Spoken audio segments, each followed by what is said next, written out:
A peaceful modern city lies under a clear sky. A wary visitor enters a flower shop filled with plants. The customer inspects the plants, focusing on one with a red ribbon. Meanwhile, he examines it as the florist explains its good luck gift tradition. The buyer asks to purchase the plant while news plays on a nearby TV. A broadcast reports the government calling last week's abnormal rainstorm a natural event. In the shop, a skeptic questions calling that extreme storm normal. The young man broods over the widespread damage from the recent battle. Suddenly, a gigantic dragon appears in the storm before a lone fighter. The lone warrior readies his glowing blade to confront the dragon again in the storm. He steels himself to battle a second dragon in the pouring rain. The armored fighter clashes with the massive dragon, driving forward with his glowing blade. A huge blast of blue energy hits, shaking the entire area. Later, a tired florist packs a bag while the visitor hears her bleak worldview. The visitor takes the bag and deliberately starts a tense conversation. Inside, he stands firm, stating his position while holding the package. The reserved youth quietly leaves the flower shop. Outside, he pauses and glances back at the shop warily. The traveler gets into a taxi and tells the driver to go to Seoul. In the car, he broods silently about the ruined world. Watching humans and monsters share the street, he wonders if this world is really normal. He quietly questions what normal even means as diverse beings walk through the city. The driver looks over and asks why the passenger came here. The quiet passenger downplays everything, speaking modestly from the back seat. Meanwhile, the taxi weaves through the city as the outsider arrives for work. An elf receives a mysterious transmission on a magic screen. Ritualists pin a captive to a sigil, beginning a dark ceremony. Far away, a giant watcher studies Earth after centuries of labor. A tired passenger stares outside, admitting he hates working. Meanwhile, the driver complains about work while the passenger silently agrees. Traffic moves through the city, symbolizing everyone's survival routine. Suddenly, an energy beam slams into the crowded city street. A weary detainee slouches in interrogation and refuses to cooperate. At a desk, a worker laments exhaustion and fantasizes about quitting. Another man quietly observes his colleague's fatigue in the dim office. A lone subject tenses as an official address suddenly begins. The young man hesitates, doubting whether his repetitive efforts were right. An analyst notes exhaustion while a gloved hand rapidly types data. A diagnosis report states that rest is required to recover from burnout. A gloved professional slides a pill bottle across the desk. Elsewhere, a cautious traveler checks dwindling supplies and worries about endurance. A strange being declares the next session will be in 23 years. A doctor explains the prescription's effects will last 23 years. The masked interrogator leans in, pressuring the nervous suspect to answer. The young man stands up, signaling he is leaving now. Behind the desk, an aloof official dismisses him, promising another meeting in 23 years. Back at his desk, a tired worker rejects an easy life and scowls at the report. The young man issues a grim ultimatum without changing his expression. He steps through a portal and surveys the surface world above. Meanwhile, children play and adults relax in a sunny park under the city. A lone observer stares at the distant city, remembering. An emergency alert blares, and park onlookers tense in confusion. Meanwhile, a lone walker moves through the park, lost in thought. The cautious youth answers his phone, bracing for instructions. He receives an urgent alert about a possible bank robbery. At headquarters, a planner reviews the mission and asks about payment. A tired worker between colleagues complains about his exhausting, repetitive assignments. At the city's edge, a newcomer studies the unfamiliar streets. A uniformed officer orders the crowd to move back for safety. An enraged fighter releases his power, trying to intimidate his foe.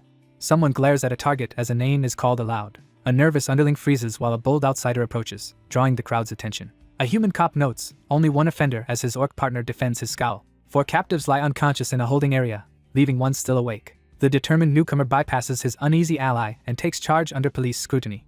There, a focused investigator demands clarification about the case on the street. Outside the building, a skeptic challenges the uniform's right to interfere. Soon after, a lone visitor approaches the looming structure against the wind. A tense youth clutches his chest, steeling himself for what's coming. A determined actor throws mysterious papers into the air before the building.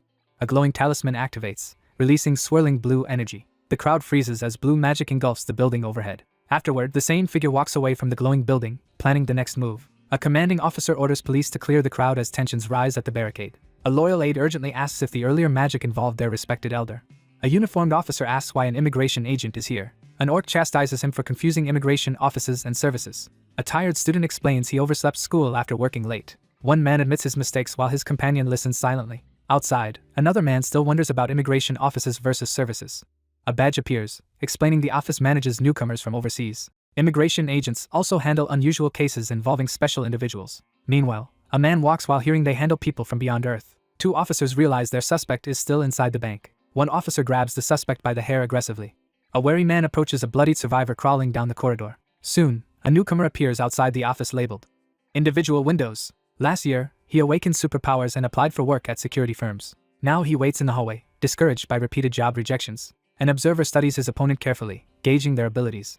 A determined man steps forward to confront a glowing, powerful artifact. Suddenly, green energy erupts from the box, making an onlooker recoil. The young man reveals his telekinesis, objects lifting around him. The attacker yanks the intruder's hair and demands an explanation for trespassing. A menacing man drags a body, asking if the police were removed beforehand.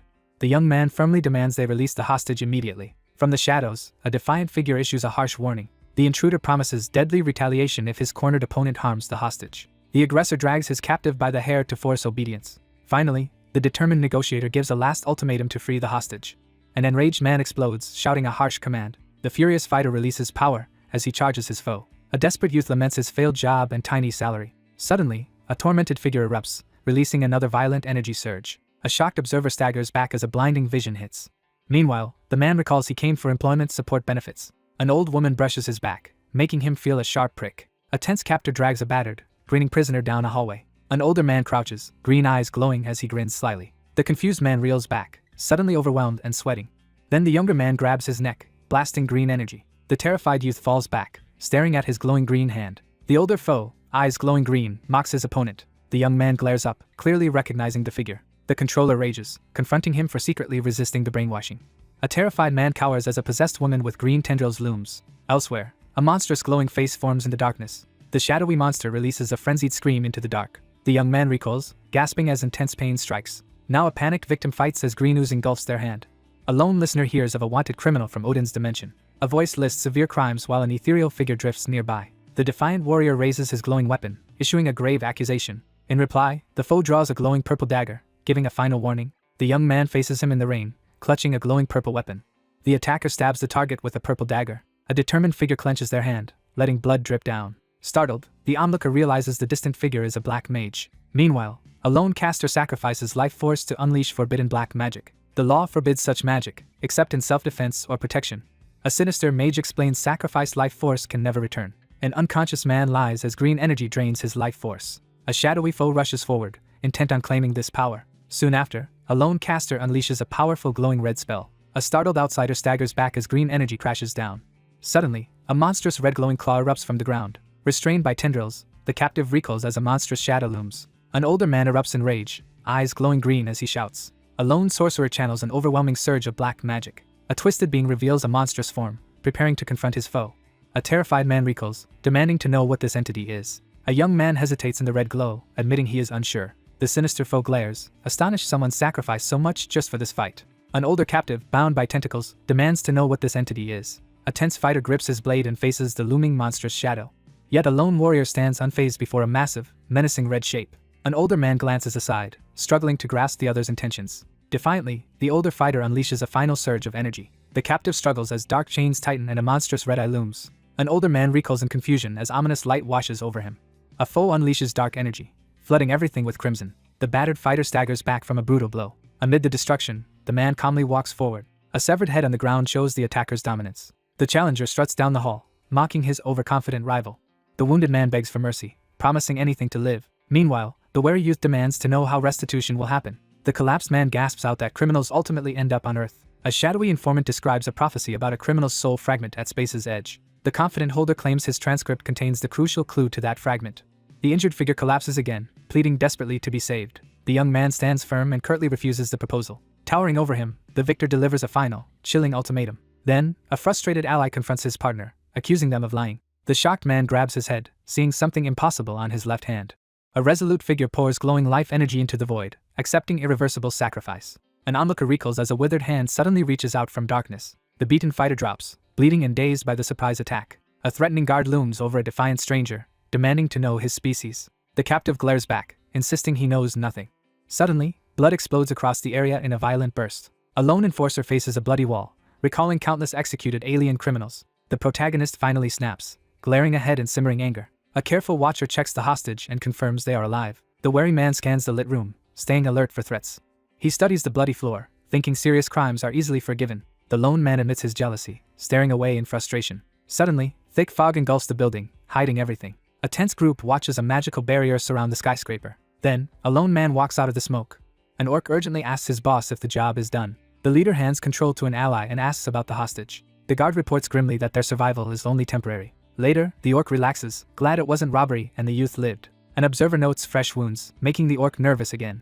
The young man urges resilience, then suggests they go drinking. A confident host folds his arms and dismisses the visitor. Outside the offices, a man stops as his phone rings. He checks his phone and sees the expected large deposit. A lone figure waits on the sidewalk while a taxi approaches.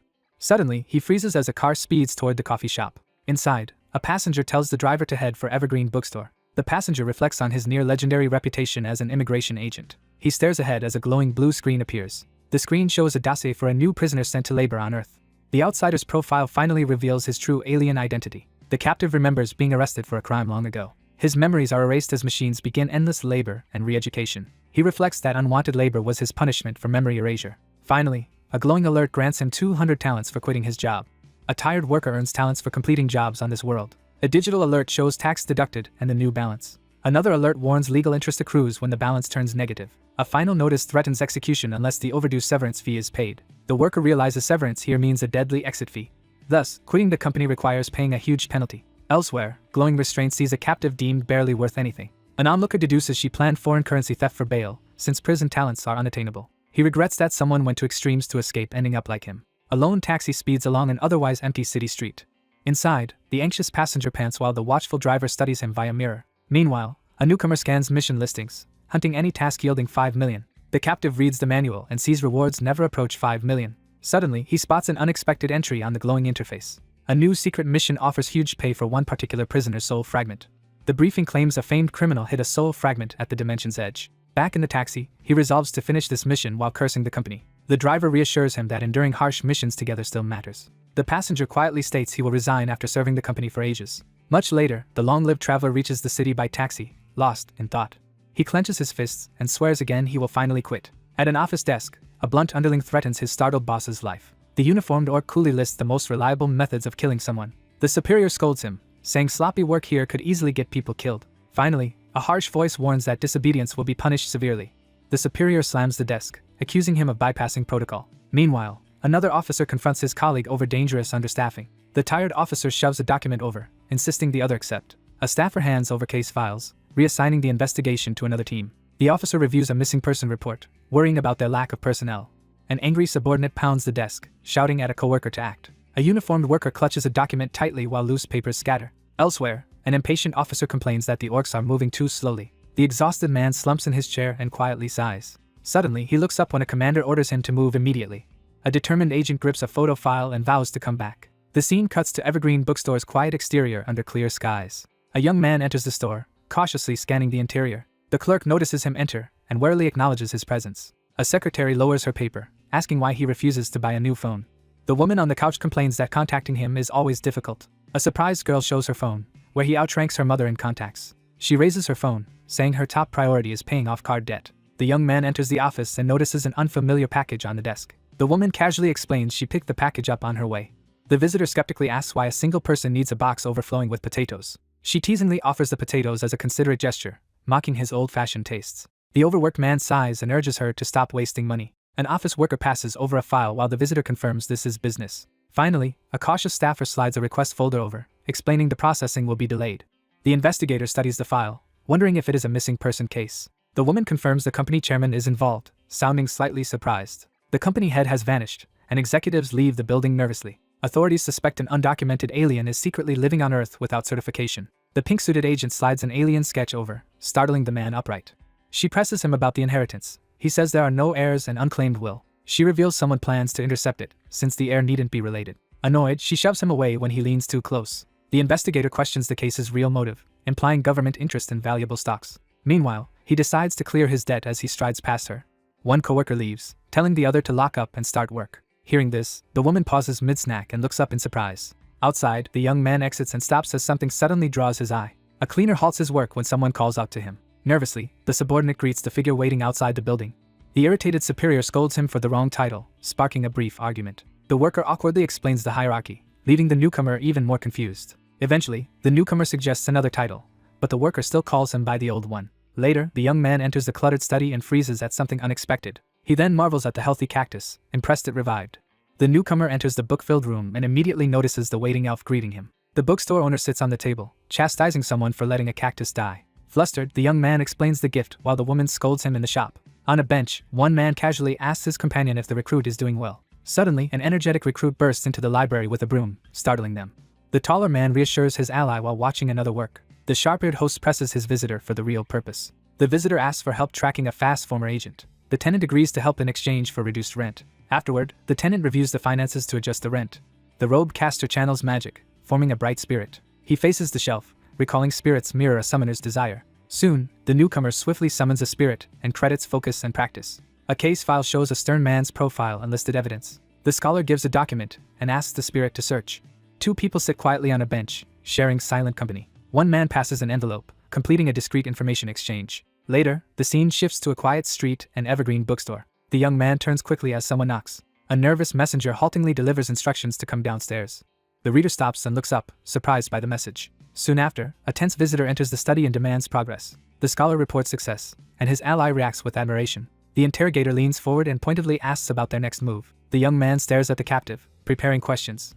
Meanwhile, the advisor suggests bringing another expert to assist. The young man trembles in the dark, demanding the stranger's identity. The observer confirms the body on the floor is not breathing. The seated man wonders if their uncanny guest is actually human. Finally, a twisted corpse hangs in darkness, revealing its monstrous transformation.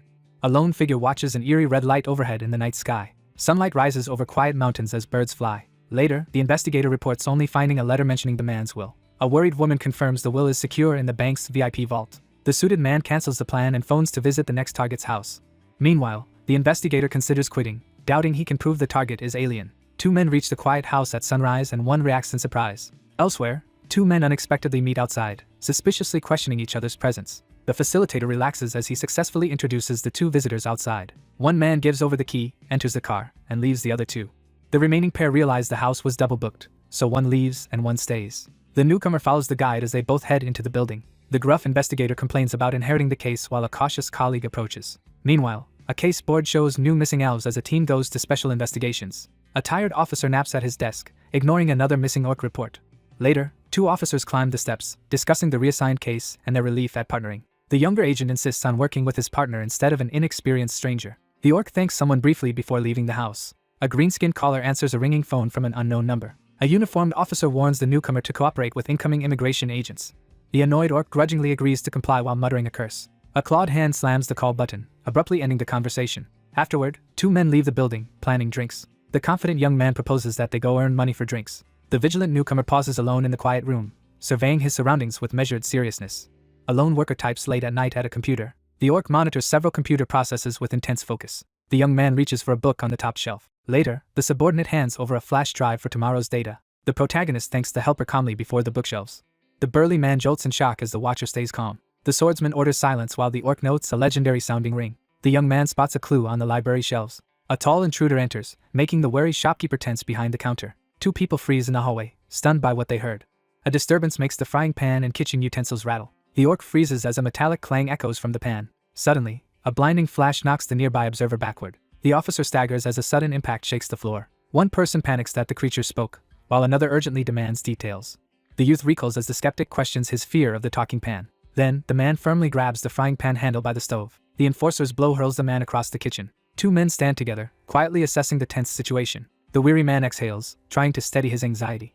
Startled by the noise, the man quickly grabs the frying pan. The cautious youth studies the vibrating frying pan with growing suspicion. Meanwhile, a digital frying pan introduces itself as an AI cooking tool. The resolute youth brandishes a frying pan as his anxious companion watches. Finally, a suited figure steps into moonlight, radiating a cold threat.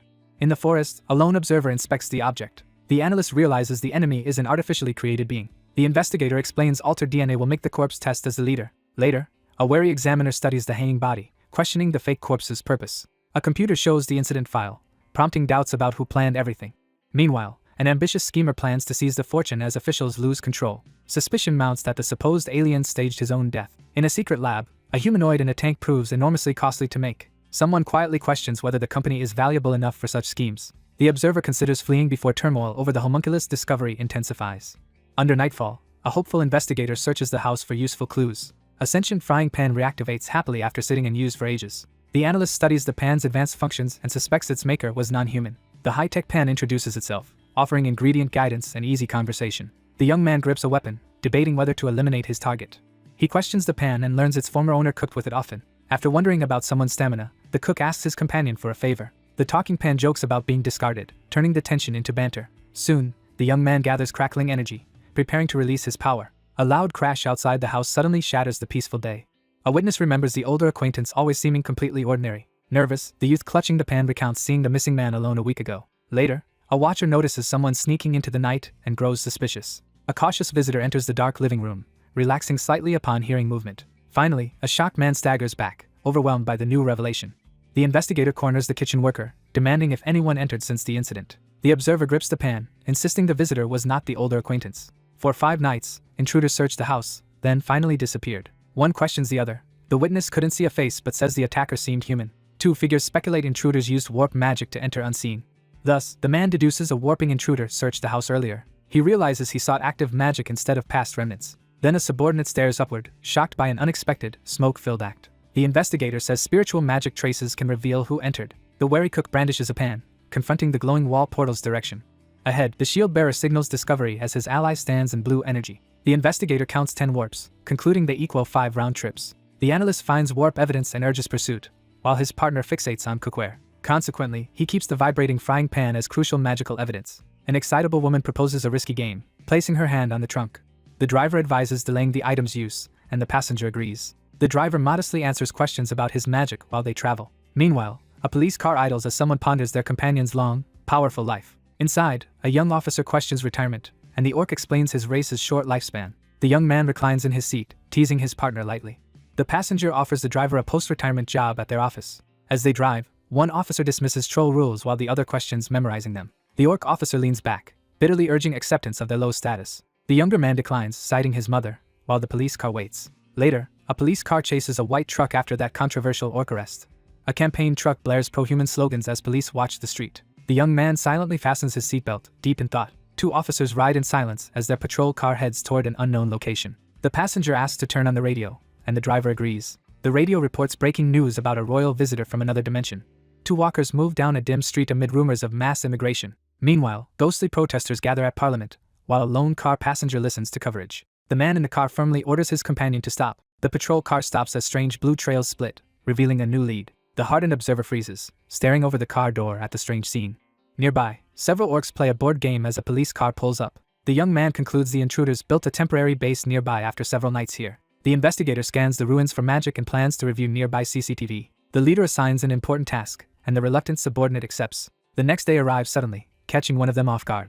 The young man wonders why such a large neighborhood has no visible surveillance cameras. 2 companions walk together, discussing the harsh conditions the orc community faces. One investigator insists on using the traditional method, and his wary partner questions it. Over the gloomy city, they prepare to demonstrate the traditional investigation method. The young man wonders why he must investigate like a detective despite his magic.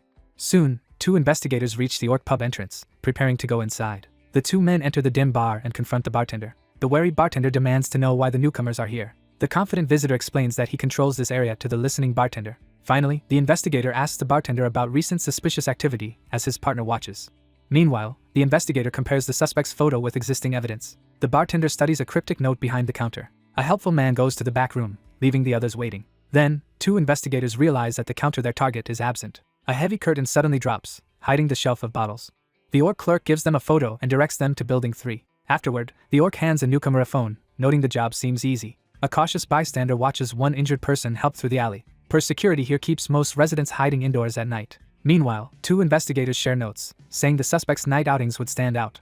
A young man calls to his silent companion on the evening street. An observer finally fixes their gaze on the target's position. Then, an investigator spots the figure tied to the strange warp energy. The watcher studies magic glyphs, thinking many guards mean an unskilled owner. A determined fighter raises a roomlit weapon, ready to kill enemies one by one. A sudden power surge shocks the watcher as their eye flashes. A confident newcomer grabs the attacker's wrist and easily stops the strike. A burly guard whirls around after a shout about someone's escape. Soon, a black cloud spreads over the city as night deepens. Dark energy erupts from the building and streaks across the sky. An ominous shadow sinks over the rooftop while the darkness expands. An unsuspecting youth is suddenly knocked down by a shadowy attack. A powerful explosion tears through the building, hurling debris outward. A vast chasm gapes below the cliffs, glowing faintly pink. Finally, a wary guide leads his nervous companion toward the crackling portal.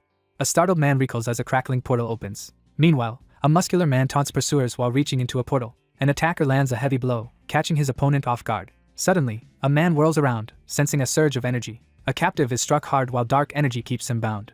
Soon after, a youth hangs midair, bound by dark energy. A captive writhes against restraints, muffled cries coming from beneath the table. Elsewhere, a captor announces success as a nervous prisoner reacts in the corridor. The battered prisoner sits restrained as two intimidating interrogators confront him. A hidden chest tattoo is revealed, proving his link to the group. An investigator asks about a dangerous group. His partner confirms they are powered criminals. The investigators tell their quiet suspect that his phone and room show nothing. During interrogation, the captive hurls an insult while officers restrain him. An orc sneers and insults the other, questioning his humanity. A furious man glares upward from his bed, shouting at an unseen enemy. Two men brace for a fight as tension thickens in the room. A huge captor restrains the prisoner as another mocks and brandishes a hammer. Then, a calm man reveals a knife, making the sweating opponent tense up. A young man demands his companion examine the strange object more closely. Suddenly, a hand crushes a bug with a sharp, startling impact. A shirtless man recoils in disbelief at the sight of the strange insect. A young man leans forward with a slight smile, pressing the other to answer. The tense prisoner sits shirtless in the dim room, accepting reality with a sigh. The man silently studies a fly resting on his fingertip. Finally, the bound victim gives a muffled scream as a sword pierces his mouth. The leader orders his subordinate to bring the recorder. The orc passes over the key item beside the injured. The wounded man writhes on the floor in agony. A determined interrogator grabs the recorder and starts recording. The bound captive thrashes as his interrogator speaks over him. Meanwhile, the leader questions the suspect, repeating the phrase under guard. The restrained man trembles as an unknown force floods his mind. An ally raises the recorder, confirming the chant was recorded. Later, the sun sets quietly over the empty city balcony. Water drips steadily onto a plate in the kitchen. A young man narrows his eyes, hearing a faint suspicious sound. The injured man screams as a searing red light engulfs him. A desperate prisoner collapses, begging to be removed from confinement. The battered captive sits up, signaling for the interrogation to continue. The calm interrogator offers a glowing device containing the chant to move it. In return for information, the negotiator offers payment beside the strange insect. The nervous captive confesses he used magic to locate a client's secret safe. Elsewhere, a young man hesitates, confused about a secret safe he missed. The interrogator demands the client's identity, as the captive stays silent under watch. The sweating youth insists he never learned the name, but discovered something crucial. A startled youth jerks upright as sudden realization hits him. An enraged officer yanks his hair while he repeats that command confirmed his story. A worried companion urges them not to proceed with the risky plan. A tattooed victim gasps for air as his attacker tightens a chokehold. The troubled handler sits silently, frustrated by the client's unexpected complications. A massive dragon emerges from darkness, its eye glowing red. A subordinate calls for help as their restrained captive faces them. The protagonist tenses, realizing a deadly dragon threat looms. From the shadows, powerful elites secretly control society and erase enemies. In a dim room, one man stops another to demand answers. Police flood the apartment building while bystanders watch the emergency. Their leader orders them to use the recording as leverage. Two allies debate whether to surrender the unconscious man to police. A half-dressed man with two escorts stands tense and uncertain. Meanwhile, two people discuss an injured person's slim survival chances. Alone, the young man looks ahead, firming his resolve. The nervous observer realizes he misjudged the caster's real power. A police car speeds down an empty road with siren blaring. Suddenly, the patrol car radio activates with a breaking news broadcast. The passenger hears news that the princess will visit Korea first. Under a streetlight, he narrows his suspect list down to 4. The analyst ponders the enemy's motives, then reviews current market data. As sunset glows, they silently hear news of a major stock reacquisition. The passenger finally speaks a name, and tension fills the car. He reveals the company's name, shocking both men into silence. Later, the pair trade theories about the company's actions during their boss's absence. The driver breaks the silence as both officers sit tensely. Inside the moving cruiser, one officer offers his homemade sandwich. A patrol car waits outside while someone asks if the woman changed. Meanwhile, a vibrating frying pan lies atop confidential investigation documents. Two men search outside the house at night, finding no safe. However, examining the frying pan reveals nothing useful. The group gathers around the office table to plan. Meanwhile, one person lies on the couch, thinking about recent events. The young man gives up the dragon plan as too dangerous. An energetic woman bursts in, interrupting the two men talking. A newcomer enters and is surprised to find the older man with another. Then an annoyed nephew confronts her about unfairness. She demands he improve himself. A disgruntled worker complains about exclusion as a woman questions the random frying pan. A cautious man warns taking the item will upset someone. An inquisitive woman presses the wary man to explain his warning. Later, a curious youth presents a frying pan with a face to the older woman. The woman recoils when the frying pan in her hands suddenly talks. A blunt woman hurls insults at someone over video chat. A nervous woman at the desk asks if the other has a real name. A cheerful girl lifts the talking pan and tries giving it a nickname. Meanwhile, a young man sternly forbids anyone else from taking the item. A woman asks the seated man about his unease, and he denies any problem. Soon, a woman in a pink suit brings drinks, noticing the tense mood. One guest refuses alcohol because he must drive, and the group falls silent. The host reveals a rare bottle from his collection, capturing everyone's attention. One guest asks what to buy with it. Another will cook while a third watches. Finally, the group readies the celebration, covering the table with drinks and snacks. A tired man slumps on the couch, clutching his glass of wine. An annoyed orc complains about an unwanted nickname as a young woman watches. A bookstore remains open alone in the night. A cluttered table shows a gathering just ended. An exhausted man collapses on the couch, barely conscious. He blinks and suddenly suspects he was poisoned. Elsewhere, he falls to his knees in water, overwhelmed. He staggers in darkness, clutching his head, feeling inexplicably drunk. Meanwhile, he rises through dark water as a sinister face watches below. He confronts a ghostly curse-bearer, remembering his past weakness. He reaches toward a glowing doorway, prepared to enter. Then he wakes on the ground, realizing he's back on his home planet. The young man calmly states his current name and identity. A nervous aide greets his superior quickly, clutching a folder. The tired host greets the visitor from the floor, dismissing the breakfast delivery. Later, the young man reads an unexpected letter by the window. He inspects the official summons, sensing something suspicious behind it. Outside, suited men greet him by a black car and invite him along. 3 men stop before the glass headquarters, preparing to enter. He hesitates at the doorway, wondering if their discovery caused attention. Soon, a determined young man steps in to assert authority. The secretary greets him and reveals the company's leader is a dragon. In a kitchen, someone calmly slices potatoes for cooking. Suddenly, a young woman freezes mid-brush, startled by something unseen. One cook questions the other's knife choice, but he insists on using it. A crazed cultist raises a dagger over a restrained woman. A man displays a glowing knife, boasting about its magical self-sterilization. A frustrated woman sighs while the man at the computer ignores her. A man at the cabinets turns and casually mentions the other's departure. Now, the investigator announces the case is closed as residents mill around. A commercial reveals an elf woman as the new muse for a luxury perfume. A young woman stands behind an uneasy sitter, and silence hangs between them. Alone on the couch, someone anxiously taps their phone for a reply. A skeptic pauses and questions the logic of creating such a perfume. Suddenly, the woman voices a new idea, drawing the cook's attention. A suspicious youth narrows his eyes and asks why the other has no scent. The woman comments that the elf beside her is in their prime.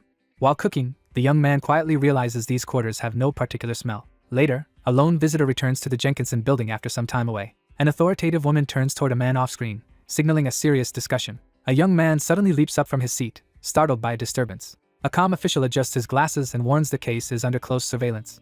As soon as the client report arrived, the superior immediately summoned the young man. The woman pointedly asks her counterpart which of the dragons is their client. A focused presenter stands by the screen and introduces 3 main suspects. Meanwhile, reviewing the dossier, the analyst realizes everyone else reached the same conclusion. A thoughtful onlooker sits alone, wondering why the older man took the spotlight.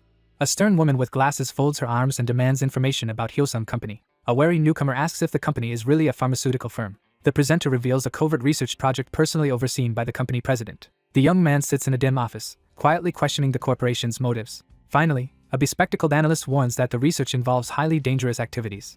The seated man stiffens, shocked by the revelation about dragon genetics research. Then the thinker concludes dragons' disease immunity is why researchers target them. Dragons are expected to violently resist any human attempts to study them. Someone suggests a proud, inexperienced dragon may have attacked in anger. Meanwhile, the seated skeptic wonders if he's hired because someone important can't act. The observer silently studies the scene, weighing his options. The seated man endures the stern woman's questions about whether he's an alien. Elsewhere, a calm executive reviews footage highlighting a newly arrived outsider. An investigator studies the file, suspecting the company's rapid rise. A wary observer fixates on a troubling suspicion about the outsider's nature.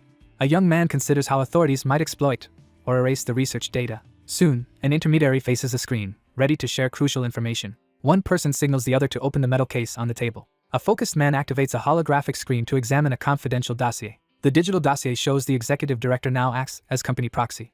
Next, a planner explains using power of attorney to seize control. A calm negotiator studies the other and directly addresses the suspicion. The man asks if she'd seek more power with only the president above her. Meanwhile, an ambitious woman considers betraying her ally by leaking secrets to dragons. A sharp strategist calmly outlines an intricate plan. Later, a man's body hangs from a noose, indicating calculated murder. A man sits silently, considering the danger dragons would bring. The man hesitates, weighing the risks of refusing. Regretful, he lowers his gaze and admits he should have spoken earlier. Finally, someone hands the hesitant man a sealed letter containing an important message. The intermediary requests an immediate review of the document. A man clenches his fists, furious about his setback. Meanwhile, a closed door stands in the hallway, delaying events. A cautious person hesitates before reaching for the sealed envelope. The man slumps in his chair, accepting the unchangeable situation. Eventually, an elf woman agrees to help once after recognizing him. Police cars speed down the street toward an urgent incident. 2 people wait outside headquarters, silently preparing to go in. 2 attendees sit at a conference table, waiting for the meeting. Later, a newcomer enters with her team, announcing their late arrival. An officer nervously steps forward and introduces himself to the seated man. A young man freezes when an unfamiliar scent spreads through the pink haze. Meanwhile, an orc witness insists he already told the authorities everything. A suited observer quietly watches a woman, noticing her weakened state. The observer grows more suspicious as he evaluates the woman's motives. Suddenly, an executive interrupts and orders the questioning to stop. A young man asks why his counterpart opposed another director's report. A worried woman wonders why he is absent while striding down the corridor. A man calmly tells the executive that he has a special ability. A stern woman demands to know if the other is an ISP emitter. In explanation, a narrator describes a mutation whose pheromones attract other species. A mission briefing announces a 50,000 talentum reward for locating that pheromone mutant. Elsewhere, a schemer hides in the shadows, planning to gain advantage. A suited woman asks the executive director when the situation first began. Finally, a man demands to know when the other began associating with a dragon. A report explains some people emit cross-species, mate-attracting pheromones. The man says frequent contact with that race triggers ISP. The woman freezes in shock at the off-screen revelation. The elf investigator identifies the 3 projected figures as primary suspects. The suited woman weighs which of the 3 dragons is involved. The interrogator demands to know how long he has seen the woman. A police car stops in the underground garage near the exit. Inside, 2 officers trade uneasy looks, noting their missing partner and the glowing orb. The passenger asks how the calm man identified the dragon as culprit. An angry cook yanks the scorching frying pan off the stove. A digital voice suddenly delivers an urgent message through the frying pan. Suspicious, the cautious man presses the other to explain his hidden connection. The young man suddenly responds with wide-eyed determination. Meanwhile, 2 men in the garage discuss their ties to a certain director. The investigator questions the woman about her frequent overnight stays at the master's house. The larger interrogator harshly demands the truth as the passenger hesitates by the orb. Suddenly, the driver reports a strange signal as a glowing orb appears between them. Unseen, the interrogator's magic coils toward the seated woman to secretly eavesdrop. Then the glowing orb suddenly surges with energy in the dark room. In the car, the nervous driver reports 2 detectives came as his partner listens. Elsewhere, the irritated leader demands answers over the phone in the restroom. He sharply scolds the caller for failing even basic expectations. A hesitant hand hovers over the ringing phone displaying the noblewoman's incoming call. Over the call, the speaker explains dragons almost never develop spirit affinity. Finally, the agitated passenger admits killing many elves while desperately searching for the target.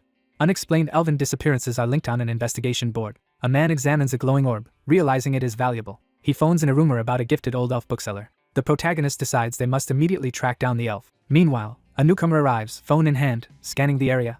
An assistant in the shop greets the approaching customer. Elsewhere, a cold-eyed man ends the call abruptly. In the car, the driver urges departure, but the passenger refuses. The travelers realize the traffic jam will delay them past the deadline. The driver turns to his ally, ready to give instructions. Suddenly, a man in a green jacket is stabbed. A caster summons red energy to warp and sends others ahead. Then a man punches through the bloody barrier blocking their way. Another leader orders the captive kept as potential bargaining leverage. A wounded fighter still confronts the enemy without backing down. A speaker's crimson eyes flare as they reveal draconic power. Later, a newcomer enters the room and calls out to the elf. A man sits cross-legged indoors, quietly reading a book. A woman stares down her opponent and demands a power display. A scholar, seated with a tome, explains the nature of spirits. The sharp-eyed woman warns their ally appears only before trusted people. A blunt speaker urges the group to speak honestly without pretense. A dossier with a suspect's photo slams down as a manhunt begins. An elf-like man glares irritably while confronting the other person. Finally, a predator bares sharp teeth, flaunting dominance over them. A furious figure unleashes a powerful energy surge, overwhelming everything. Suddenly, the empty city street trembles from a massive impact. The fighter braces as the dragon's mana roar hits. A terrified underling is engulfed by surging blue energy. A supporter advises the orc boy on handling customers.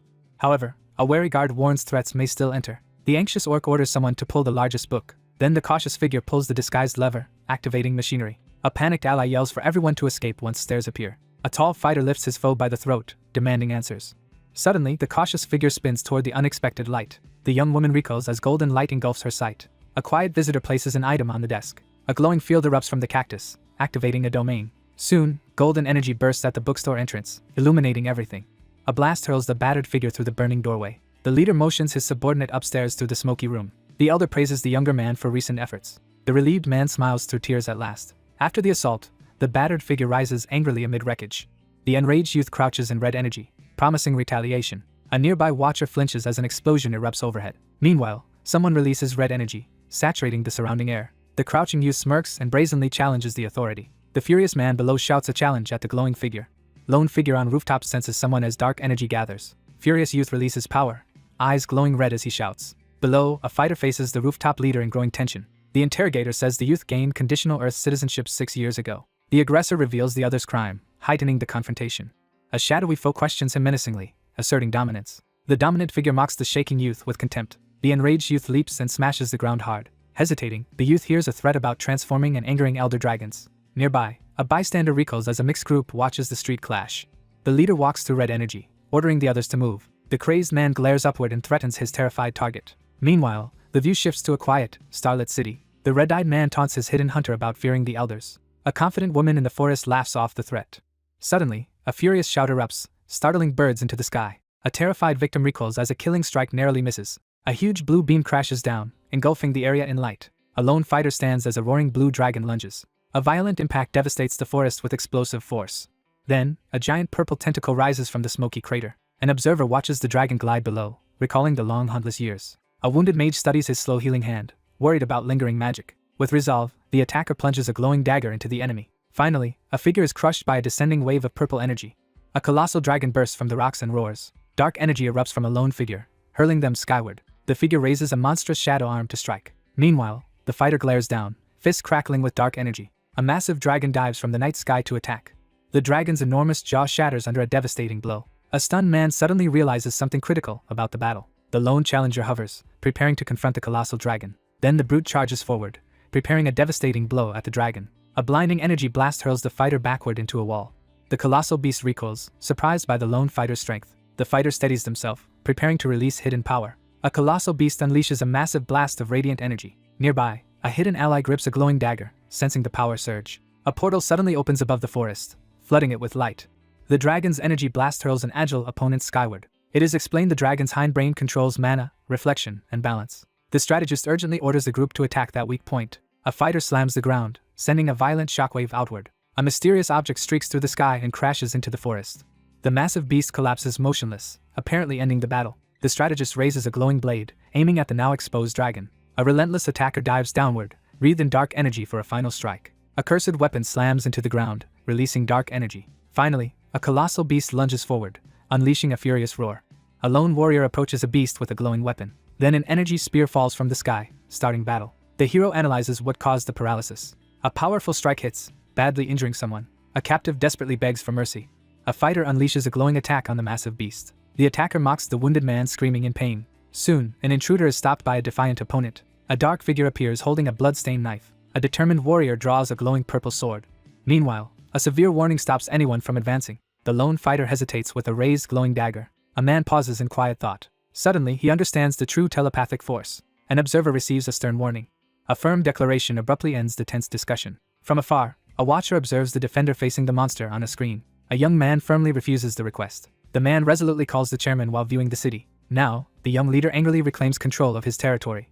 He confirms he understands how serious the situation is. He grips his glowing blade, ready to fight his own kind. The wounded man warns the mysterious glowing beings. A startled youth freezes as the draconic code is mentioned. A hidden law states only their kind can slay dragons. Breaking it angers all dragons. A lone man stares at the sky, envying the dragons' effortless lives. A stern leader demands honesty, stating the magic circuit no longer works for anyone. An enraged youth shouts, blaming his ally for the disaster in the forest. Meanwhile, the full moon emerges from clouds, dominating the silent night. A hostile guard brandishes a knife, warning an intruder to stay back.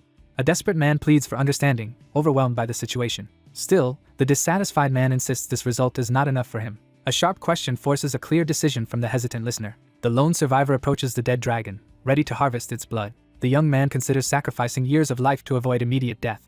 Elsewhere, a strict supervisor authorizes a cleanup team to move to the site. A tired operative is startled when a superior appears and formally thanks him. A containment unit arrives in the forest, announcing they will take control now. A cautious handler examines a forbidden dragon organ, knowing it is priceless and strictly illegal. Workers in protective suits scour the clearing, collecting all battle evidence for authorities. Someone quickly estimates the recovered materials to be worth billions. Alone, the man studies a blood vial, judging its strength against fresh dragon blood. A focused strategist quietly plans the next move. Suddenly, a notice shows a huge payment deposited into the convict's account. The account screen warns of negative balance penalties and displays an enormous retirement fee. The man realizes this single case earned nearly half his entire account balance. An intermediary calls to confirm that the transfer has arrived successfully. An enforcer reports by phone that the captive is secured at an outside site. Under the night sky, the man demands the location, ready to finish the mission. Inside a warehouse, two interrogators loom over a captive woman as the standoff intensifies.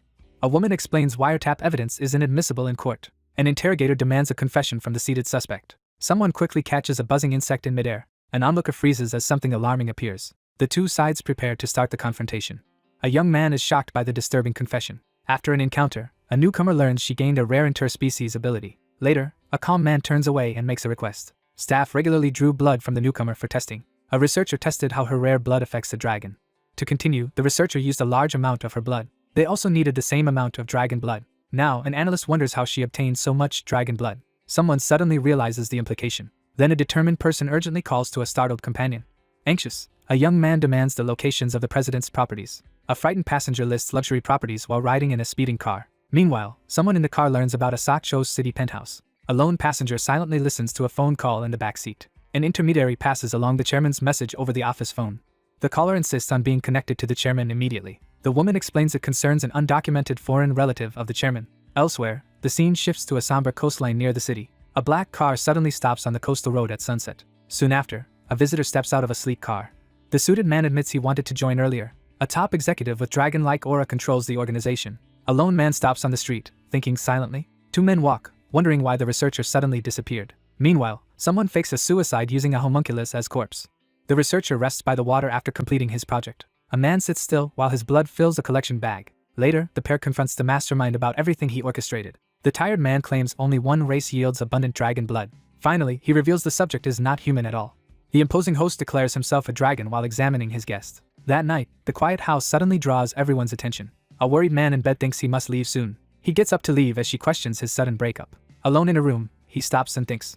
Then she desperately begs him to explain everything after years together. She demands to know her importance while he remains silent. Around then, the narrator started a serious relationship with someone else. The woman lies awake, regretting her choices in the relationship. Several months pass after the secret relationship begins. She notices bodily changes and visits a doctor, hoping for pregnancy. Later, she quietly tells him her recent medical diagnosis in bed. The medical examination unexpectedly awakened a new power inside her. Afterward, she turns toward him and asks a serious favor. He dismisses her confession and instead requests something unimaginable from her. The weak man in bed quietly asks for blood. Later, the woman wakes, shaken by the truth about her blood. Under his watch, the woman reluctantly donates her blood. She decides her suffering is worth preserving their fragile bond. Thus, someone accepts they are willing to give everything. A bottle shatters, signaling an argument erupting nearby. The woman demands why he left and donated their company to charity. She insists the company is theirs, not solely his. The man looks down and refuses to answer her. Still, the woman cries and keeps demanding an explanation. Later, she walks alone, doubting her value at work. She quietly insists that everything is the other man's fault. At the bar, a friend urges her to take revenge. A smug man proposes a deal, but the woman rejects him. She admits accepting the deal but failing to carry out revenge. By then, the person they discussed had already vanished. An official tells the newcomer immigration already inspected his belongings. Elsewhere, conspirators reveal a plan to kill an immune dragon. A researcher reveals a grim truth about the engineered virus. Someone considers a virus capable of penetrating a dragon's defenses. 3 researchers admit their work remained unfinished because time ran out. A stern officer says the attempted crime remains a felony despite insanity. The accused lowers his head and admits struggling with mental illness. A defiant man confronts the listener with a provocative challenge. Finally, he regrets creating a virus that devastated only his own people. The figure declares his hatred for dragons. Alone, the man concludes dragons destroy every world. He condemns dragons, blaming them for all evil. He reflects that others on Earth share his feelings. Meanwhile, a crowd demands humanity's eradication to protect the planet. A twisted tree atop corpses shows the massacre's aftermath. The man smiles coldly, rejecting any claim to sanity. An onlooker realizes the other man's behavior is dangerously unstable. Later, the observer denounces dragons for corrupting every society. A narrator explains how separate groups gradually merge into one. The speaker compares dragons to oil, hinting at buried power. He accuses dragons of crushing other races and corrupting society, addressing the elder. The younger man rejects the elder's philosophy as they stand together. He then demands the other prove valid Earth citizenship. He insists on legal residency documents while holding a purple-hilted weapon. The other calmly denies possessing the requested document. Suddenly, the attacker drives a bloodied weapon forward in a decisive strike. A vast radiant barrier forms above the city as magic circles ignite. On an open plain, a fighter calls out as they prepare to clash. The silver-haired man demands to know if someone was being awaited here. By the shore at sunset, a lone figure stops to reflect. The youth, energized, delivers a firm ultimatum to his opponent. A massive energy beam rips through the sky into the sea. Nearby, a lone watcher stands in the rain by the stormy shore. Finally, a lone challenger faces the towering dragon amid the storm. Empowered by purple energy, he declares hatred for dragons. A colossal dragon emerges from a vortex, confronting the unyielding hunter. He grips a glowing knife, preparing to fight beside his dragon ally. The hunter boasts in the rain about killing 2 dragons. A determined fighter faces a descending dragon, raising a glowing blade.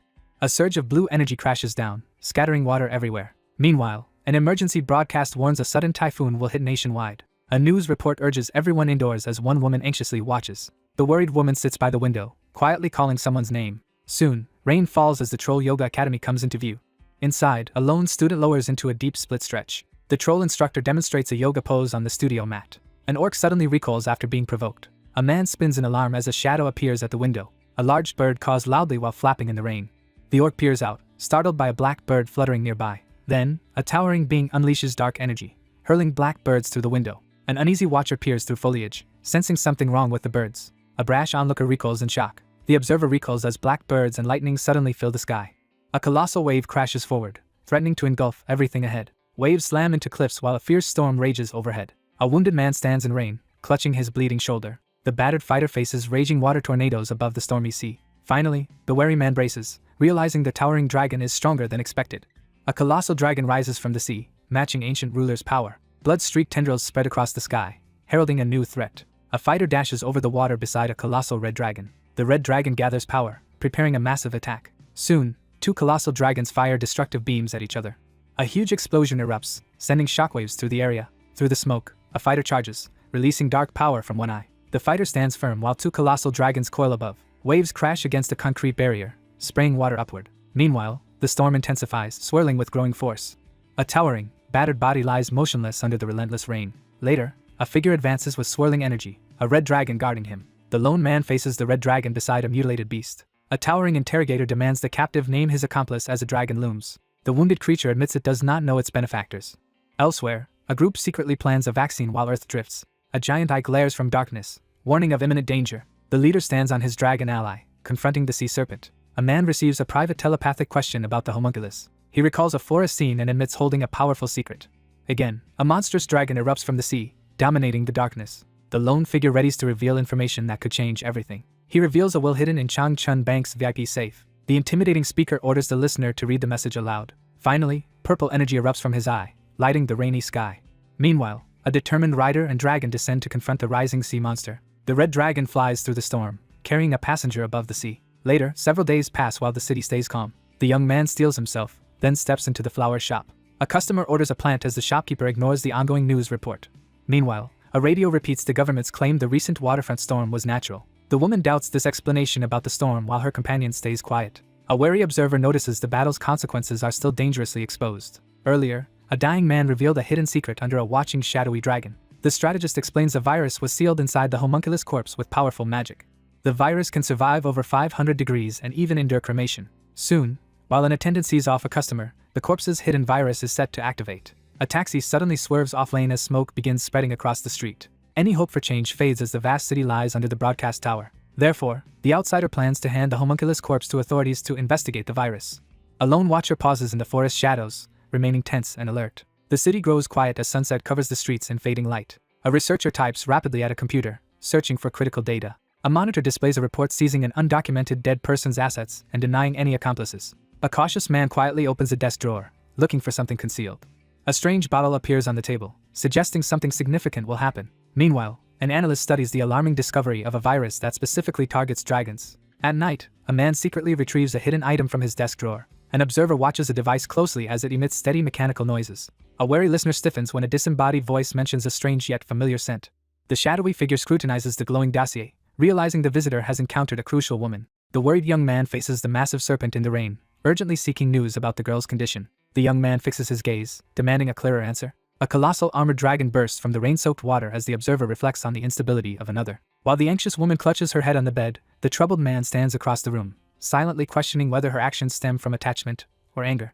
The wary survivor clings to the dragon's back as they soar through the raging storm. The troubled confidant reveals that, for months, his partner secretly met with a younger dragon behind his back. The woman angrily confronts the man, accusing him of treating her like an experiment and coveting her assets. The young man reflects on how a certain woman and a foolish dragon repeatedly schemed to kidnap him. The battered figure lies in the rain, contemplating the severity of his past as he recalls surviving 3 attempts on his life.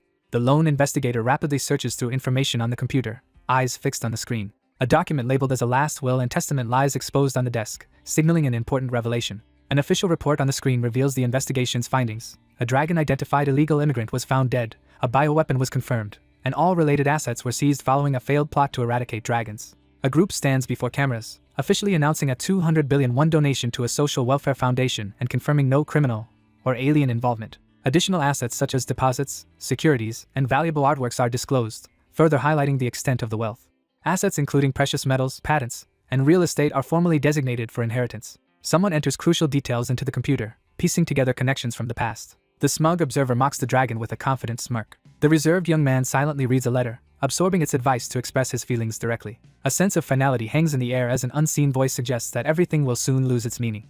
A solitary figure stands at the water's edge, silently reflecting as the sun dips below the horizon. A solemn figure stands by the water, silently reading a last will and testament. The somber woman withdraws in silence as the man in the apron watches her from a distance on the sunset-lit street. The older worker pauses, watching a young girl gaze silently toward the ocean as if expecting someone. At the water's edge, one figure freezes in shock upon encountering a motionless, armored presence half submerged before him. A lone person picks up a soaked hat from shore. The same person clutches the hat tightly, dreading what comes next. An older man approaches the crying person by the water, confused. He waits silently as the subordinate suddenly realizes he is the boss. Meanwhile, the grieving subordinate stands alone, clutching the hat and sobbing. She stares at the sea, torn between love and hatred. Suddenly, a gambler slams a card down, shifting the tense game. An onlooker narrows his eyes, silently considering his choices. Nearby, a bored man shuffles Watu cards, trying simple fortune-telling. A strange TV broadcast warns about geomagnetic storms and other unusual dangers. Two drawn cards predict an imminent meeting with someone from long ago. A lone viewer watches news of soaring gold output and prices. A weathercaster forecasts light drizzle over Gwangjinggu on the map. Another announcer points at Yechinasai, predicting a minor afternoon earthquake. On the floor, a skeptic glares at the fortune cards, doubting them. The fortune teller shuffles alien cards, saying they hold no meaning on Earth. A wary man inspects a strange red cube, growing increasingly uneasy. Elsewhere, someone draws a card foretelling an unexpected reunion with a past acquaintance. A red sports car races down a city street, tires screeching. Inside, two people speed along in the same red sports car. The front passenger says they arrived while the driver prepares to get out. Both exit the red car, arguing angrily about the reckless driving. Later, two companions leave a red convertible, agreeing to start their shopping. The pair stops outside a large modern building, briefly taking it in. Finally, a newcomer approaches the building labeled the Witches' Cooperative. The group enters the building and hears a formal greeting. Two attendants bow before a statue, announcing the guest's arrival. An attendant informs the guest that the requested items are ready. A surprised man approaches the exclusive entrance labeled VIP room. Elsewhere, two observers inspect rare catalysts on a table, wondering about their purpose. The woman asks the man why he obtained such powerful magic samples. Privately, the young man notes how little she understands his situation. An informant reports they secured several liters of fresh dragon blood. Afterward, the man pays and formally requests maintenance while his companion stands by. A receptionist announces an hour wait. He steps out while she goes to the lounge. Meanwhile, a watcher notices someone approaching the restroom in the marble hallway. A suited orc points and loudly demands the newcomer's true identity. The young man stops by the restroom, trying to place the unfamiliar face. A nervous man hurriedly introduces himself to the confused person in the lobby. Suddenly, the young man recognizes the hallway lawyer from the recent will case. A suited man approaches the agent in the hallway to start a serious discussion. One man excuses himself and walks toward the men's restroom. He asks if the other works only for immigration and receives a calm confirmation. The suited orc asks why the agent refuses private or corporate requests. However, the agent firmly refuses any exceptions to his rules. The man in the suit explains that his client is desperate and trapped. The orc apologizes, but the relaxed man insists it was nothing. The visitor excuses himself and leaves, while the other man stays seated. A tall visitor slides over a business card, offering future contact. The seated man urgently calls out to stop the departing visitor. Meanwhile, he studies a law firm's card, wondering if the foretold reunion nears. He clutches his side, realizing little time has passed since facing the troll. The receptionist greets him from behind the counter as he enters. Then a wary handler clicks open the suitcase lock, breaking the silence. He signals it's time to go, and his companion rises to follow. Meanwhile, two people ride down the escalator, one tightly holding a briefcase. The woman calls out, making the young man turn toward her in confusion. Suddenly, someone accuses him of hiding a criminal past, leaving him frozen. He drops his gaze, falling into silent thought. The sly man stands in the gallery, dismissing suspicion with a smug look. At the bottom, she stops and warily scans around the escalator. However, she confronts her quiet companion in the mall, questioning his innocence and hidden crimes. The observer silently admits the other's intuition is impressive. Meanwhile, a data screen describes forced labor and memory erasure being performed on the subject. The woman leans forward, about to ask an urgent question. Inside the building, he flinches as a glowing orb suddenly shoots toward his head. She clenches her jaw, forcing herself to remain controlled. Afterward, the curious companion abruptly asks about the other's past, catching her off guard. The wary newcomer snaps back, denying any hidden identity as their argument intensifies. A shocked passerby clutches her head, reeling from news of someone's changed gender. The flustered woman throws up her arms and insists she's reached her limit. The nervous youth yells defensively as the woman stumbles back in their lobby clash. Then a determined figure steps onto the scene, footsteps echoing across the tiles. The companion cries out as both freeze before the huge statue, sensing trouble. Nearby, a younger woman guides the elderly man with a cane past the building.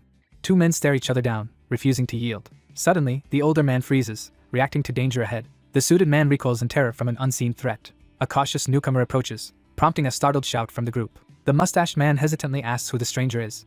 The young man calmly answers, showing mild curiosity about them.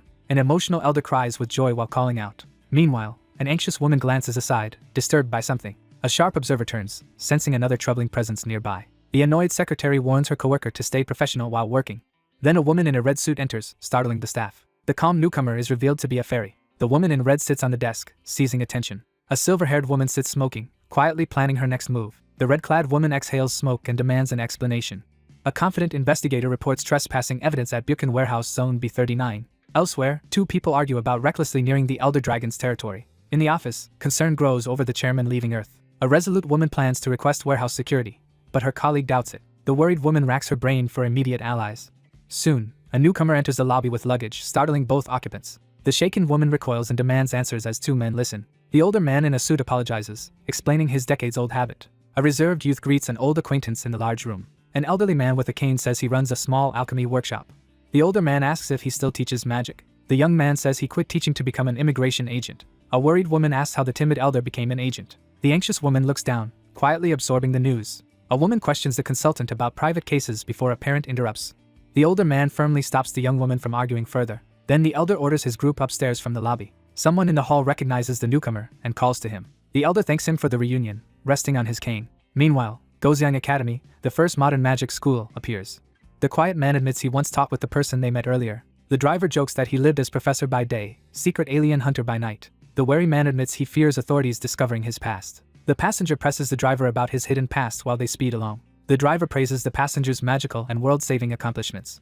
The young man quietly thinks about a secret no one knows. Earth drifts in space as its colonization and downfall begin. Many blamed looming dragons for the catastrophe while three figures observed. In truth, three hidden overseers controlled Earth's fate, using dragons as disposable tools. A historic treaty is signed, creating a new international order. A huge billboard commemorates first human-alien contact under the Relocation Committee. The driver says the committee has long awaited Earth's response. At the council, the committee asks Earth to accept interdimensional immigrants. A roadside screen shows the city's mana level and warns drivers. Finally, the driver explains the committee once altered mana levels, citing a textbook. A book records few gain magic, rapidly advancing Earth via committee gift. Meanwhile, in the car, the man grips a bottle, pondering recent advances. Alone, the youth quietly realizes reality differs from what he learned. A red car screeches to a stop before the office. Four people gather outside the shop. One pushes a wheelchair beside a red car. A curious youth asks where they were, and the elf says shopping and recalls early immigration. The elf notes Earth's gateway was misused as he climbs the stairs under watch. At the door, a wary person listens to news of interdimensional criminals hiding nearby. As he opens the door, the woman says he may leave unless he has business. Later, she smiles and invites her guests to share their past over tea. The tired host bluntly tells the visitor to drink up and go. Irritated, the guest grips the teacup and demands more answers. The man repeats that she should finish the drink and head home. A lone receptionist listens as the intercom buzzes, announcing a new arrival. A wary man approaches the door while a woman watches, uneasy about the unexpected visitor. Suddenly, the security monitor flashes, signaling unexpected movement. The watcher freezes, recognizing the importance of what just appeared. Elsewhere, he reads a phone forecast hinting he will soon meet someone from his past. A smirking ally reminds him they have worked together for a century. A confident agent in a suit enters and introduces himself formally. On the green table, 4 untouched teacups await several expected guests. A new arrival states her name and asks why the group has gathered. 2 former associates sit facing each other, silently acknowledging their shared past. On the couch, a talkative man loudly complains about being ignored. Finally, the blonde man calmly asks if anyone has heard from her. The man, surprised, asks his companion who the other woman is. Confused, he demands why no one contacted him. Meanwhile, the analyst wonders about the silence and the unknown woman. He raises his voice, insisting he means someone named Dell. He questions her motives while she drinks silently beside him. The woman challenges his sudden behavior and asks about the stranger. Then a smug figure hints their distant past will surface. A dominant woman stands on skulls, revealing her dark past. An empty alley glows beneath a neon bar sign. Inside, 2 patrons order doubles at a tree-built bar. A magic vine crawls along the shelf toward a potion. A one-eyed tree creature bartender pours drinks for both patrons. One customer notes the moving tree bartender while another listens. A composed man in a suit proposes a drink first. One man recalls from the strong liquor. His companion remains unfazed. The younger man recalls working together previously in another dimension. He studies the harsh drink in his hand, thinking. The assertive patron leans in, ordering his companion to talk. The suited observer smirks, noticing a soundproof barrier around them. The interrogator glares at the foreign agent, demanding his purpose here.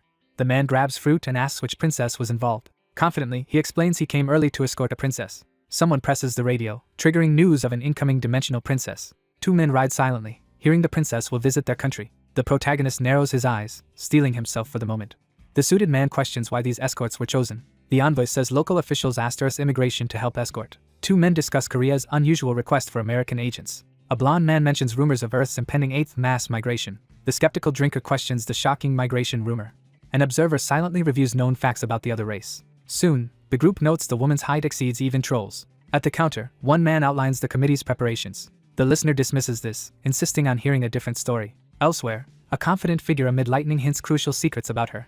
One man at the bar admits he knows little. A uniformed squad marches through a star portal and arrives on Earth. A pink-haired ally explains one teammate was separated and sent alone. A calm official says her release cost 500,000 talentum from unknown sources. Meanwhile, a lone traveler says another was released and will seek someone. The young man slams the bar, stunned by the enormous release fee. One drinker suggests she received amnesty for accomplishing something extraordinary. A composed woman sharply asks the uneasy youth how he feels about Telesia. The reserved man silently broods over what he has learned. Suddenly, the youth realizes the other outsider likely regained lost memories too. A blonde tease mocks him for worrying about a former spouse. The two men argue, each blaming the other for their failed relationship. Alone, he remembers how her warped love nearly killed him as mercy. A hologram warns that harming prisoners counts as punishable property damage. The captive knows she hesitates because punishment could erase her soul. The analyst warns that the newly freed enemy is likely to return and attempt an assassination before being recaptured. Haunted by memories of their painful parting, the lone figure recalls the last words exchanged in another world. A shadowy figure makes a cryptic promise to meet someone soon, her confidence unmistakable against the cosmic backdrop. The anxious man in the suit tries to reassure the group with a hopeful suggestion. Two patrons freeze in shock as a massive tree bursts through the bar counter. The older guest rises from the table, signaling that their meeting is over. A neon sign marks the entrance to a bar. One man cautiously brings up a sensitive topic as the other listens intently on the deserted rooftop. The blonde man issues a serious warning, expressing concern that the other person might end up like someone else. The young man offers a brief farewell and steps away into the calm night.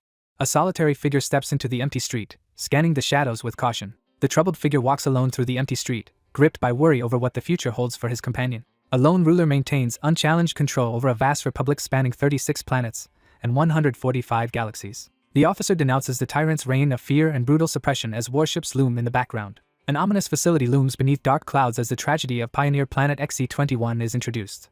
Upon learning of a planned uprising at the industrial facility, the autocrats swiftly imposed a total ban on food imports to the heavily dependent planet. Driven by starvation, the desperate crowd turns on itself, sparking a brutal struggle for survival. As an explosion rips through the government building, cloaked figures and the gathered crowd launch their uprising. Cornered and desperate, the masked leader points a gun to his head and activates a hidden switch. A blood-stained hand clenches tightly around a cane, signaling the aftermath of a brutal encounter. Suddenly, nearly all of the Republic's critical infrastructure erupts in massive explosions, vanishing into the void. Without warning, the entire world regresses as civilization crumbles to its most primitive state. Even after fleeing oppression, the exhausted survivors remain trapped by the devastation and turmoil of war. The hungry child tugs at her exhausted guardian, then urgently points out something in the distance as the anxious young man looks on.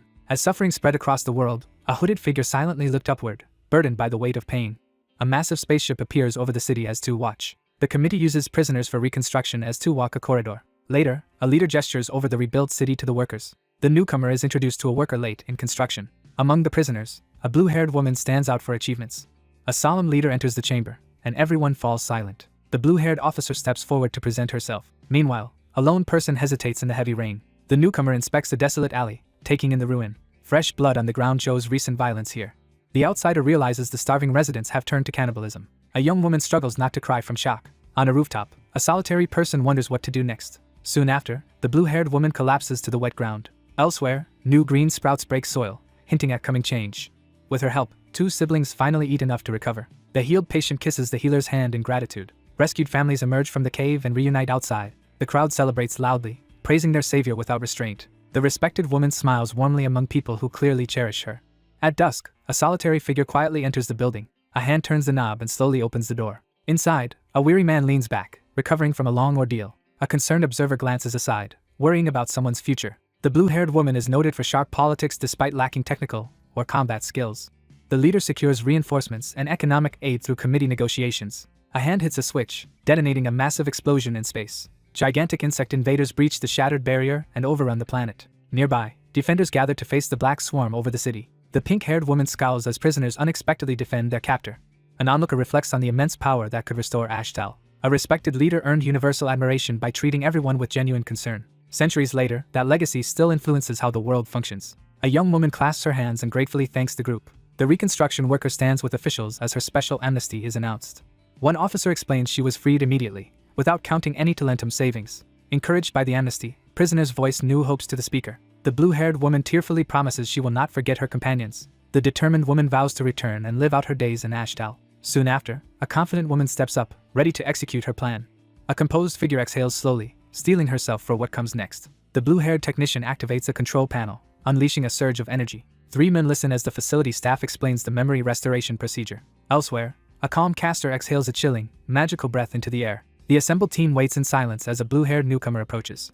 In the darkness, a confused man mutters an unfamiliar name. A tense group of cadets stands under red lights, preparing for an unknown threat. A young man panics as he watches his hands tremble uncontrollably. A sprawling futuristic city under a red sky marks the start of a new era. Finally, a composed operator stands at a glowing console, urgently delivering critical information.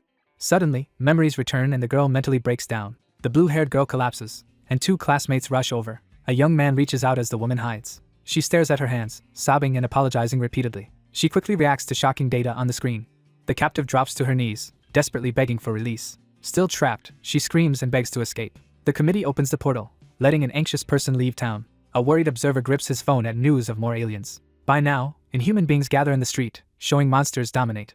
A solitary figure walks at dusk, listening to music. Then the traveler's eyes widen at something unexpected ahead. 2 people stare in shock at a sudden event near the mountain. 3 onlookers watch as a volcano erupts into the sky. 2 nervous people brace in the hallway, awaiting what comes next.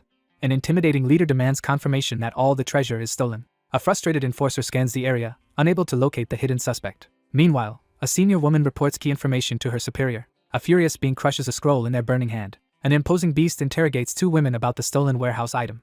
Later, the interrogator pressures an anxious elf about costly subordinates, forcing a fearful admission. The same elf endures heavy praise that only increases the pressure. A displaced man reacts with disbelief to an unexpected hallway remark. A silver-haired figure hints at craving meat again, even fairies. Finally, a nervous woman agrees stiffly as a bespectacled watcher observes. Employer sets impossible goals for the elf, demanding unprecedented results. However, the elf advisor threatens to quit over mistrust and incompetence. A man clenches his fist, barely restraining his anger. Meanwhile, the leader moves to alert the committee and close all portals. A superior orders a subordinate to accept every demand from an unknown contact. 2 operatives receive urgent orders from a magical mouth in midair. Realizing the danger, the observer sees the dragon is far stronger. A young man sits quietly, worrying about the consequences of his choice. The strategist slams down a stone, dramatically changing the board position. A skeptic questions old rules as his friend jokes over Go. Later, 2 men examine Seoul's new traffic controls and their political impact. The tusked man abruptly changes the topic. An impatient challenger urges his silent opponent to finally move. The loser grudgingly pushes cash over after another defeat at Go. Afterward, the host fetches more beer as his guest prepares a rematch. A uniformed man checks the fridge while a woman keeps working. A tense cook works over a pan, struggling under pressure. 1 person cooks at the stove while another watches from across. Meanwhile, a younger man offers a drink as they discuss reclaiming a risky frying pan. An amused woman mocks the frying pan's dangerous reputation. The young man raises a chess set, inviting everyone to play. Just then, his phone rings, and he opens it irritably. Suspicious, he answers the late call, thinking an elf is calling. At dawn, the sun rises over misty mountains and bare trees. The party searches the foggy ruins carefully but still finds nothing. The traveler and his otherworldly ally search the forest for options. Meanwhile, the investigator questions others about non-spiritual investigative methods. 2 investigators admit no new clues emerged after the fire. Later, 3 investigators inspect the vault but find no magic. The investigator concludes barriers and spells erased any remaining spirits. A TV report describes a 6-hour wildfire on the mountain. That night, magical fire briefly flares in a city street. A wary observer sees the flaming doorway as part of a ritual. The young man recalls the spell breaking a dragon barrier and erasing evidence. In response, the advisor suggests using a dryad, drawing skeptical questions. A strategist proposes hiring the dryad to question local animals. The group realizes all surviving animals have fled the burned area. The protagonist suddenly freezes in shock. Afterward, a lone analyst notes every surviving animal has disappeared. A gigantic severed rabbit head lies amid shattered ground and rubble. A determined man stabs his own abdomen as dark power gathers. A blue-haired woman approaches the portal as a guard watches. Soon, the noblewoman took her own life. The man notices his severance pay set at 1,200,000 talentum. A monitor displays a prisoner's ID and unexpectedly huge retirement payment. Someone waits in silence, nervously twisting their hands. The protagonist reflects, vowing not to repeat that woman's mistakes. A news anchor reports falling gold prices and rumors of another mass immigration wave. A hardened visitor reaches the tattoo shop at dusk, cautiously scanning around. Finally, an extremist voice urges restoring a humans-only world. A client screams as the tattoo artist keeps working. Meanwhile, the strategist sits calmly amid shouts and a scream. A man slams a thick wad of cash onto the table. The big client winces from his tattoo as a timid observer watches. The brute raises his fist and demands answers from another man. The tattooist briefly explains what to avoid and how to use the salve. Soon after, the bald client storms out of the room angrily. The bespectacled youth glares and hurls an insulting remark about others' rights. A sudden gunshot breaks the street's silence and startles nearby pedestrians. Police tighten the barricades, fully sealing off the street at sunset. Kneeling orcs beg for mercy with their hands clasped. A uniformed officer orders a cowering orc to stand and board the bus. The angry officer waves his baton and shouts at the group. Then the officer grabs the speaker's shoulder, abruptly stopping the complaint. A stern leader signals for everything to stop and sighs heavily. An older officer quietly warns his junior not to speak carelessly in public. The officer tells the wary group to board, promising shelter and food at camp. In response, one person promises safety as human and orc hands reach together. The bus drives off as soon as everyone is aboard. Elsewhere, a uniformed man watches a bus arrive, pondering the princess's visit. One guard admits unease about harsher movement controls and clean-up orders while his partner listens. Suddenly, a startled guard looks upward after hearing an unexpected noise. A tense subordinate answers an urgent call as his boss's name flashes. Nearby, a uniformed orc answers the phone while another man quietly watches. One man recalls their last visit to the orc district, and the tired aide agrees. A man reminds the group about the tattooed thug they met before. Later, the thug reveals the culprit was a notorious swordsman, not their first suspect. An investigator urgently calls for information about whoever creates the mysterious tattoos. An orc demands someone explain what the tattoos really mean. A researcher studies old documents and reports his findings over the phone. A furious man hurls an insult that enrages the orc further. At sunset, a small tattoo shop stands quietly in the fading light. The shopkeeper debates closing early because of the day's ominous importance. A nervous worker adjusts his glasses, acknowledging that today is unusually important. Someone fastens a heavy chain and padlock on the doors, sealing the shop. An annoyed man storms into an alley, shouting at crows scattering trash. An attacker savagely kicks another person away, driving them back. Outside, the same man fumes alone, muttering curses under his breath. Meanwhile, a tired passerby endures blaring anti-alien propaganda on the empty street. A lone resident walks on, insisting to themselves that Earth is their only home. 3 crows perch silently, suggesting something bad is about to happen. A lone figure's reflection appears in a black crow's eye, hinting at a warning. Suddenly, a flock of crows explodes into the sky above the city. A determined person grabs a falling dark feather from the air. The same figure stands firm while a swirling storm of crows gathers overhead. Their secret organization quietly spreads its influence across the city from the shadows. A strategist reviews their plan to target the 2 most dangerous enemy races. A masked leader announces 2 rising factions, the dragons and the orcs. He slams the podium, urging the crowd to expel the dragons ruling their society. He rouses them further, demanding orcs be isolated and exterminated as a biological threat. A massed assembly tenses as a dangerously powerful new race is announced. One masked man is shocked hearing about the 8th mass immigration. The presenter raises a remote and asks the audience about the Shutan race. Then the speaker explains the race's rapid growth and huge bodies using projected diagrams. A dilemma is raised about paying to adapt infrastructure for this race. A frightened member voices fear of violent, monstrous beings. Therefore, the leader orders the organization to stop the committee's new mass immigration plan. He declares capturing the outsider is now their top mission priority. Meanwhile, a lone figure is spotted near the hotel. At the entrance, one man bows and confirms they will cooperate during the stay. A formally dressed woman bows, introducing herself as the assigned translator. A young captive demands release, facing his captor without hesitation. As they hurry down the corridor, the taller man asks about the princess's condition. His quiet companion falls silent, clearly uncertain how to respond. The mustached official says increased security is badly delaying negotiations, unsettling the royal guest. However, the leader notes their actions secured a skilled new security chief. The mustached man reassures the uneasy visitor, downplaying security problems and asking for patience. One escort gestures to the door, indicating the awaited person is inside. A nervous visitor raises a hand and knocks on the door. Inside, a blanket-wrapped person recoils on the couch in sudden distress. A monstrous eye snaps open, showing the creature has awakened. The towering beast unleashes a roar that shakes the surroundings. Then a massive reptilian monster emerges and advances with a menacing snarl. An anxious intermediary delivers a message, and the calm man accepts the assignment. Nearby, the orc's reptilian features twist with hunger as he drools. The entrance exam ends as night falls over the building. A stern examiner explains the rules, and the nervous recruit reluctantly agrees. The hooded man slides photos across the table to discuss their importance. A man freezes on the couch, shocked by the document's contents. The photos reveal orc tattoos while one viewer anxiously asks what they mean. Later, one examines the ancient runes as a wary ally confirms their grim meaning. A chained captive recalls his people's enslaved, illiterate past and their continued ignorance. The nervous newcomer quietly asks if joining the group will cause problems. The bespectacled man admits he expected exposure but says every detail of his cover fits. The hooded mage burns evidence with purple fire and orders the other to move the shop. The seated man accepts help while his ally promises to supply the needed equipment. Then, the hooded leader steps into the alley and signals the group to move. A massive chain door opens as the group advances to their final trial. The young fighter accepts the challenge with clear confidence. A rat with glowing eyes appears under the same ominous purple light. Suddenly, a magical seal activates and floods the wall with purple energy. A lone man freezes under harsh red light, staring ahead in shock. Bloodstained tools lie arranged on a wooden table. Nearby, a candle burns atop a skull above a pile of bones. The captive thrashes against his restraints, while the ritual circle glows beneath him. The hooded officiant raises a knife over the captive as others ready themselves around the circle. The bespectacled challenger thrusts his blade forward, demanding proof of resolve. Meanwhile, an anxious climber forces himself up the dark staircase with renewed determination. One captor pins a victim to the ritual table, calmly preparing a cruel act. A towering brute smashes his rival's face, almost knocking him unconscious. A man writhes, screaming that orcs caused his suffering. A broad-shouldered man clenches his fists and resolves to act. A bound victim muffledly cries for help amid blood. The bespectacled victim vows harsher retaliation against his attackers. The captive screams in terror as a sudden threat descends.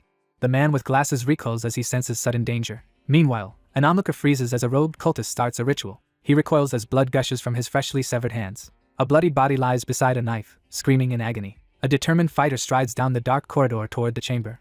The masked intruders recoil as an unexpected threat disrupts the chained room. Their hooded leader realizes someone strong bypassed multiple security layers unnoticed. The masked leader, with cultists and captive, threatens the lone intruder. Then a determined stranger enters, plunging the dim room into silence. Suddenly, power erupts as the stranger's eye glows ominous red.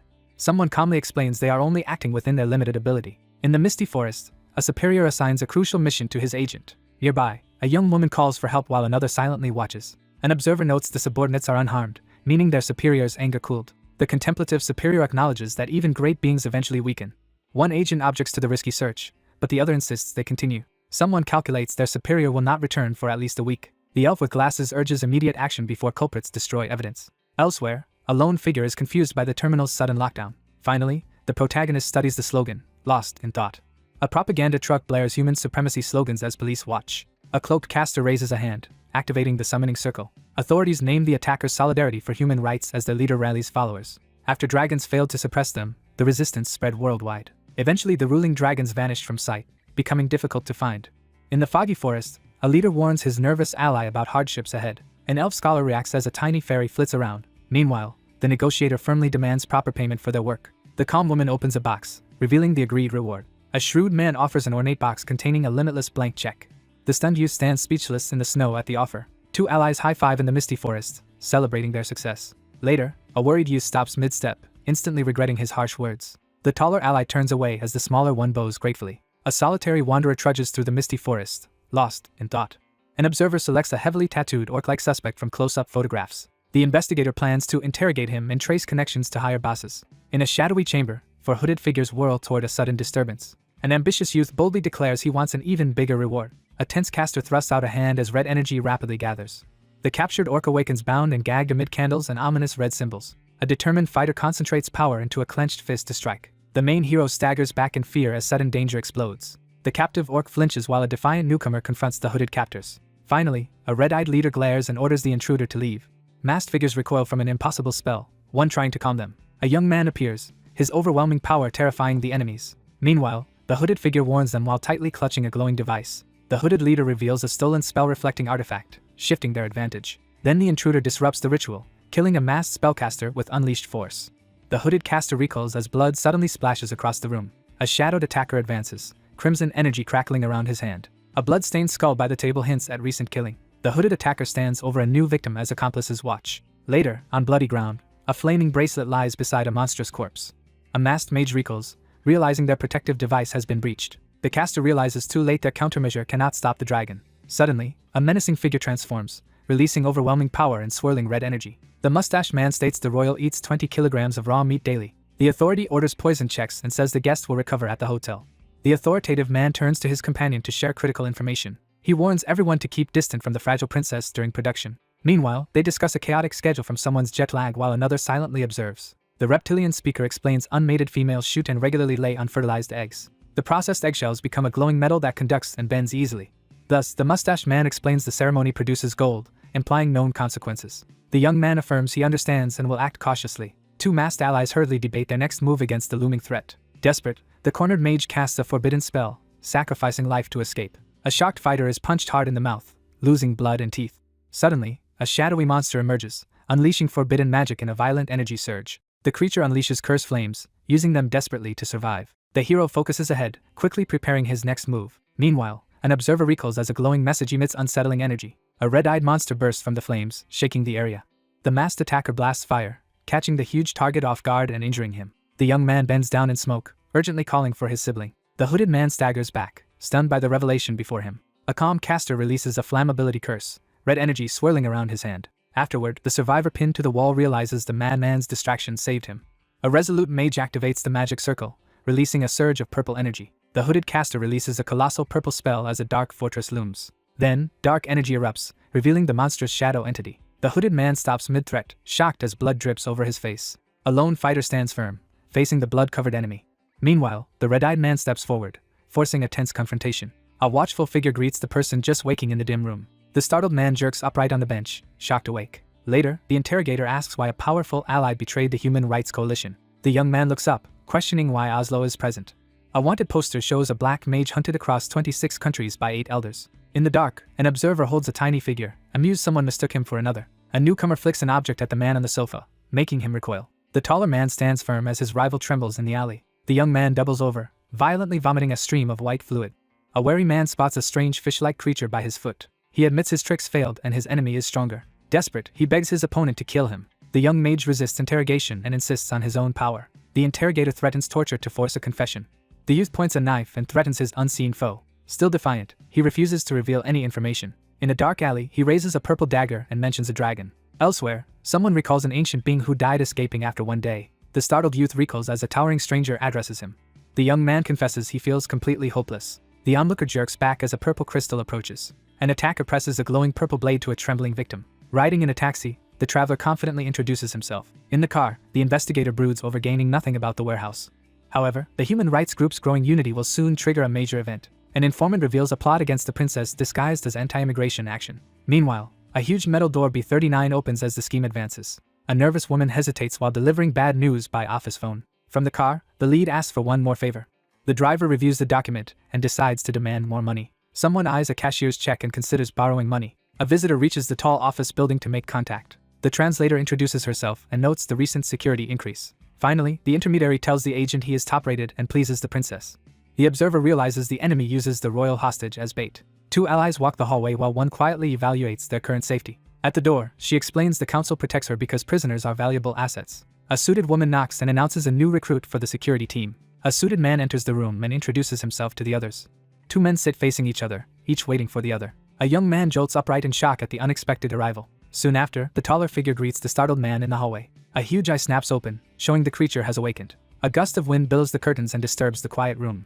The protagonist steps forward and loudly states his identity. A massive green limb drops from above, threatening everyone in the room. The stunned onlooker freezes as the monster looms overhead in clear threat. The orc stares ahead, suddenly overwhelmed by nervous excitement. Ominous laughter echoes through the room, breaking the brief silence. The confused man freezes after noticing an unfamiliar pink pheromone aura around him. Meanwhile, a dominant figure's pheromones fill the living room and overwhelm the group. The crocodile-headed being, glowing pink, raises a claw and readies an attack. A lone watcher freezes as the growing aura signals that something is terribly wrong. Another creature's enormous eye snaps open, marking its sudden awakening. Then a towering reptilian fighter smashes into the room, throwing the group into chaos. A tense woman urgently briefs an anxious man while another silently observes. A suited youth looks up, asking if the assignment was already done today. An orc-like man clutches his glowing abdomen, confused by the other's sudden action. Indoors, a thoughtful man pauses and quietly considers his next move. Morning arrives over the quiet landscape. Indoors, a man doubts his knowledge of Shutans. Meanwhile, the newcomer proves to be unexpected reinforcement, shocking him. 2 youths head out to talk privately as another notes it. 2 people stand on the balcony in silent thought. One recoils on the balcony while the other signals silence. The strategist realizes the enemy now follows a concrete plan. Later, 2 men discuss a secret mission. The cautious man recalls a crucial contract detail, prompting his companion to react in shock. One man calmly explains the strange noise to his uneasy companion as they stand together on the balcony. The wary young man looks up, tense, as a familiar noise reverberates nearby. The troubled newcomer reflects on the mysterious scream heard before arriving on Earth. One man expresses concern about someone's suffering while the other listens intently in the hallway. 2 young men stand on the balcony as one thoughtfully explains how local women refer to their daily pain as the curse of nature. The observer reels in confusion, silently questioning whether this routine has always occurred daily. The solitary figure stands on the balcony, wrestling with doubt about what truly happened. The baffled figure reels as unfamiliar knowledge floods his mind. The startled young man snaps to attention as someone urgently calls out to him. One man leans on the balcony railing and prompts his distracted companion, who snaps out of his thoughts with an apology. The attentive figure shifts the group's focus back to their assignment as the others listen silently in the modern room. The following day, preparations are underway at the building entrance for a significant arrival. The door bursts open, filling the room with blinding light and signaling a dramatic entrance. Blinded by a sudden burst of light, one man shields his eyes while his companion watches with growing concern. A massive golden claw slams onto the carpet, causing a rune to burst into light. A bulging sack bursts open, scattering gold coins across the floor. Gold-scaled figure enters red carpet, immediately attracting everyone's attention. Mustached man skeptically wonders why she tried so hard. Towering visitor walks into the building, surprising staff and guards. The beast recoils, shocked by a sudden, unknown threat. Meanwhile, one serious traveler walks ahead while his companion lags. The burly man blushes and stammers in embarrassment. The hero sweats, struggling to understand the sudden situation. A suited woman rushes over, urgently calling to the agents. Suddenly, a heavy vehicle crashes into the scene. Two men beside an armored truck prepare for changed plans. The observer quietly questions the real reason for this outing. Meanwhile, a VIP convoy arrives, prompting speculation about the visit. The orc reports seating for security and delegates is arranged. The confident speaker announces he and another will ride along. A golden-scaled giant addresses a tense man in foreign speech. The huge reptile closes its eyes, clearly enjoying the sun. The suited man looks up and reluctantly accepts the order. A nervous agent approaches and hesitantly interrupts the two guards. Then the blunt one asks which of them is stronger. The vehicle speeds down the street with urgent purpose. Inside, 3 passengers eye the golden reptile with clear unease. The uneasy messenger says the noblewoman wants fewer riders inside. A superior orders a vehicle change, leaving 2 agents confused. The crocodile-headed figure looks aside, obviously embarrassed. Finally, a shy youth stands among glowing flowers, quietly admired. The golden-scaled passenger clutches his chest and collapses. The attendant nervously asks if anything troubles the royal. The reptilian noble blushes and hesitantly mutters a response. The panicked man in a suit babbles incoherently. Elsewhere, a distant voice chants a mysterious incantation. The young man recoils in shock at the sudden event. Later, the wary visitor confronts the gold-scaled leader. An undercover agent tenses when someone suddenly calls his title. The translator insists he will follow strict ethics before the commander. The interpreter suddenly stops, realizing something crucial. A guarded convoy crosses a bridge while the translator readies for total secrecy. Inside the vehicle, a young man lunges to stop a reckless move. The embarrassed brute hides his face, overwhelmed by flustering attention. The interpreter urgently orders that the orc-man exchange stay untranslated. An armored vehicle speeds over a city bridge amid a deep rumble. In the car, a sweating man declares that money is the enemy. Reluctantly, the man decides to obey the princess's demands. The large reptilian advisor silently considers drastic action if the other oversteps. The orc haltingly speaks as the stern man confirms the name. Inside the high-tech vehicle, the reptilian advisor asks about visiting Galenko. The wary passenger admits he knows nothing of Galenko and asks more. The crocodile-headed elder nostalgically praises the area's stunning beauty. Under 2 moons, a glowing swamp stirs with emerging spring life. Someone reminisces about an idyllic homeworld beneath a radiant planet. Finally, the golden-headed passenger asks the reserved youth where he comes from. The man admits the council fabricated his official birth year. Meanwhile, the lizard-like ally recoils, shocked by his true age. Inside the transport, a traveler asks quarter-elf lifespans, but the companion is unsure. Soon after, the reptilian pilot suggests living off Earth in another dimension. The young man steels himself to enforce stricter personal boundaries. He bows, desperately apologizing to the royal figure. Suddenly, the protagonist freezes, disturbed by an unexpected reaction. The embarrassed reptilian turns away, asking to retract his earlier confession. The golden-scaled male averts his gaze and haltingly confesses his feelings. A crocodilian orc stares ahead, overwhelmed by the astonishing sight. Eventually, the nervous passenger agrees to move past the awkward topic. A crowded suspension bridge over the river establishes the bustling setting. At the controls, the lizard pilot explains Shutanian expectations for women. As a result, many women there struggle to understand their own feelings. The tall companion bows slightly, admitting confusion and apologizing for his behavior. Later, a composed rider sits opposite the uneasy passenger and calmly reassures him. The inquisitive rider questions Shutanian values, and the companion confirms them during their talk. In the backseat, the young man wonders how long the tradition has existed. However, the gold-scaled elder recalls that records vanished after the race war. The wary analyst studies the screen, sensing the old tradition is suspicious. Meanwhile, another researcher links new evidence to recent talks about the race conflict. The reptilian gazes at their glowing abdomen, recalling daily unfertilized egg-laying. While checking the desk, the observer realizes new interspecies data contradicts prior beliefs. The system activates, gradually erasing the captive's memories. Finally, a lone wanderer drifts through space, wondering if fragments of the past remain. The outsider notes this world, like his, gathers many different races. Those with overwhelming power were pitted alone against every other race. After losing the race wars, the defeated were reduced to the UN's lowest rank. The lone rider eyes the entering creature and quietly addresses the royal passenger. A heavily armored convoy speeds down the highway under tight escort. The crocodile-headed leader dismisses the rumors as a simple misunderstanding by outsiders. Suddenly, a tank roars past, leaving the nearby pair stunned. 2 observers deem Earth too small and unready, requiring vast time and resources. Inside the car, the man questions whether his companion's visit is purely business. The monstrous rider bares his teeth, eagerly expecting a favorable outcome. An ambitious challenger vows to defeat the rival princesses, ignoring the monster before them. Meanwhile, a lone thinker recalls that fertile females stop ovulating for decades after laying. An observer listens as a hologram activates, delivering urgent news about the princess. Soon, an armored vehicle races through the city, closing in on its destination. In back, a polite passenger asks for their destination's exact location. The reptilian leader rises inside the vehicle and orders the group to relay his message. The team moves toward the Goryo Precision Pension Building, their next stop. However, the crocodile-headed officer boldly states that his actions are deliberate, prompting a surprised response from someone nearby. The strategist, startled by the call, learns unexpected news that disrupts his plans. Office staff scramble frantically to alert the board of directors after receiving urgent notice of an imminent visit. The towering figure issues a chilling order as the monstrous beast snarls menacingly below. The imposing figure finally reveals the real motivation behind arriving on this world, his silhouette framed by roaring flames. A vehicle screeches to a halt, filling the air with the smell of burning rubber. Several anxious men in suits nervously gather outside the imposing building, bracing themselves for what comes next. Two large figures march toward the crowd blocking the entrance. The team advances cautiously beneath a massive claw overhead. An analyst realizes her movements already exceed government predictions. Meanwhile, the crowd remains unaware of the princess's secret mission. A colossal stone appendage emerges, overshadowing everything below. The suited group looks up, alarmed by sudden noise above. Suddenly, a monstrous creature awakens, its yellow eyes snapping open. The enraged monster bellows, demanding to see the president. Elsewhere, a newcomer faces a towering glass building, steeling himself. The group arrives at the Goryo Precision Pension Building. A young man gazes up, brooding over the struggling company. A staffer announces the company leader is returning from a trip. A suited man checks his watch, waiting for an expected visitor. Then, an onlooker suddenly tenses as something unexpected catches his eye. A reptilian clerk at the desk notices a newcomer entering.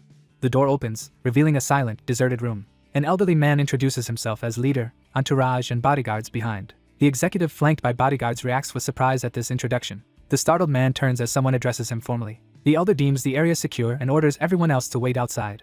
Two men wait in the empty room, one leaning, the other lounging. Meanwhile, the young man ponders alchemy companies losing ground to biosynthesis. The observer realizes the princess is secretly linked to one debtor. A crocodile-headed giant crushes a man beneath a massive, debt boulder. Finally, the wary observer questions the elder's motives, gripping a pair of scissors. While calling, he wonders who now controls the princess's debt. The youth hesitates, then firmly rejects the uncommissioned work. In the street, he decides to treat this job as a favor. Reluctantly, he agrees to investigate as a special personal favor. While pondering recent events, the observer spots a familiar person near Evergreen Bookstore. A strategist prepares to leak company data to the authorities. The young man wonders if the woman inside understood his message. A growing threat pushes officials to intervene before outsiders seize the corporation. The protector stands alone, plagued by guilt over his wavering loyalty. An elderly man bows and kisses the golden gloved hand respectfully. A demanding creditor insists on hearing the exact repayment plan. The older man lowers his gaze and reluctantly agrees. An almost irresistible offer is being carefully considered. News reports that alchemy corporations are going bankrupt as gold prices collapse. A gray-haired overseer watches the ruined facility, regretting allowing gold production to continue. The older leader steels himself to overcome the looming crisis. Just as his patience fails, an unexpected knock sounds at the door. An eager businessman hands a proposal document to the person across the desk. The older man freezes, shocked by the proposal's unexpected contents. A rare imported material vital for alchemy and gold production is introduced. Unexpectedly, an offer arrives to supply MSFs cheaply, clearly aware of their crisis. A worried financier admits they lack the money to pay. The masked lender offers bonds, to be repaid when conditions improve. Over time, the company's financial situation kept worsening. They kept issuing more MSFs in exchange for bond collateral. A distressed executive learns the bonds were transferred to an unknown party. The weary elder announces a new creditor, referencing the Precision Alchemy repayment plan. Next, the stoic negotiator names a key princess as involved in the matter. The elderly official studies the new figures, visibly shaken by the numbers. The crocodile-like creditor slams the table, furious about the chaotic repayment proposal. The authoritative leader exposes falsified data and immediately rejects the entire repayment plan. The enforcer issues an ultimatum: repay at once or accept extremely harsh terms. The older man, rattled, asks what specific demands the creditor has. A young assistant hands a clipboard to the elder in front of the screen. The senior man reads the clipboard and is stunned by the listed liabilities. The agitated executive demands to know why an outsider wants the Magic Alchemy Corporation. In response, the crocodile-headed creditor curtly dismisses the question as strictly off-limits. A transfer contract confirms the shares will pass to an Earth-registered corporation. The orc-like lawyer states the deal is fully legal in both worlds. The sweating elder is forced to choose bankruptcy or surrendering shares for continued employment. The imposing enforcer adds a threat, warning that any attempt to flee is impossible. The elder bows with the contract and pleads for additional time to decide. Meanwhile, an armored vehicle speeds away through the city, carrying the threatening creditors. Inside, the reptilian boss relaxes and orders the attendant to bring food. An eager servant presents a container filled with raw meat to the passengers. The beast-headed creditor lunges forward and ravenously snaps up the raw meat. Another monstrous diner drives its tusks deep into a thick slab of meat. Nearby, a box emits red fumes, making an onlooker recoil from the overpowering stench. Elsewhere, a young man stops, staring at red and green energy forming around his hand. At a control station, a watcher stiffens, detecting an unknown smell unrelated to the meat. A reptilian being snaps upright as startling news arrives. An analyst studies the particles and realizes the presence is wrong. Two giant glowing ants face off, emitting an unusual signal. Meanwhile, an observer quickly notices a crucial difference from expectations. The analyst doubts the green particles reacted so strongly to oxygen alone. A volatile compound mutates inside the ruler after reacting with local biology. The crocodile-headed figure ravenously tears into raw meat. An orc yells as a determined man suddenly grabs his face. A young man recoils and raises his guard against a sudden threat. A nearby observer stands frozen, silently registering the escalating danger. The young man squeezes his eyes shut as golden energy engulfs him. A calm ally warmly embraces the enormous golden toad. The enraged youth shouts defiance directly at his opponent. A desperate man urgently orders an unseen ally to act immediately. The nervous subordinate leans forward and quickly confirms the order. A kneeling interpreter relays a message to the ruler while another watches. Suddenly, a vast swarm descends from the sky, darkening everything below. A driver slams the brakes when something unexpected blocks the road. A massive dark vortex opens above the street, triggering chaos below. From the vortex, mechanical flies surge out and overwhelm the area. A rushing runner speeds down the corridor, suddenly suspecting a hidden trap. A barrage of dark projectiles slams into the stone building, shattering it. The young man sprints forward, urgently warning the group about an approaching threat. A massive blue explosion rips through the structure, hurling debris outward. Finally, a deadly thumb-sized wasp appears, presented as a major threat. Suddenly, a metallic beast charges forward, crackling with energy. An attacker dives downward, delivering a blinding plasma strike. Meanwhile, a massive insect swarm floods the city streets. 2 ruined military vehicles lie abandoned after the battle. A shadowy fighter crashes into debris with violent impact. Then, a towering black spire erupts from the ground, crackling. A giant reptilian beast recoils as a purple-clad attacker strikes. The stunned man recoils as purple energy engulfs half his face. The youth clutches his face as dark energy overwhelms him. The wounded brute hurtles downward, crashing toward the ground. Meanwhile, a battered figure is flung through a swirling purple vortex. A young fighter decides he must find another way to fight. The wounded youth unleashes dark energy, straining past his limits. Thus, a massive blast of destructive energy erupts outward. A young man braces as purple energy engulfs half his body. A huge crimson blast shoots upward, tearing through the clouds. During the crimson barrage, an observer spots a weakness in the armor. An enraged caster channels energy while a monstrous insect readies its attack. Soon, a glowing insect horde erupts from red energy, spiraling downward. A stunned youth recoils as corrupting purple energy engulfs half his body. A falling fighter is engulfed in shadowy energy, unleashing a devastating attack. A lone defender raises a dark shield against a nearby red blast. A wary survivor senses the enemy lives, his eyes glowing. Now, an observer sees the blue swarm runs on a sorcerer's mana. A damaged monstrous insect lunges forward, revealing its undead nature. A black vortex appears in the sky, and the rooftop group looks up. During a standoff, one ally warns the group the attackers want the princess. The observer's eye flares purple as he realizes the enemy targets the princess. The young man raises his hand, gathering shadowy energy to attack. From above, an enemy unleashes a huge purple blast at the city. The hulking beast staggers as a powerful hit strikes its body. Meanwhile, the guardian urges their mount onward, fleeing through the sky with the princess. The empowered fighter retreats quickly, searching for a place to raise a barrier. From above, the watcher finally spots the target building. The subordinate hurriedly prepares to activate the magical barrier. Nearby, one person tenses and looks up at an unexpected voice. The caster hammers dark energy into the ground, unleashing a city-wide shockwave. The alert onlooker looks up, realizing the water is falling from above. The man gathers dark energy between the tall buildings, readying an attack. The mage slams the ground, releasing energy to raise a strong barrier around the building. A blinding explosion erupts above the city, flooding everything with light. A lone watcher surveys the city as a glowing hexagonal barrier activates overhead. Then, the same figure studies the shimmering barrier, satisfied it activated successfully. A blazing shield rises around the structure, deflecting the falling rubble. Inside, a vigilant person peers through the blinds, watching for danger.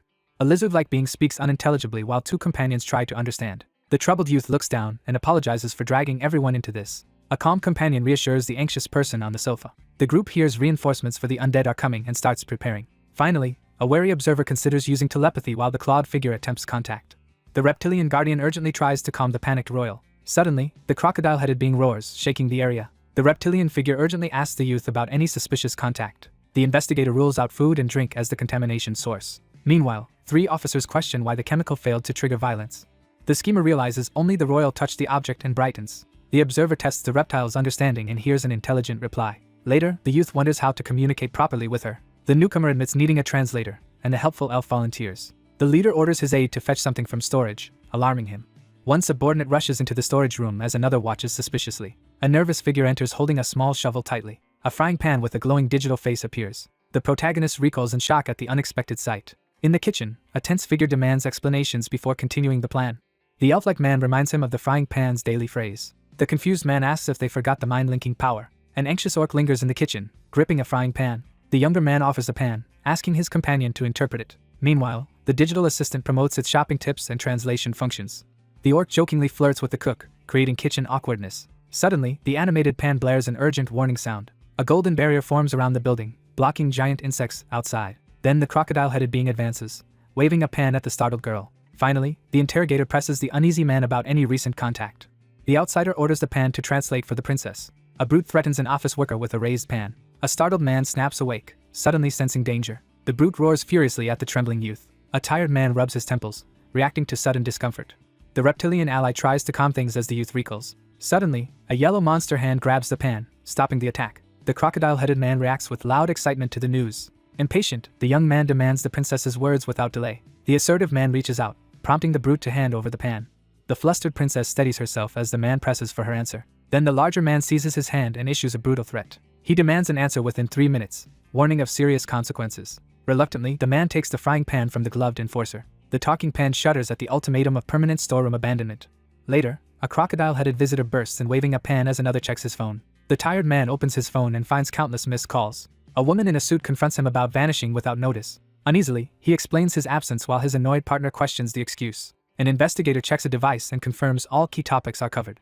Next, the investigator turns to documents on Goryeo Precision Alchemy. A red-haired official explains government support is blocked by conflict with the company. She adds that repeated violations made authorities withdraw support, surprising the listener. A lounging colleague asks about the one-quarter racial employment quota policy. The diversity chart shows mostly humans, few elves, and no other races despite quotas. The analyst notes the office has only humans and elves and questions this arrangement. The protagonist realizes a hostile faction is approaching and steels himself. A hierarchy is described where non-human races are ranked and discriminated against. However, some useful races are still excluded under claims of protecting humans. The youth considers how creatures are ranked by their impact on humans.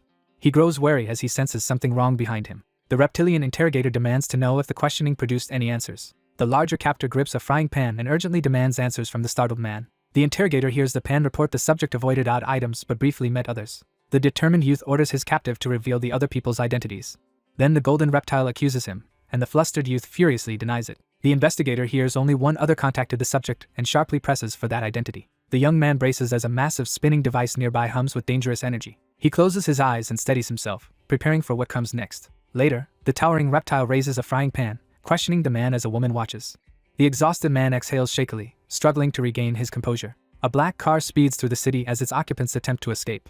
Inside, the passenger checks his phone and smiles while the driver concentrates on driving. The composed leader confirms the hostage is safe and orders a subordinate to chase the attacker. The strategist reassures his ally that their special abilities will let them track the enemy. The youth learns of a power that combines remote viewing with sensing impressions from objects. The observer follows insect trails in the air and directs a turn at the intersection. Meanwhile, a swarm of undead wasps attacks as the hidden mastermind tests a new tactic. The confident passenger insists their advantage guarantees they will catch the target. The sane passenger mentally counts his expected reward while the silent driver keeps driving. The agent sees his severance fund covers over half. Meanwhile, the youth finds his 70,000 talents insufficient. In the car, he wonders if his lost past is unforgivable. The vehicle speeds into the tunnel toward a hopeful destination. The captive imagines a blinding tunnel, finally sensing possible escape. 2 cars near the underground lot entrance as tension builds. Soon, 2 black cars race down the ramp in pursuit. A group of suited men strides into the underground garage. An alert man startles as his wary ally watches from the shadows. A hooded stranger enters the misty garage, drawing immediate attention.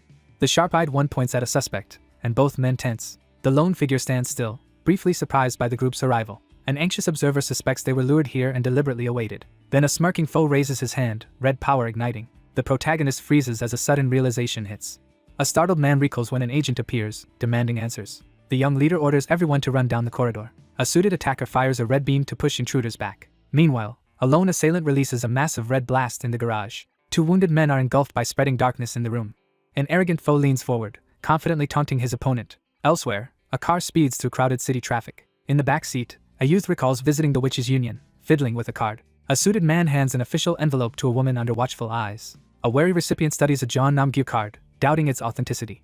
The protagonist sits in the car, doubting the other's motives. The young man suspects someone hid past alien employment violations. The outsider kisses a Shatanian's hand to dispel prejudiced suspicions. Meanwhile, the young man grips a note, waiting tensely in the car. A black car speeds toward the Goryeo Precision Alchemy headquarters.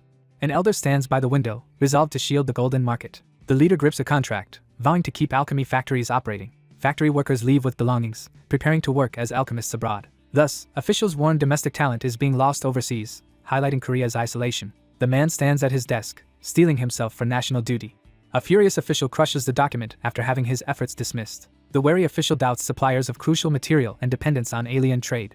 A holographic map exposes a secret alliance with the royal figure. Suddenly, a monstrous enforcer seizes the elder as the royal trap springs. A crumpled paper falls into an overflowing trash can. The anxious man sinks into an armchair, burdened by the situation. The weary elder slumps in his chair and lets out a sigh. Later, the elder offers support while the group approaches the Solidarity Organization. A blood-stained masked agent extends a hand, proposing a dangerous partnership. The wounded fighter raises his weapon, urging the group to take revenge. A defeated body lies in darkness while a larger confrontation approaches. An anxious official asks why the visitor chose Korea over other countries. The masked conspirator assures his accomplice their plan will leave no trace. Nearby, an elder authority hides in the shadows and watches fearfully. Two battered allies clasp hands, sealing a crucial pact. The weary leader considers erasing his debt by accepting a dangerous job. Now confident, the older boss relaxes, believing his alchemy factory and market secured. Suddenly, a phone rings on the desk, demanding immediate attention. The older man leans forward, sensing trouble and demanding an explanation. An urgent alert blares from the device, signaling a serious emergency. Then an elderly boss reels back, hearing immigration officers have reached the first-floor lobby. A search team rushes through the building, urgently beginning a floor-by-floor sweep. Meanwhile, the stern leader and his suited entourage enter the lobby as an imposing unit. A lone man waits silently at the desk, anticipating their arrival. Terrified, the elder blurts a confession about an arranged disappearance of incriminating evidence. The protagonist recalls the immigration officer's harsh reputation inside the agency. A calm officer activates a green magic formation, initiating a binding ritual. At once, the fugitive triggers a powerful magic circle to escape capture. An older conspirator stands ready to kill himself with concealed poison. Instead, the determined agent snatches the glowing orb as energy erupts around him. Shadowy tendrils burst forth, surging toward the glowing doorway with violent force. Elsewhere, the captive elder thrashes helplessly against the restraints binding him to the chair. The older schemer recalls, struggling to understand how his WASP plot failed. An interrogator states that authorities already eliminated the remaining WASP threat. Pressing further, the investigator demands full details about the human rights group's Solidarity Network. The lead interrogator overrules his attempt to plead the fifth and tightens the questioning. The stern leader announces their citizen rights will be partially restricted under constitutional emergency powers. In response, the restrained elder demands why his captor supports the invading forces. The informant explains that, during the 7th mass immigration, humans openly welcomed the elves. Furious, the elder demands to know whether the calm outsider will side with the monsters. The young man demands an explanation for the betrayal. He wonders if his mostly human blood still makes him elf. The older man reveals his extreme hatred toward non-humans. The interrogator demands why the captive cooperated with the human rights group. In the office, he questions the plan to exterminate all non-humans. The older official recounts past atrocities committed against other species. The young man challenges the other's claim without backing down. However, the elder dismisses monster deaths as meaningless. The young man steels himself for what comes next. He admits he originally planned to interrogate the captive himself. Instead, he summons a dragon to conduct a brutal interrogation. Dragons alone wield magic that drives a mind to its limits.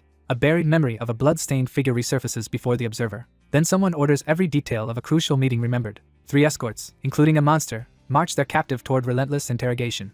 The advisor warns agents guard the dragon and urges him to survive. Later, the young man checks an urgent message on his phone. He tensely listens to an unexpected call on his phone. An agent answers the call, bracing for urgent news. Meanwhile, another man makes a tense call by the window. Police cars arrive outside the buildings with blaring sirens and rain. 2 investigators survey a bloody parking garage beside a blue glowing shard. The leader requests an update, and a subordinate confirms an agent checked the data. In a bloody room, they confirm the missing agent's soul is gone. Finally, a secretive group reveals magic to transfer a captive's soul.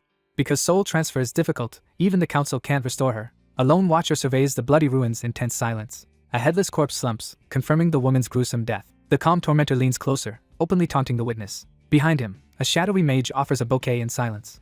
In the garage, 2 investigators detect deliberate magical residue near the corpse. Entering the bloody room, the observer realizes the scene was staged. A furious fighter confronts his foe, red energy sparking around him. Despite hesitation, the challenger accepts the test with defiance. From the shadows, a lone assailant promises brutal violence.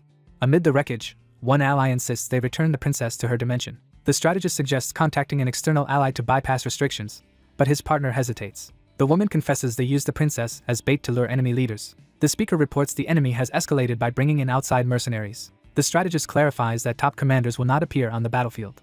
Meanwhile, the calm woman urges her partner to cancel the dangerous operation. The bodyguard advances through the bloody passage, focused solely on protecting the princess. The commander orders her team to send the girl back immediately. Freed of restraint, the enraged man unleashes his full power to kill his enemy. Elsewhere, a massive space terminal hovers above a distant planet.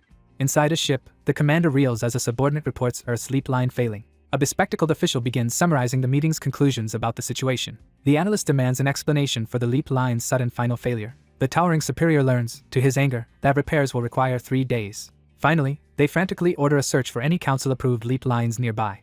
An orc hurriedly hands a tablet to his superior. An official reviews the tablet, complaining about excessive layovers. Suddenly, a clerk looks up, startled by an unknown arrival. An investigator examines a manifest, wary of a lone alien traveler. Meanwhile, 2 officials receive a critical transmission from Earth. A nervous officer accepts a glowing device, expecting urgent news. A holographic envoy appears and bows to a hidden authority. The seated leader listens as the hologram urgently requests approval. Then a silver-haired man stiffens, stunned by unexpected information. An agent sprints over to brief a wary contact waiting outside. The subordinate reports that the chairman raised the issue to council. Obeying a spirit, an elf readies for departure via a restricted route. A commander transmits an order through a device, telling allies to advance. A mission-wide directive is broadcast to every participating spellcaster. Outside a bookstore, operatives wait while an urgent command comes through. Nearby, a large warrior steadies himself as an ally activates teleportation. Alone in shadow, someone looks up, expecting an imminent revelation. A lone traveler walks toward a massive glowing portal above the airport. Armed guards and dogs tightly secure the VIP lounge entrance. A huge guard snarls over a dark object on the table. A reptilian researcher studies the talking frying pan as another watches, baffled. A strange device pulses red, enabling limited telepathy through spoken thoughts. One frying pan drifts through space, the last survivor after recalls and lawsuits. A young man demands why such power was hidden inside a mere pan. A veteran prisoner remembers only one person wielding that ability in 8 centuries. He thinks the rare ability user could have lived luxuriously. He reflects on how pointless the recent death was. He looks up at a spinning object hovering before him. Then the reptilian giant shoves a hairbrush at him, expecting action. An ally blocks the orc's swing, stopping the frying pan. The beast lunges forward, jaws wide, during a grim announcement. The orc admits he caused an ally's death on the mission. A companion quietly offers formal condolences for the loss. He reassures the distressed woman, promising support. As they march silently, an observer considers how divided everyone remains. An analyst explains that repeated mass immigration over decades inevitably sparked conflict. The yellow-scaled ally reassures the others, saying he understands. A vast fleet crosses space, showing the earlier immigration wave. After brutal racial wars, a survivor mourns the natives' heavy losses. An elder explains most pre-war records vanished, leaving only fragments. Soon, a composed woman interrupts, and the man snaps back. The official orders security checks and reports completed before the dimensional leap. The orc is shocked to learn his weight has skyrocketed here. The yellow-skinned ally gives a knife, which the wary man accepts. The assistant submits the jewel purchase file, and the official approves. Silently, an observer weighs how the jewel purchase affects their leap quota. The bodyguard braces himself, and prepares to chase the culprit. Suddenly, a scream erupts and startles everyone in the room. A terrified passenger screams while panic spreads across the platform. Finally, the overwhelmed person collapses while the others react in alarm. An injured man staggers back, clutching his bleeding shoulder. A suited man recoils as his face suddenly melts. One fighter collapses from poison while another yells for a detox scroll. Meanwhile, 2 allies see chaos erupting on a distant bridge. A vengeful man silently vows to annihilate his enemies. A hooded summoner releases spectral monsters under his command. Despite being hunted, the infamous Black Mage appears leading a monstrous army. A cloaked watcher sees undead closing in and suspects a deeper threat. A hooded figure corners someone, warning that no interruptions are allowed. Terrified travelers sprint down the terminal ramp amid spreading chaos. Blood pools across the floor as tension thickens around it. In response, their leader orders neutralizing scrolls used and the wounded evacuated. An enraged orc shouts while gripping the bullet belt. 2 wary scouts study the foggy wasteland and its massive glowing portal. A weary agent slumps beside a newly deployed heavy machine gun. 2 suited men trade tense comments about the nearby crime scene. A veteran operative studies the mutilated corpse, noting the victim died instantly. Therefore, an investigator reports brutal torture and suspects the killer is a black mage. A defeated man mutters that dealing with them curses families for generations. Worse, another shaken survivor warns that once they hate you, escape is impossible. On the rooftop, one man voices doubts while the other stays silent. A determined fighter steps up to face the colossal beast. The same youth remembers past battles fought beside ancient beasts. Gunfire erupts as one attacker charges straight into the ambushing group. Then, several machine guns unleash a relentless barrage of gunfire. Defenders radio in an approaching horde near the waterfront. Meanwhile, a soldier radios for backup when an unexpected threat appears. A scream rings out beside a bloodied phone in the rubble. A powerful beam erupts from the portal as fog thickens over the airport. A brute aims a minigun at his victim while another man watches. The foggy bridge to the island reveals their single-point security weakness. A massive undead horde slowly marches through the shallow sea toward land. However, the horde surges toward the glowing portal, unable to teleport directly. An enraged listener presses the glowing device to his ear, hearing bad news. The operator confirms the mission report's conclusion through the holographic interface. The leader orders a subordinate to escort the reptilian captive to the lead ship. The hesitant assistant questions this order, but the imposing superior refuses to reconsider. Then the commander reveals the emergency leap code. A shocked man freezes as a sudden realization hits him. The analyst asks if the secretary received the item during the chairman's absence. The nervous holder grips the item and demands how the other knows his secret. A colossal council-authorized vessel emerges from the vortex, the dimensional leap ship. Afterward, the operator enters the code into the control panel. The supervisor explains there is an emergency protocol authorized by the terminal manager. She adds that almost no one knows the secret protocol exists. Nearby, a suspicious man answers a glowing device while someone questions his identity. The wary operator activates the device and starts a test transmission. 3 agents, their earpieces glowing, brace for urgent orders beneath the overcast sky. 2 uniformed reptilian guards stand ready as an official announces the escort of the princess and her group to the leaked ship. The authoritative man entrusts the princess to the attentive secretary before striding out through the bright doorway, leaving her and the vigilant bodyguard behind. An aggressor growls, squaring off against the arriving stranger. Meanwhile, the beast-headed fighter stands growling in tense thought. A lone wanderer walks into the snowy haze, hinting at a future confrontation. A solitary person walks through the fog-filled, empty parking structure. Suddenly, a colossal energy spike slams down and shatters the ground. A lone fighter approaches the massive glowing gateway, gripping a radiant dagger. There, an analyst studies the glowing interface, realizing it signals a summons. The watcher glares at the hooded profile, recognizing a particularly dangerous enemy. A hooded leader announces a deadly bounty of 200,000 talentum as allies gather. At that moment, a lone warrior dives down, purple blade aimed at the surrounded target. The hooded man remembers his destroyed institution as green energy coils threateningly around him. A lone challenger steps up to confront the colossal dragon now standing alone. In response, an enraged sorcerer threatens to unleash true black magic. A wounded fighter grips the pulsating blade still embedded in his body. The man drives the cursed dagger into his arm, releasing dark power. A furious attacker, wreathed in green energy, charges forward to kill. Soon, energy cracks race across the ancient archway as it activates. A towering victor radiates green energy above slain monsters as a bystander recoils. Then, a massive explosion rips through the crowd, flinging bodies away. A combatant fires a huge burst of red energy, sending a violent shockwave outward. The dominant fighter flares with red energy, effortlessly nullifying the challenger's attack. Meanwhile, the man smirks and fires red energy from his glowing hand. A determined attacker throws a blinding energy blast that splits the ground. A furious mage releases a deadly barrage of glowing green magic circles. A vengeful caster launches relentless magical orbs to prolong the victim's agony. A massive explosion devastates the landscape, hurling debris and energy outward. A figure releases swirling green energy, displaying his overwhelming power. A lone silhouette moves through thick fog, identity still hidden. Startled, the figure crouches in the mist, responding to an unseen threat. A shadowy man confronts another, demanding answers as purple energy surrounds him. Meanwhile, the young fighter releases crackling purple energy, defiantly challenging his hidden enemy. A wounded mage clutches his hand as unstable energy erupts uncontrollably. The mage unleashes numerous spells, but the opponent remains completely unaffected. Desperate, the caster channels black magic, realizing his power is still insufficient. Exhausted, he studies his blood-stained hand, recalling a month of relentless killing. Nevertheless, the survivor continues forward through the shattered terrain despite tormenting memories. Suddenly, a massive crimson rift erupts, unleashing destructive energy. An onlooker recoils as a glowing fissure splits the ground beneath hovering feet. The challenger tests the crackling barrier and demands a response from his silent opponent. Elsewhere, a lone man releases dark energy, saturating the air with power. In a church, a couple cradles their newborn and gives him a faithful name. A sorceress releases overwhelming black magic above a mound of skulls. A cramped European slum sprawls under a low, gray sky. Grateful orcs kneel and bow for the offered work and food. Their host smirks and motions for the wary group to enter the building. Suddenly, a chilling scream echoes through the deserted alleyway. A taller man calmly explains himself, while a confused orc reacts nearby. An orc enters a blood-soaked chamber, witnessing the results of horrific magic experiments. A worried man voices concerns about securing enough food and work. With a cruel grin, the attacker raises a glowing blade to strike. People realize no one would notice if orcs or goblins disappeared. A protester condemns authorities for ignoring goblins disappearing across Europe. Meanwhile, a hooded activist rallies crowds, denouncing authorities' disregard for goblins. The speaker urges the crowd to see anyone could become vulnerable. Later, a thug confronts a passerby, questioning their loyalty after non-humans vanish. The speaker is suddenly struck down mid-speech about the disadvantaged. The wounded woman turns to face the kneeling, shocked onlooker. Nearby, a bystander recoils on the wet ground, eyes wide with fear. An aloof man walks down the street, ignoring wary stares. A researcher quietly celebrates new freedom to continue forbidden work with a secret group.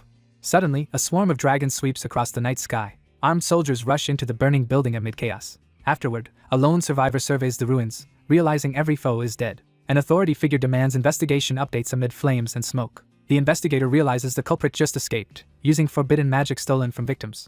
The villain claims victory for destroying the institution and orders continued pursuit. Someone runs breathlessly down the dark street, boots pounding. In frustration, a cloaked man slams his fist against the tunnel wall. Someone sadly doubts anyone cares about outcasts like orcs or goblins. An outsider quietly remembers killing many orcs while sitting above the city. Because orc labor vanished, the city now faces a severe economic crisis. An angry speaker demands why action comes only for business, not when orcs suffered. Meanwhile, news spreads through the rainy city about the Oslo school's destruction. Two companions discuss a new alliance between immigration officials and elder dragons. A worried reader studies a headline about authorities still hunting the gang leader. An angry watcher curses the fugitive, clutching a newspaper about them. After reading, the planner decides to confront the weakest enemy first. An immigration agent faces a dragon, secretly betraying the black mages. A young man is held at knife point by an attacker. Seeking revenge, a figure begins a dark power-gathering ritual. Two hunters bond over killing monsters and form a ruthless partnership. One ally steps forward, volunteering to guard the princess. Beside a corpse, a white-haired man swears unwavering loyalty. Later, a thinker reads about a human rights case and immediately accepts it. The dragon leaves, and the same figure prepares for revenge. The white-haired devotee raises his arms to crimson chains, giving thanks. A madman spreads his arms, ecstatic about the sinister chance before him. A shocked man stands in mist, struggling to accept a revelation. An anguished survivor screams about the countless sacrifices already made. An unsuspecting warrior staggers as a glowing purple blade pierces his chest. Meanwhile, a lone caster summons crackling purple energy amid swirling mist. The wounded man collapses while energy violently erupts from his chest. A shocked enemy staggers back, unable to believe his opponent survived the black magic. An enraged observer warns that dark magic requires another sacrifice, not self-sacrifice. Despite a mortal wound, the battered survivor still refuses to fall.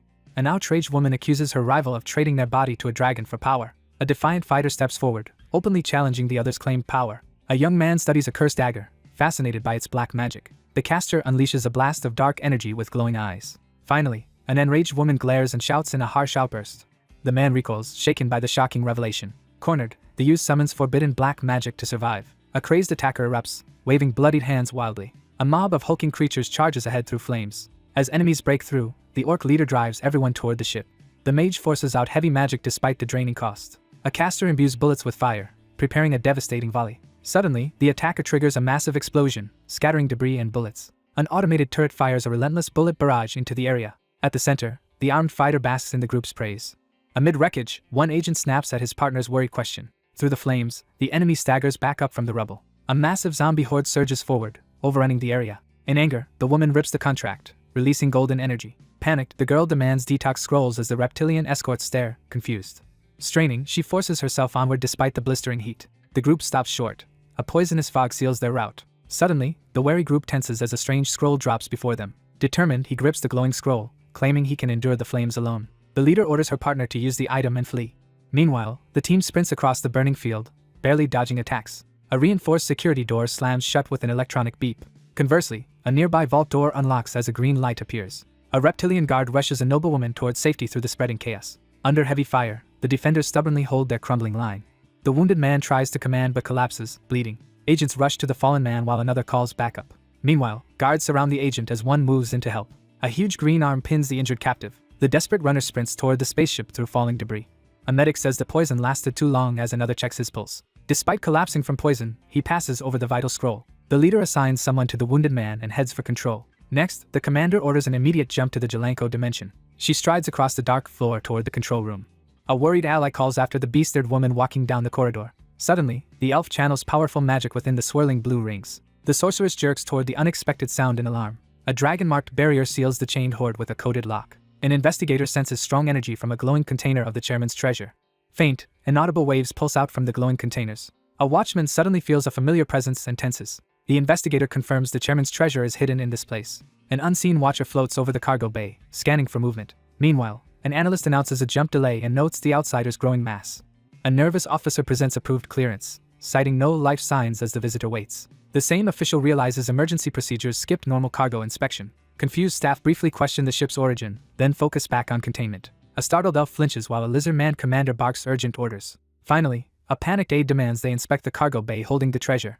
A reptilian guard stares, confused by the woman, while another stands behind. The crocodile-headed being scans the group, urgently searching for anyone who can translate. The man with the golden glove grabs the frying pan decisively. The stubborn woman insists on inspecting the cargo bay, refusing to leave despite zombies and mistrust. A suited elf discovers a badly wounded orc-like man in a dark hallway.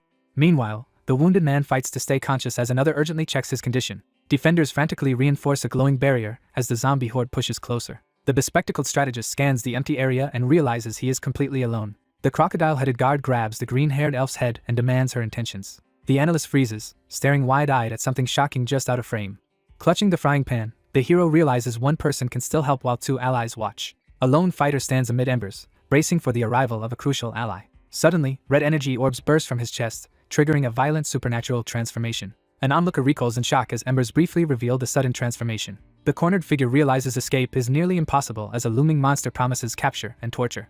The suffering mage shudders in agony, consumed by the painful consequences of forbidden magic. With burning hatred, the vengeful man swears to inflict pain until the very end. The defiant figure taunts the enemy, reminding them of past failures and repeated escapes. In response, the monstrous foe erupts in rage and vows lifelong vengeance. A devastated battlefield stretches out, engulfed in swirling dark energy and fire. Elsewhere, a colossal interdimensional terminal launches multiple ships into the surrounding void. An enigmatic overseer calmly asserts authority while analyzing the glowing control interface.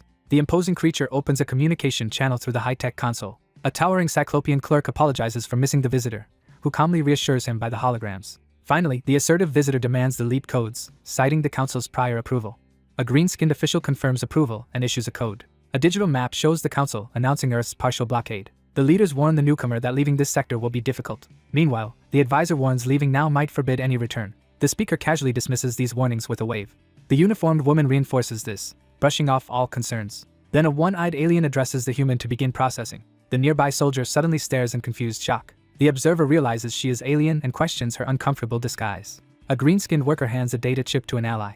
A hulking watcher freezes as a lone newcomer enters the chamber. A small clerk explains the chartered ship lacks registration and needs a temporary call sign. The woman quietly asks if someone specific is already chosen. Soon, a red-eyed woman emerges, revealed as his ex-wife. An investigator studies an evidence board linking suspects and documents. The same investigator files a holographic status report to a superior. Calmly, an official reports mercenaries release poison and zombies at the airport. Because of this failure, the mastermind decides to intervene personally. A man in white questions why a warehouse exists on Bukansan. The masked planner concedes the operation failed and prepares the next move.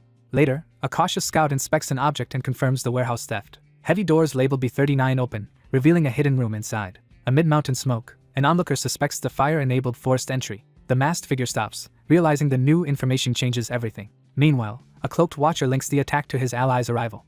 Realizing he's a diversion, the fighter clenches his bleeding fist. The masked man clutches his bleeding fist and demands to know who's responsible. A handgun is pressed to the cornered outsider's head. The gunman forces his victim to enter the access code. An elf-eared captive stammers as a weapon presses against her head.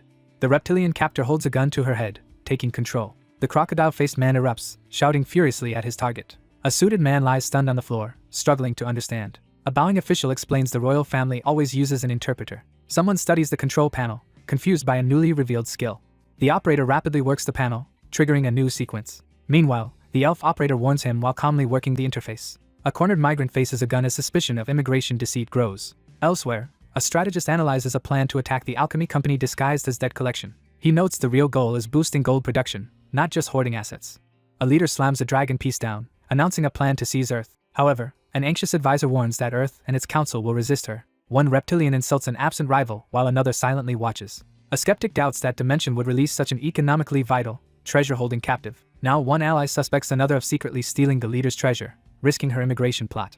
A beastly companion raises his head, resolved about his next move. In response, a desperate fighter lunges for the glowing blue object. A hesitant mage finally releases his hidden magic. The mage, overwhelmed by magic, urgently calls for help. Suddenly, golden magic erupts, forcing everyone to move.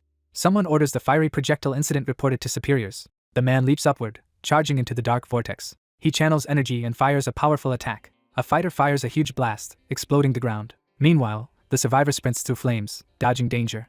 Dark energy erupts and engulfs the entire area. A lone person freezes as a colossal vortex engulfs everything. The mage reflects on the heavy cost of his spell. A caster unleashes overwhelming black magic, crushing the opponent. Soon, someone watches helplessly as purple insects multiply uncontrollably.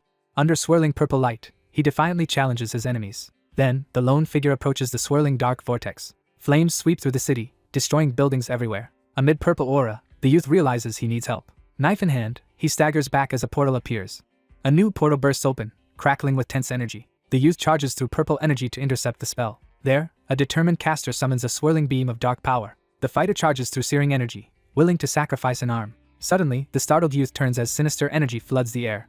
An observer looks up to see the sky twist purple. The young man recoils as ominous purple light blinds him. The lone challenger faces a towering shadow creature amid swirling energy. Dark energy intensifies while massive purple sigils stack overhead. Two suited men recoil as huge purple tentacles appear behind. An observer recoils, wondering why unknown entities suddenly appear on Earth. Dark energy surges from a mysterious glowing eye. A prisoner remembers when his confinement first began. He recalls strangers explaining his condition and ordering his next actions. A secret council that oversees dimensions and prisoners is revealed. A glowing artifact releases power as its otherworldly origin is disclosed. A lone fighter confronts the colossal glowing eye of an ancient being. Still, he stands firm before the towering eye amid crackling energy. A wary watcher senses a strange presence and questions the sudden intruders. He kneels amid debris, puzzled that the missing vessel was replaced by a smaller craft. Suddenly, a tentacled monster with a glowing core bursts from the shadows. A glowing eye snaps open, flooding the void with ominous energy. A vortex of darkness erupts and crackles with violent purple energy. Multiple prisoners plunge helplessly into a forbidden abyss with no hope of return. A lone warrior readies for battle, dark energy swirling around his radiant blade. Meanwhile, an observer focuses on a looming black hole, sensing growing danger. A dark vortex engulfs every marked insect while leaving everything else untouched. A skeptic questions opening the dangerous abyss despite the risk of council punishment. A cautious observer studies his opponent and quickly senses an unstable temperament. Then, a hesitant man is suddenly struck by a mysterious energy surge.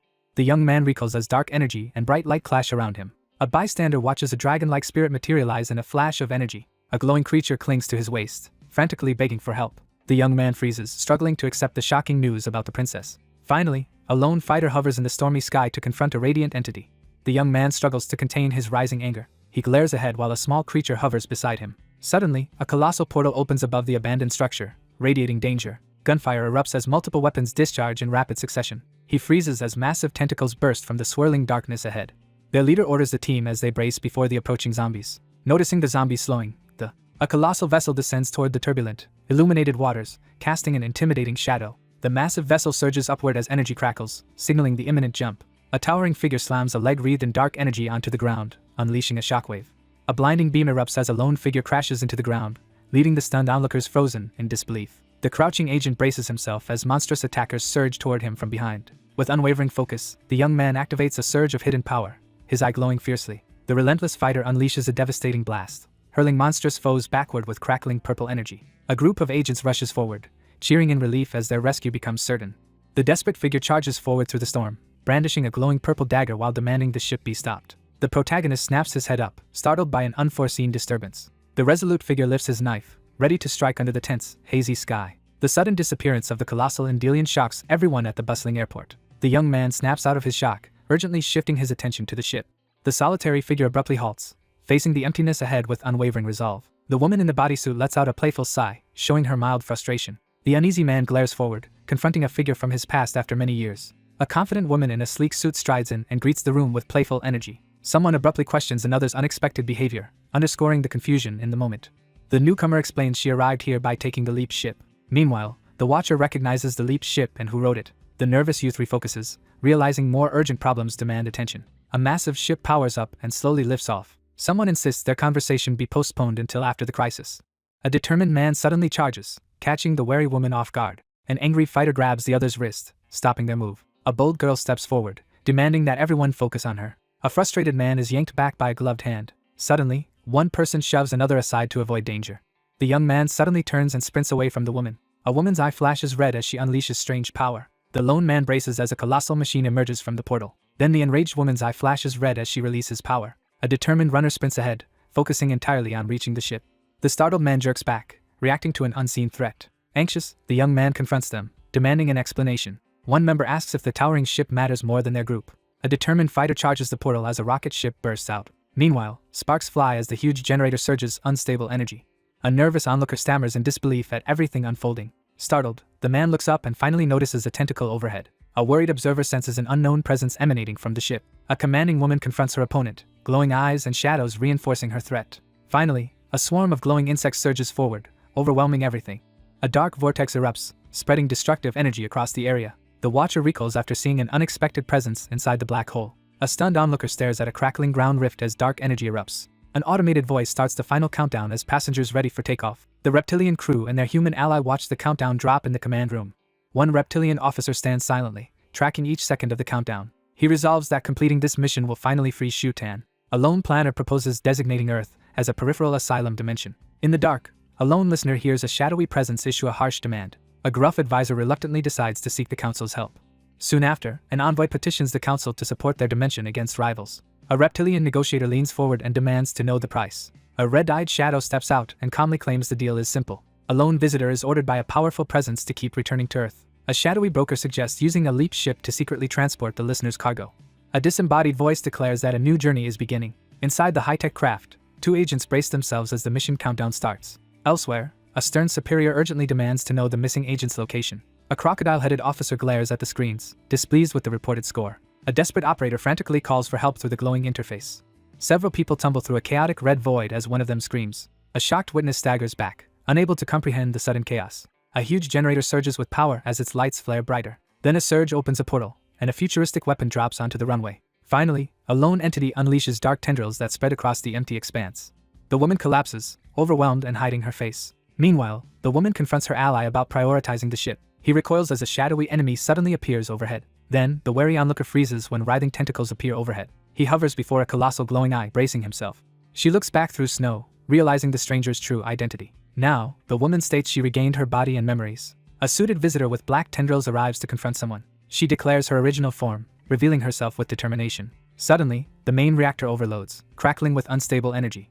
A massive ship hurtles forward as its sparking shield triggers an ambush. Monsters smash through the red barrier, launching their attack. Above, a suited watcher stares at the strange pod overhead. The young man sprints forward, desperately trying to stop the disaster. The possessed woman reels as a dark tendril slashes her face. Soon, a colossal mass slams down, shaking the entire area. A massive orc bursts through rubble, roaring in rage. She reaches up as red energy and dark tendrils erupt out. In response, she unleashes telekinetic energy, flinging crates and people upward. The glowing-eyed woman insists the ship is secure despite her ominous tendrils. Later, a defiant ally steps forward and demands an explanation. The observer leans in, confronting the other with sharp questions. The lone survivor quietly considers the unexpected mercy just shown. Privately, someone doubts and questions a familiar figure's motives. The young man waits outside, preparing to face the coming problem.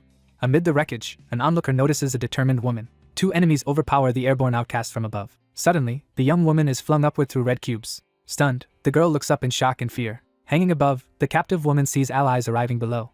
Meanwhile, a red-eyed attacker corners a man about the reckless elf. The man lunges forward to stop the woman's false accusation. The woman steps forward, insisting she is harmless and wants to explain. The watcher leans closer, carefully studying the other's face. Defiantly, the horned fighter faces the colossal red eye's power. A woman screams while red energy engulfs her face. A young man turns, sensing a surge of dangerous energy. An onlooker urgently points toward the accused woman. Then, the woman fires dark red energy as a warning. The man snaps his fingers, releasing a sudden burst of power. The fighter throws his golden-armed opponent high into the air. A wary spectator narrows her eyes, questioning the stranger's origin. However, the armored one winces as a massive hand challenges his claim. A silver-haired foe approaches their target, shadowy tendrils rising behind. An enraged woman accuses her opponent of betrayal amid crackling dark energy. A hurt woman confronts her companion about breaking a promise. Soon, an enraged fighter hurls the lizard intruder as to watch. The young man looks down and firmly insists he is truthful. Weapon raised, the man reminds his towering foe of their marriage oath. Finally, the woman in black recoils, reminding her counterpart their bond is broken. He prepares to speak to the otherworldly princess before confronting his foe. Then the accuser claims the other robbed the Elder Dragon's warehouse. The young fighter brandishes his weapon and announces he will arrest the enemy. The reptilian warns that this dimension remains under their faction's control. The reptilian issues a sharp warning that outsiders are not welcome here.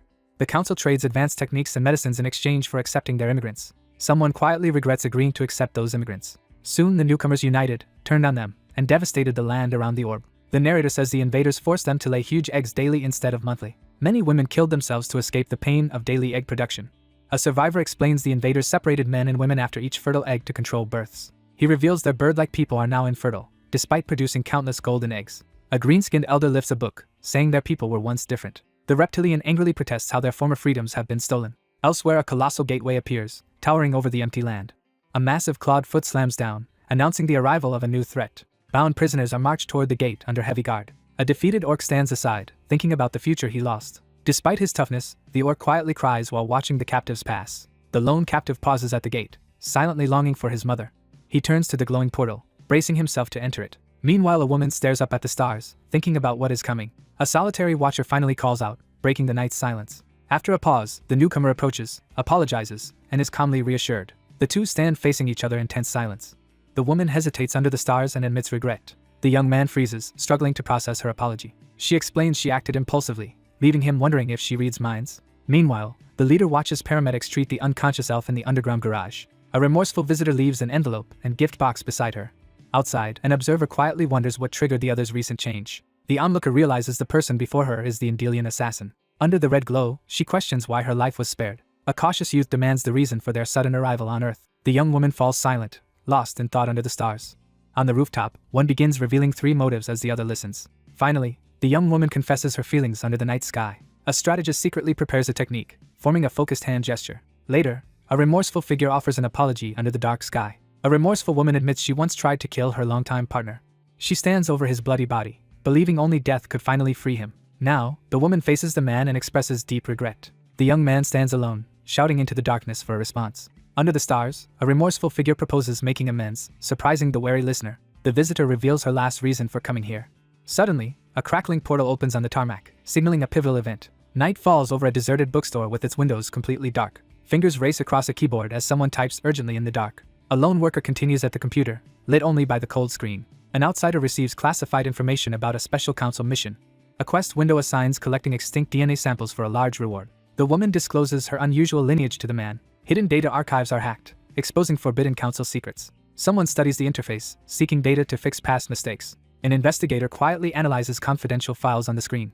A single name is spoken into the silent night. The lone watcher demands to know the other's true identity. Suddenly, the rooftop observer hears an unfamiliar voice from the dark. He agrees to the request and prepares to break the seal. With the system restored, their leader orders everyone else to escape. A nervous worker bows as she receives urgent instructions. A lone traveler walks steadily toward the glowing portal. Then the traveler turns from the stars, ready to depart. In the dark, a calm interrogator confronts a restrained woman. Under the stars, a young man quietly faces the woman. The man and woman stand in silence, warily watching each other. Alone in a blue realm, someone silently says goodbye. A massive portal erupts, firing blue energy into the sky. Beside a somber portrait, someone states that death is inevitable. At sunset, a tall office tower stands over the city. One man criticizes the monthly survival tax while another silently watches the city. The seated superior leans back and asks a sharp question. Afterward, the thoughtful man accepts this truth while viewing the glowing city. The young man leans back, defending his actions as the other leaves. Impatient now, the young man demands payment while flipping through checks. A check for 300,000 talents is offered. Someone silently watches the city from the edge. A confused man struggles to pronounce an unfamiliar name. A nervous onlooker tenses, clearly growing more uneasy. A speaker promises proper compensation for the upcoming mission. However, the presenter falters as the listener questions the crucial plan. An official angrily refuses to authorize such a huge payment. Suddenly, someone bursts in holding an important-looking envelope. A hesitant ally reaches for the check, signaling reluctant agreement. The silver-haired youth questions the other yet firmly repeats his promise. A man explains heavy taxes complicate payments between civilians and executors. Then, he realizes the required taxes would multiply the payment amount tenfold. An assertive negotiator presents a document, forcing the officer to face evidence. After the terminal incident, he receives 200,000 talents as reward. The negotiator cites his past reward and questions the new blank check demand. Meanwhile, the negotiator stalls nervously when pressured to demand even more money. An accuser grabs his collar, accusing him of profiting from council-bound treasure. A shocked youth leans in, suddenly recognizing the newcomer. A thug grabs the blonde man, demanding immediate payment and extra fees. Outside, a janitor casually sweeps the entrance at sunset. Hot water pours into a cup, dissolving instant coffee. The young man spins around as a blue magical flame appears. An impatient superior leans in and demands a status update. A visitor stops before a glowing dragon emblem and surrounding digital panels. Finally, a man hears his 3 million talent loan request has been rejected. A man drinks as a holographic call notification appears. Someone tries paying by gold card, but the council requires talent. The council uses technology fees to attract talented people worldwide. Thus, the rulers force borrowed abilities and pile on interest. A young man stands in the kitchen, questioning his situation. An official slams his desk, protesting an outrageous holographic tax demand. Meanwhile, a man complains over his drink as a call appears. Armed soldiers burst in, and the young man sarcastically confronts them. A captive surrounded by soldiers jokes about relentless tax enforcers. A nervous creature recoils while hearing a dragon's brutal fate. A panicked advisor clutches his phone, denying illegal tax dealings. The young man listens as the next phase is explained. After a pause, someone sets down a cup, awaiting the council's announcement. The strategist accepts his advisor's plan to get paid directly by the council. The protagonist considers accepting help for a special assignment.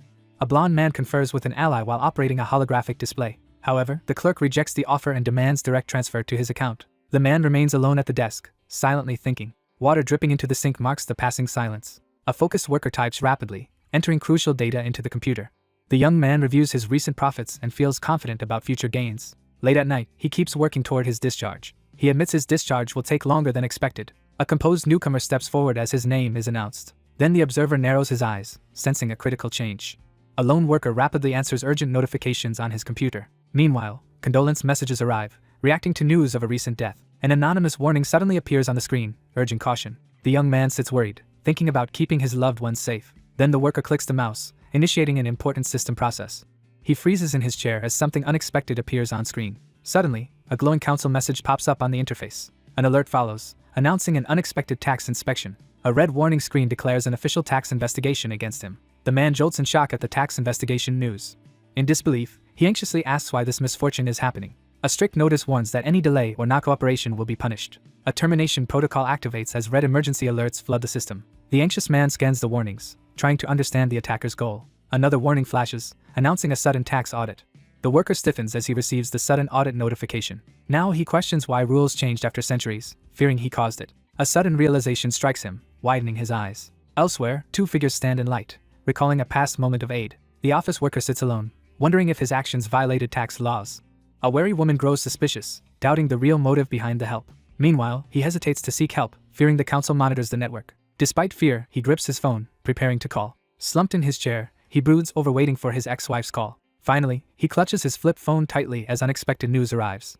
Meanwhile, the young man answers an urgent phone call. In an office, he hesitantly answers the agent. A messenger delivers the princess's summons to the worker. An analyst studies a file on the leader's weaknesses. The man explains that the woman is extra-dimensional royalty.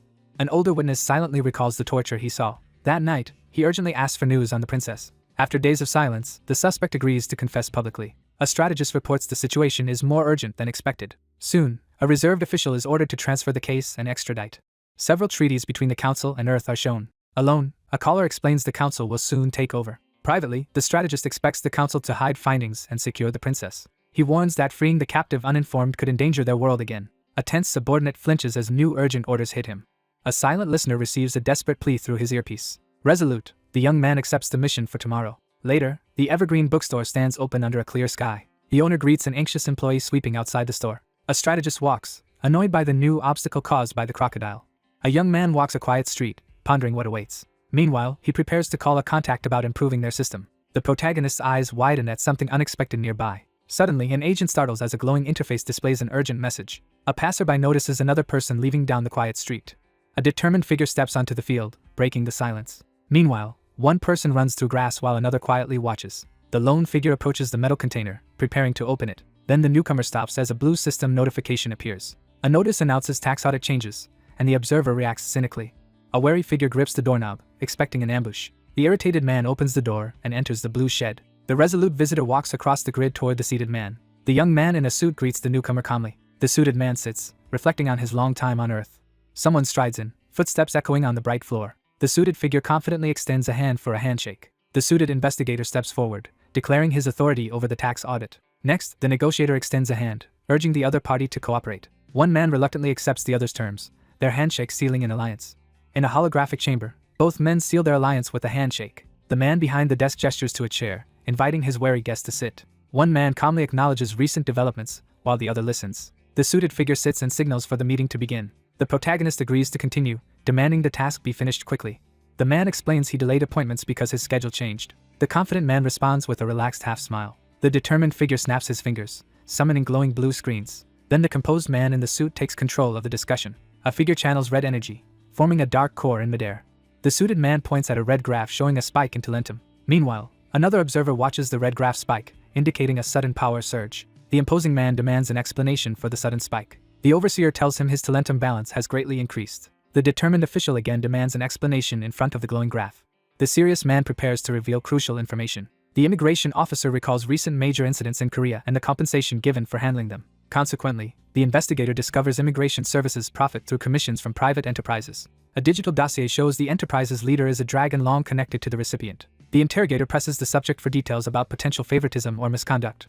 Meanwhile, a wary traveler approaches a secluded cabin hidden among the autumn trees. Heavy boots thud on the forest floor as the person advances. The lone figure stops at the clearing's edge, surveying the surroundings. Back at headquarters, the confident official insists he was assigned tasks solely for his proven competence. The suited analyst pauses, absorbing new information from the digital screens. The interrogator ends today's session but notes they may contact him again. Later, the solitary onlooker resents others' troublesome actions while staring at the sunset. His eyes narrow as he criticizes others for obsessing over trivial issues. One person hides her intentions, while the other sees their real concern remains unnoticed. Finally, the frustrated man leaves the park, deciding to quit before wasting more time. At sunset, a quiet city street reveals the evergreen bookstore below glowing skies. A talking frying pan eagerly offers help with cooking a new dish. Inside, the woman scans the kitchen, considering dishes that would suit her guest. A withdrawn man sits at his desk as a worried woman watches his lingering grief. The woman in the kitchen discusses someone's food preferences while deciding what to cook. She admits she is bad at cooking fish as one suddenly jumps. She recoils when someone unexpectedly reveals they know about her hidden powers. A talking pen claims it can identify anyone's powers through touch. The shy woman explains she hides her abilities from others. The young woman skeptically inspects the pan and questions its strange ability. Then she steps to the counter and decides to begin cooking. The instructor takes the pan and starts the lesson by preheating it. The heated pan demands maximum flame as the fire roars beneath it. A shocked onlooker freezes in place, overwhelmed by what just happened. Soon after, a newcomer enters and is stunned by the lavish feast. The group gathers at the table to eat the meal their companion cooked. A young man jerks upright while the woman behind him freezes at the shocking news. An orc tastes the food and enthusiastically praises it to his superior. Another diner compliments the dish, but the wary cook suspects the group is mocking him. The young man stares at the frying pan, startled by how important it suddenly seems. An eager companion offers grilled sirloin with chopsticks, urging his friend to taste it. The uneasy young man hesitates as the offered meat hovers before him. A withdrawn man sits with his head down while one ally consoles him and another watches. Eventually, the young man looks up crying, overwhelmed by the unbelievable situation. He glances sideways, still brooding over the frying pan's significance. An opportunist eyes the rare pan and considers reselling it for profit. An office worker calculates how each paycheck brings him closer to financial independence. During dinner, one man suddenly remembers something important. Later, a guest casually asks to borrow a pan as they sit together. A cheerful ally urges the brooding man to use the valuable item rather than sell it.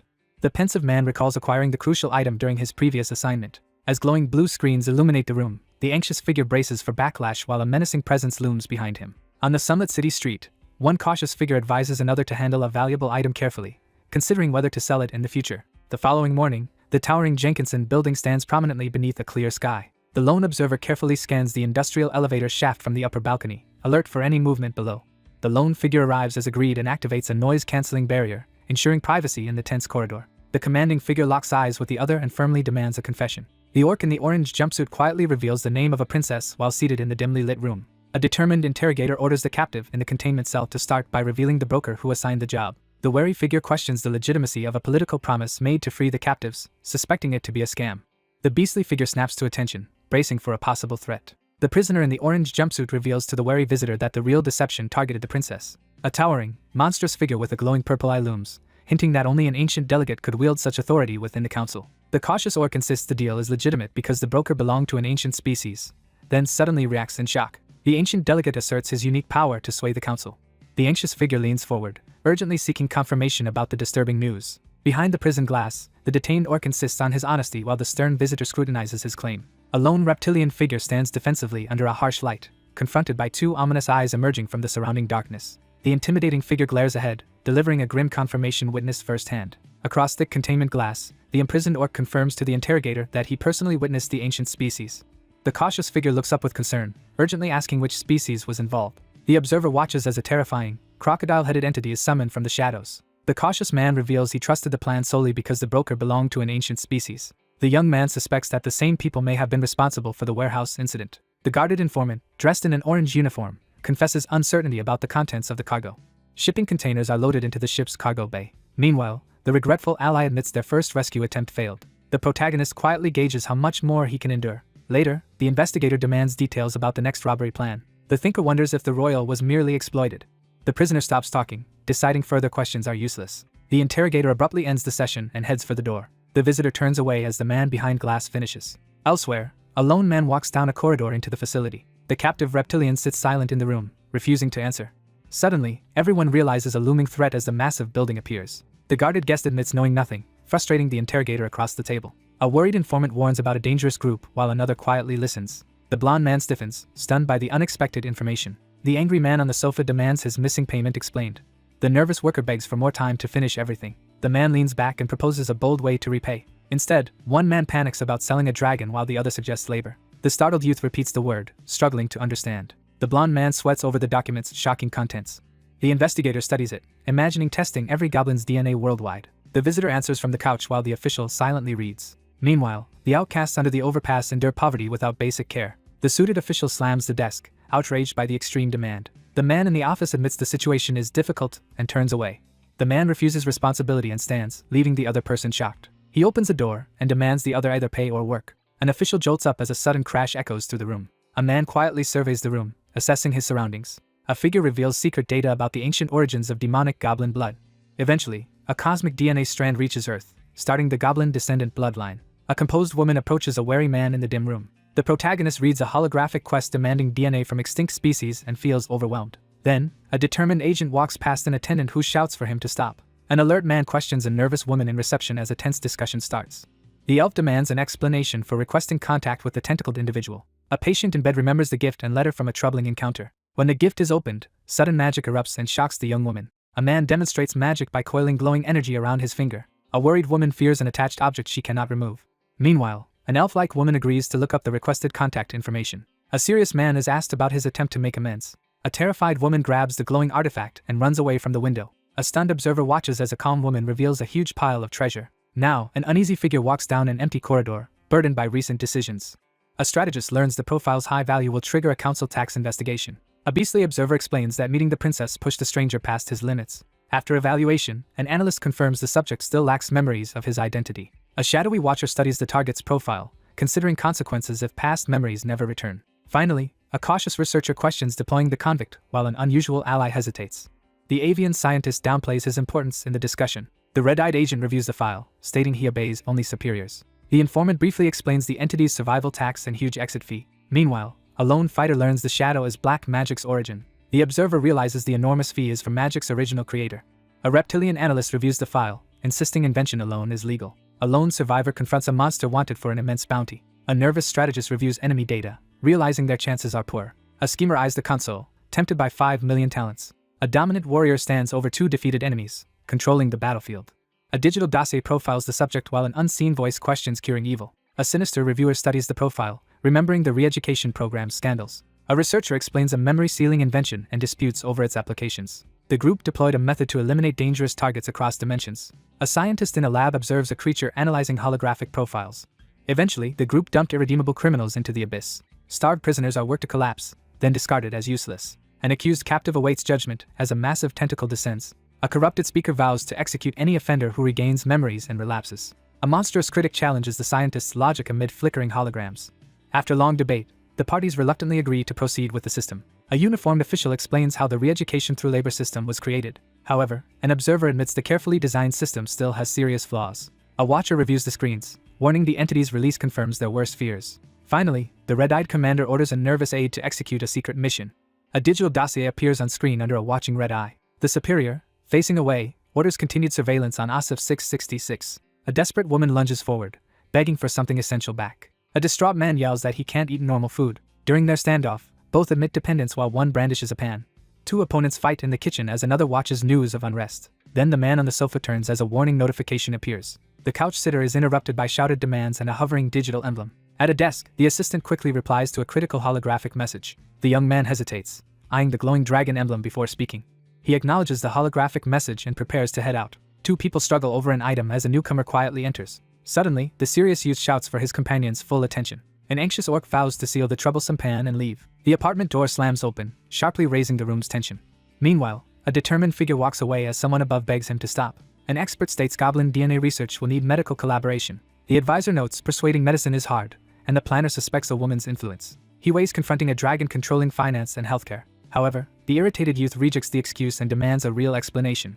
The young man admits his plans failed against medical sector control. The lone strategist realizes his covert moves are exposed and grows worried. The cautious man insists on hearing the unexpected message his ally received. He confesses increasing curiosity about goblins after their recent discussion. Finally, the dark-haired interrogator leans in, pressing about forbidden territory.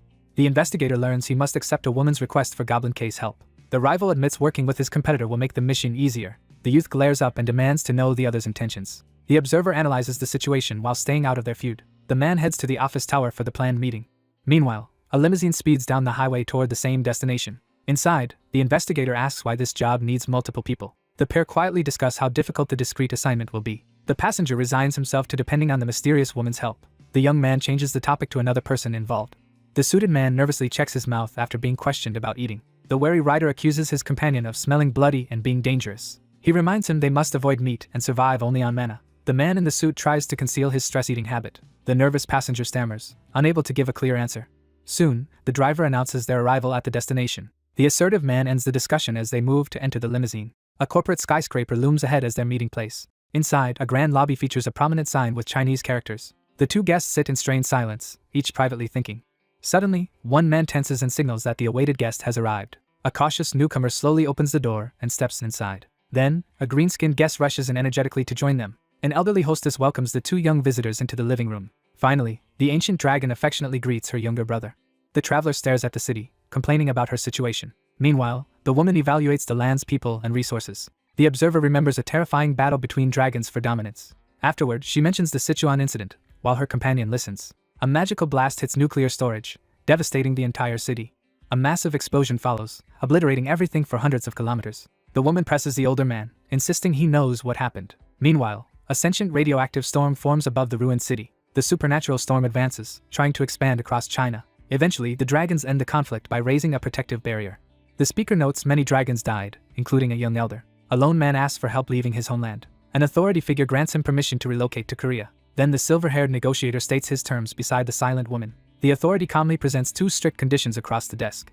The enigmatic ally leans forward and swears a binding oath. An elder greets the younger pair while another silently watches. The elderly orc woman briefly mentions her brother during discussion. A blunt guest criticizes the seated man's appearance, increasing the room's tension. The elder questions keeping a youthful human form despite their real age. However, the blond man mocks his companion's youthful look, provoking restraint. The well-dressed speaker says his appearance helps other species approach him. The traditionalist scoffs at treating subordinates as equals. The refined man retorts, mocking the other's contempt for non-dragons. Finally, a sharp-eyed figure asks a pointed question, heightening the confrontation. The observer outlines goblin polymorph findings and ongoing secret surveillance. Then the man redirects the conversation to a pressing issue. The negotiator stresses their shared goal as everyone refocuses. An elder addresses the agent's questions about goblins. Meanwhile, a wary observer gauges how much the woman understands. The elder snaps their fingers to initiate decisive action. Two suited visitors enter the room with guarded caution. The elderly orc declares the formal start of the meeting. A suited man questions personally funding a clinic for city outcasts. Next, the orc elder announces a relief project for the poor. In a crowded ward, the director orchestrates urgent treatment for mixed orc patients. On the couch, a man anxiously questions the proposal's sudden scale. In response, the elder defends these plans as for the greater good. A cautious listener hears how goblins spread diseases to orcs and humans. Therefore, the analyst warns that unregulated goblin welfare poses a serious threat. The elder firmly vows to tackle this escalating social problem. The speaker condemns predatory insurance costs for worsening healthcare access for the poor. Suddenly, a tablet is thrust forward, questioning the agent's motives with the goblin article. The elder pointedly lets the agent choose whether to join hands. A schemer explains goblin DNA is easily collected during poor patients' vaccinations.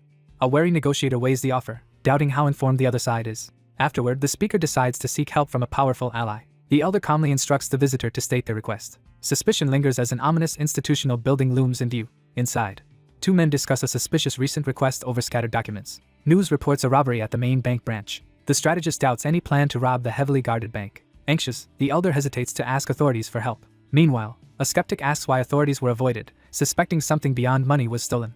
The calm speaker gives a vague answer while one guest questions and another watches. Shocked, a man learns the stolen item is the physical talent article. The protagonist realizes how important the physical talent article truly is. They warn that mishandling stored talent can be disastrous as unstable energy erupts. Instead, a device transfers a token by light beams as pure data.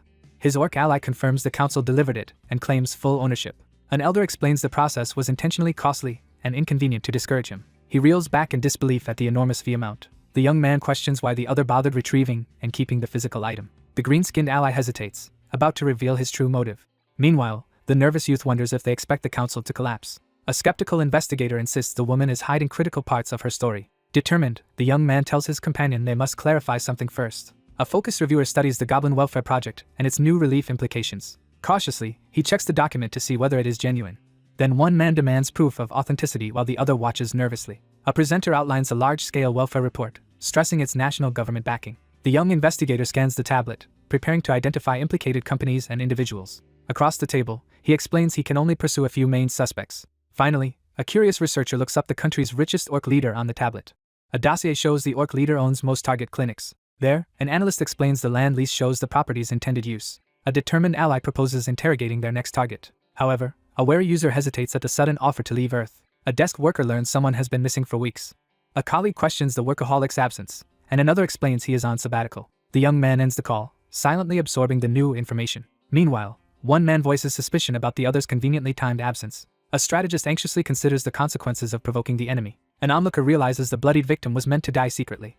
A tense man silently weighs the threat from a dangerous psychopath. Nervously, a speaker reveals that one dragon among them is unstable. A woman coolly observes identical men, implying her link to their disappearances. An agitated official slams the table, insisting something even more frightening remains hidden. Nearby, a fallen beast's jaws on wet ground mark a past tragedy.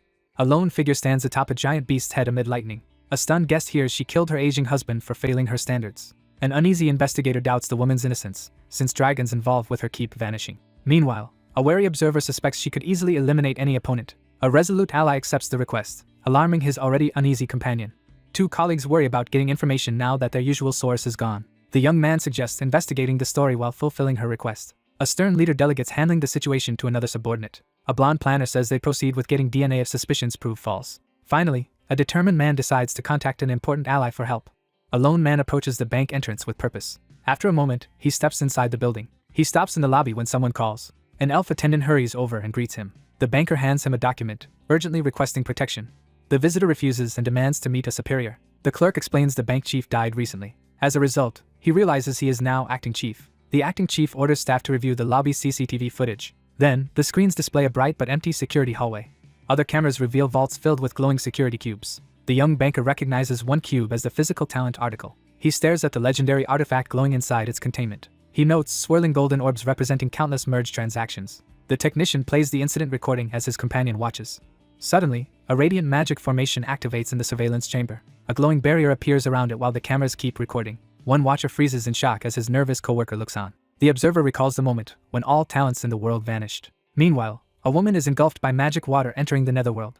An advisor warns the artifact will be lost if it crosses over. The panicked operator recoils from the console as his superior watches calmly. The technician realizes a critical storage error has just occurred. Their leader silently studies the situation in the control room. Finally, one man prepares to escort another to inspect the vault. Massive vault door opens, revealing the secured inner chamber. Two guards verify the hatch remains tightly sealed inside. Meanwhile, the strategist evaluates layered magical and physical barriers ahead. The watcher notes the magic circle blocks any approaching spirit. However, the advisor questions the problem as the newcomer insists they investigate together. The analyst argues vanished talents must leave traces, unsettling his companion. The determined man strengthens his resolve to continue. Then the investigator searches for glowing traces while his partner waits. The onlooker snaps his head up, sensing an unknown disturbance. The pair scour the metal room but uncover no evidence. A lingering suspicion of supernatural involvement fills the empty room. The investigator inspects the fortified door for magic but detects nothing. Next, one man questions the loss while the other investigates outside. Birds fly past a tall office building in the city. A lone worker walks the glass corridor, sensing something wrong. Startled, he raises a defensive hand toward the city view. However, the investigator confirms no magical intrusion has occurred here. He studies the hallway, dismissing storage errors as the cause. Meanwhile, a lone figure stands at the window, unaware of hidden watchers. The young man examines a strange red orb above his hand. Suddenly, he thrusts his bloody hand, unleashing red energy. A bird erupts with red energy and screams. The youth braces as an impact shakes the ground and smoke billows. Soon, a young woman crashes down amid black feathers and dust. An observer watches the wounded shapeshifter while gripping a curved blade. A wary fighter grips a glowing dagger, demanding the hidden presence explain itself. The injured woman lies pinned and shouts back defiantly. Meanwhile, she glares up from the ground and shouts at her attacker. A nearby observer coldly judges the injured woman for her reckless mistake. Later, a student crosses the courtyard, puzzling over a mysterious group's motives. A suspicious man corners her with a knife, accusing her of being a thief. The defiant woman argues their thefts reclaim power stolen by dragons. At the bank, a wary youth demands why a red star is there. An enraged man berates a cowering woman for supporting a stagnant society. Before the crowd, a protester claims they help dragons exploit the poor. A furious woman accuses her foe of secretly profiting from dragon protection. A thoughtful man realizes capitalism lets dragons systematically oppress the workers. A determined youth questions the risky plan to overthrow the dragons. After some hesitation, the woman accepts, and the calm man proceeds with the plan. A man, eyeing the bloodstained floor, insists they continue the discussion privately. Suddenly, red tendrils restrain a terrified woman struggling to break free. A burst of teleportation light engulfs the startled man unexpectedly. A wounded fighter crashes down, barely moving through overwhelming pain. Meanwhile, a brutish man convulses as he transforms, releasing chaotic energy. A quick outsider dives aside as the transformed brute detonates in a magical explosion.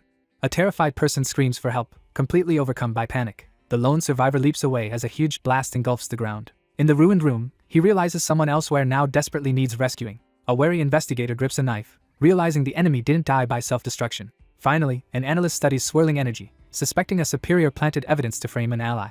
The observer narrows his gaze, silently questioning what the red stars are concealing. The quick-witted newcomer surges ahead to investigate the explosion as agents scramble behind him. A solitary figure stands in the rain, silently recalling the brutal fate that befell another. The menacing figure warns that her soul will soon transform, as purple energy creeps across the floor, and the others brace for what comes next. Bathed in ominous red light, the man radiates a surge of dangerous power.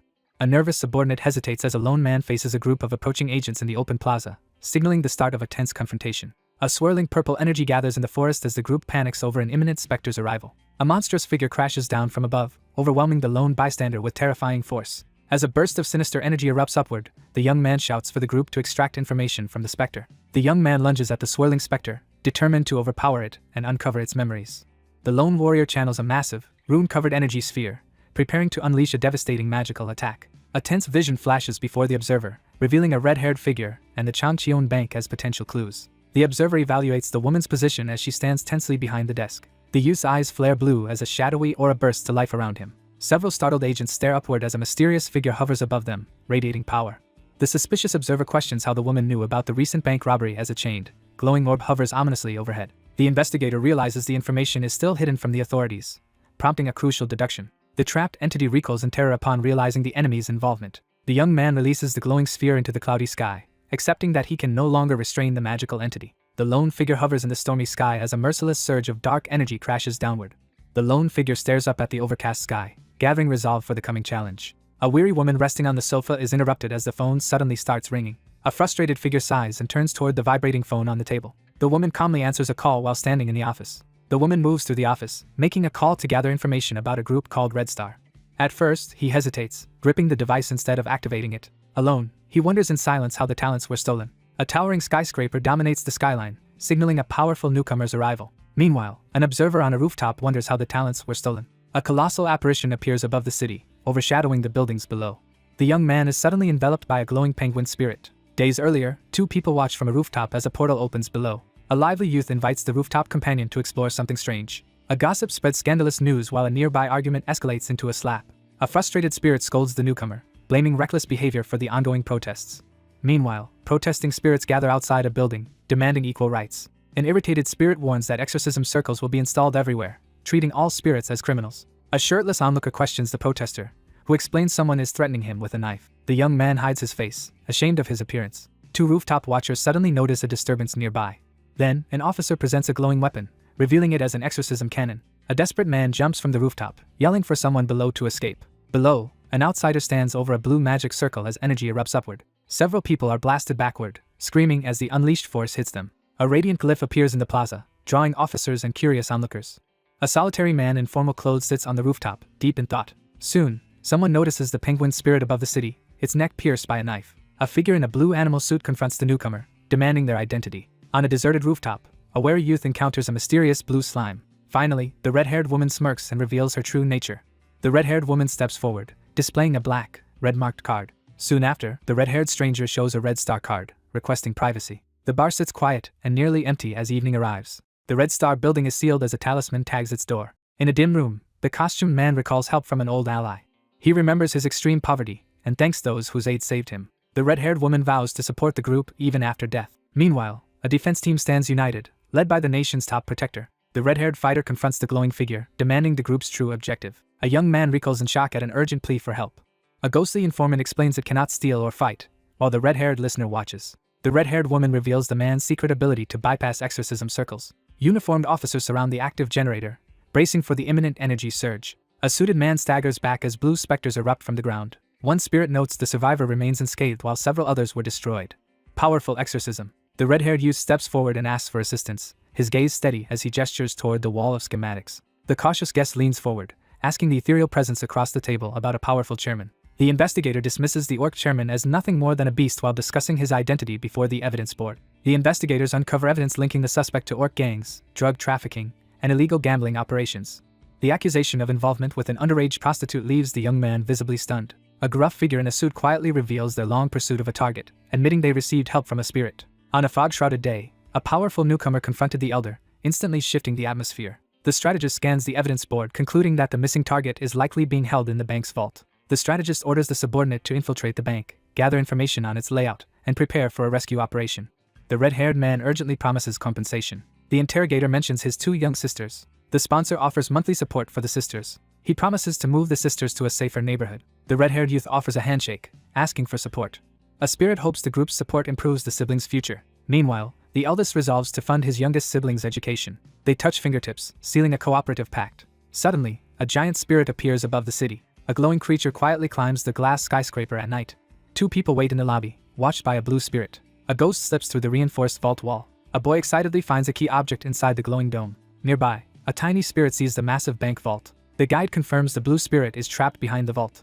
A cautious ally freezes at the powerful exorcism circle. A glowing entity easily turns the vault wheel using spiritual power. A wary figure calls out as a glowing spirit appears. Suddenly, a radiant barrier erupts, filling the chamber with energy. A bystander recoils as blinding golden light engulfs their vision. Afterward, an onlooker stares at the radiant artifact, captivated. Covered in runes, an outsider channels a surge of magic. Then a stranger steps into the swirling golden portal. A desperate man unleashes golden power that overwhelms him in agony. Finally, a glowing spirit approaches the heavy metal barrier in silence. A person in a penguin suit wakes confused inside the glowing capsule. Meanwhile, someone explains talent is alien currency as the red star building glows. The red-haired man says the substance vanishes into the spirit world on contact. A wary listener hears how the object vanished while standing inside a blue barrier. An investigator reviews the failed bank search while her spirit ally waits for new instructions. She urges her team to investigate another suspicious site based on the evidence board. Elsewhere, a mastermind announces the next target beside an open vault to his nervous partner. The red-haired planner hints at a place even riskier than the bank. A solitary visitor freezes before an enormous ancient dragon inside its lair. The calm informant confirms a dragon's lair exists, then abruptly shifts topics, surprising the guest. The woman asks if the bank was thoroughly searched and receives a definite yes. Next, the red-haired woman demands an explanation of the bank's internal layout. Another figure orders a full report as a skyscraper's holographic blueprint fills the room. Security monitors show only empty, brightly lit corridors under constant watch. At a console, a young operator stops working, recalling the name Red Star.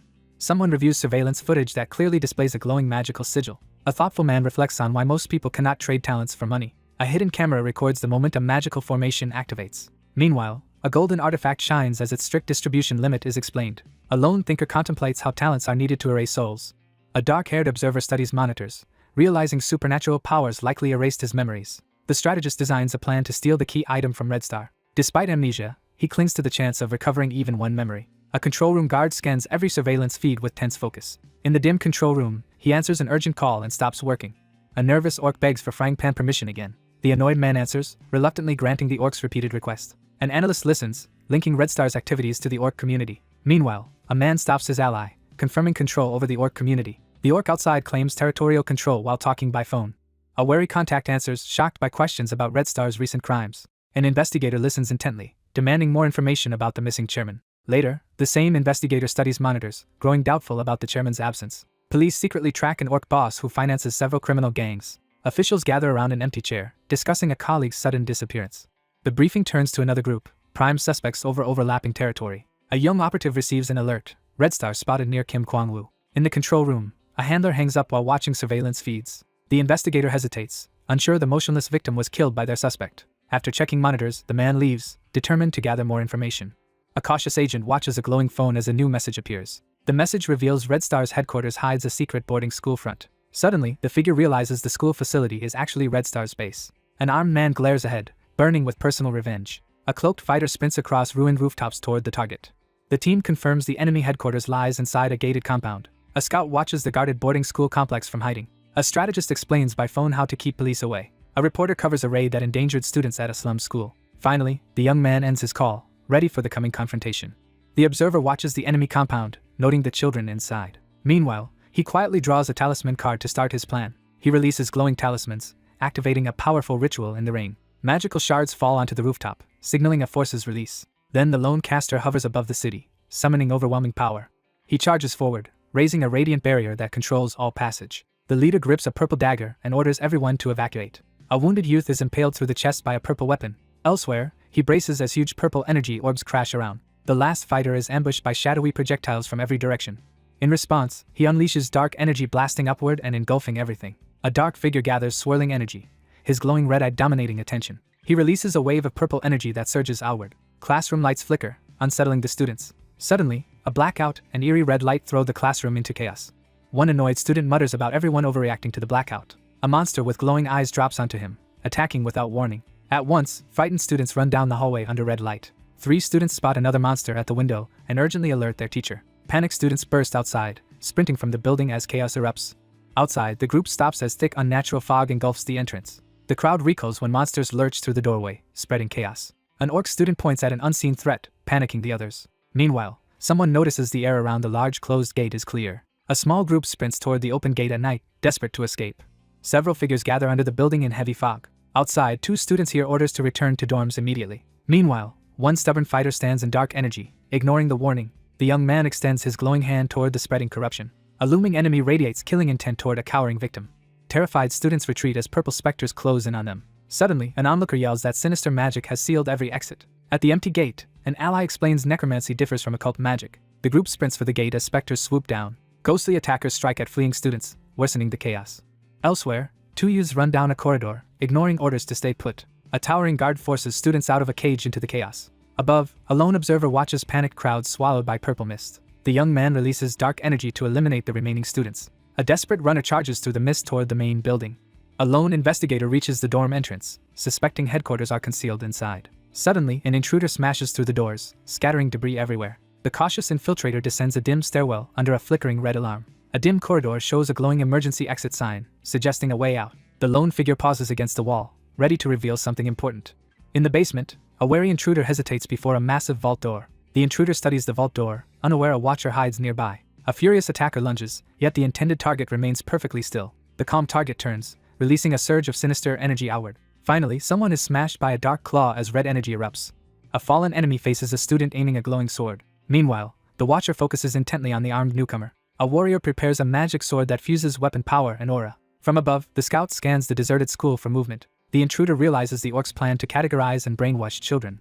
A wounded fighter collapses to the floor amid scattering black feathers. Alone, he glares coldly while power gathers around him. A burnt breach in the wall exposes a smoking passage and dropped case. Three assailants charge together, weapons raised and powers flaring. Their empowered leader surges forward as allies move to cut off escape. A shaken survivor struggles to breathe in the dim corridor. Afterward, the strategist notes his rescue of the brainwashed children and potential catastrophe otherwise. The lone fighter surveys the staircase strewn with bodies from the recent battle. Now, an observer realizes the unit was sacrificed as shields near the sealed door. A suited man flinches forward as an explosion detonates behind him. Nearby, a mixed group recoils in the hall as an unknown arrival appears. The youth notices every fleeing or blocking figure is a child, no adults present. The blunt youth openly accuses the adults as a bystander trembles behind. An enraged fighter drops down and shouts accusations at the tense man. Suddenly, his eye glows red as a powerful aura ignites. He stands firm while a colossal red-eyed monster emerges from fire and darkness. Amid wreckage, the empowered attacker releases a blast that ravages the area. In the distance, a hulking red-eyed beast appears, freezing the uniformed squad. Several terrified men flee while a pursuer stalks them, radiating violent red energy. At the center, one figure radiates red power as screams rise around. A suited man collapses on the bloody floor, panicking. Meanwhile, a huge shadow towers over one fighter and one cowering man. The young man demands the talent's location as red power gathers. After a violent crash, the injured youth clutches his head in panic. Elsewhere, investigators discuss an unexplained incident inside the empty school. A lone runner sprints down the dark corridor with urgent purpose. The observer realizes the enemies vanished instantly when they touched a spirit. In an alley, an enraged interrogator corners a shaking man about his lies. The desperate source admits an unstoppable spirit raided the vault, and the questioner demands its name. Nearby, the young man calmly watches a stabbed penguin float in the air. The younger interrogator presses the wounded man for answers in the bloody room. The youth vaults across the skyline, furious at his recklessly acting enemies. A secret infiltration plan risks the entire team being erased if exposed. The tunnel entrance displays exorcism defenses far stronger than those at the bank. At night, an investigator sprints over rooftops, doubting a spirit can ignore barriers. An analyst reviews footage, wondering how talents vanish upon touching a spirit. Meanwhile, investigators scour the empty vault but find no trace of vanished talents. The main fighter races alone over rooftops, determined to uncover the truth. He studies the towering building, preparing to start hunting the elusive spirit. Underground, a suited explorer shaped like a penguin discovers a secret area. A glowing tunnel appears, marking the newly found entrance to the dragon's lair. The intruder walks through advanced exorcism circles unharmed, ignoring their supposed threat. The capped man quietly agrees to continue deeper into the dim cavern. Empowered by a spirit beast, the rescuer charges into the rocky tunnel. On a rooftop, a lone listener staggers after hearing shocking news about the bank. Here, the analyst notes exorcism circles stronger, and no alarms. The interrogator demands if the other person avoided capture. Meanwhile, an old spirit shares advice with the alleged companion. The man explains exorcist magic while facing the dragon. The towering spirit glares as the small foe remains unaffected. Then, the grinning man asks if his partner is ready. On the rooftop, the pair discuss why the effect fails. Later, a youth wonders if death type affects specter power. The young man speculates about the spirit's unknown death. Underwater, the suited figure asks if any deaths were normal. Meanwhile, one asks about the murder, and the other quits searching. The regretful worker recalls being fatally stabbed while in costume. The confused spirit fixates on the sushi knife beside him. Both youth and penguin companion startle at an unexpected noise. One figure gives hesitant reassurance during their tense underwater talk. Afterward, the cheerful spirit thanks him and floats away above. The rooftop mentor relaxes and silently encourages the youngster below. Then, a figure peers into a pit at a faint symbol. The observer hovers, observing the vast cavern ahead. The tired traveler pauses in the cave, considering the journey. Meanwhile, a woman explains the plan as her ally inspects the owner's lair. A cautious scout floats ahead into the dark tunnel. The same scout drifts through the storeroom, checking the supplies. A glowing cat-like being appears, lighting the empty beds. Finally, the young man freezes at a mountain of treasure. The sweaty searcher scans the glowing coin-covered floor for the elusive spirit. Meanwhile, the wary spirit notes someone will soon return to the room. The young man suddenly realizes the glowing barrier is linked to him. A radiant object shoots downward through the jagged tunnel with intent. A spirit guide receives an urgent telepathic warning as a glowing orb approaches. The determined youth forces himself through searing heat to continue his task. Someone vows to find the captive and launch a powerful rescue. Then a determined fighter surges forward, finally spotting the target. An onlooker recoils as an unexpected blaze suddenly erupts nearby. A chained dragon roars beneath a blazing summoning circle of flames and glyphs. Suddenly, a dragon spirit materializes in the flames, leaving the witness stunned. Inside the blaze, a tormented captive thrashes and begs for rescue. A desperate youth, surrounded by fire, pleads weakly for someone to save him. Still burning, the man continues screaming for help. Night falls as focus shifts to the glowing red star building sign. Later, an investigator asks the group why they never searched the entire lair. The interrogator demands a full report on every structure the hologram inspected. An observer freezes, startled by the sudden appearance of an unknown woman. Meanwhile, a comm artist keeps sketching notes about a trapped dragon specter. An analyst studies the glowing digital map using the newly received data.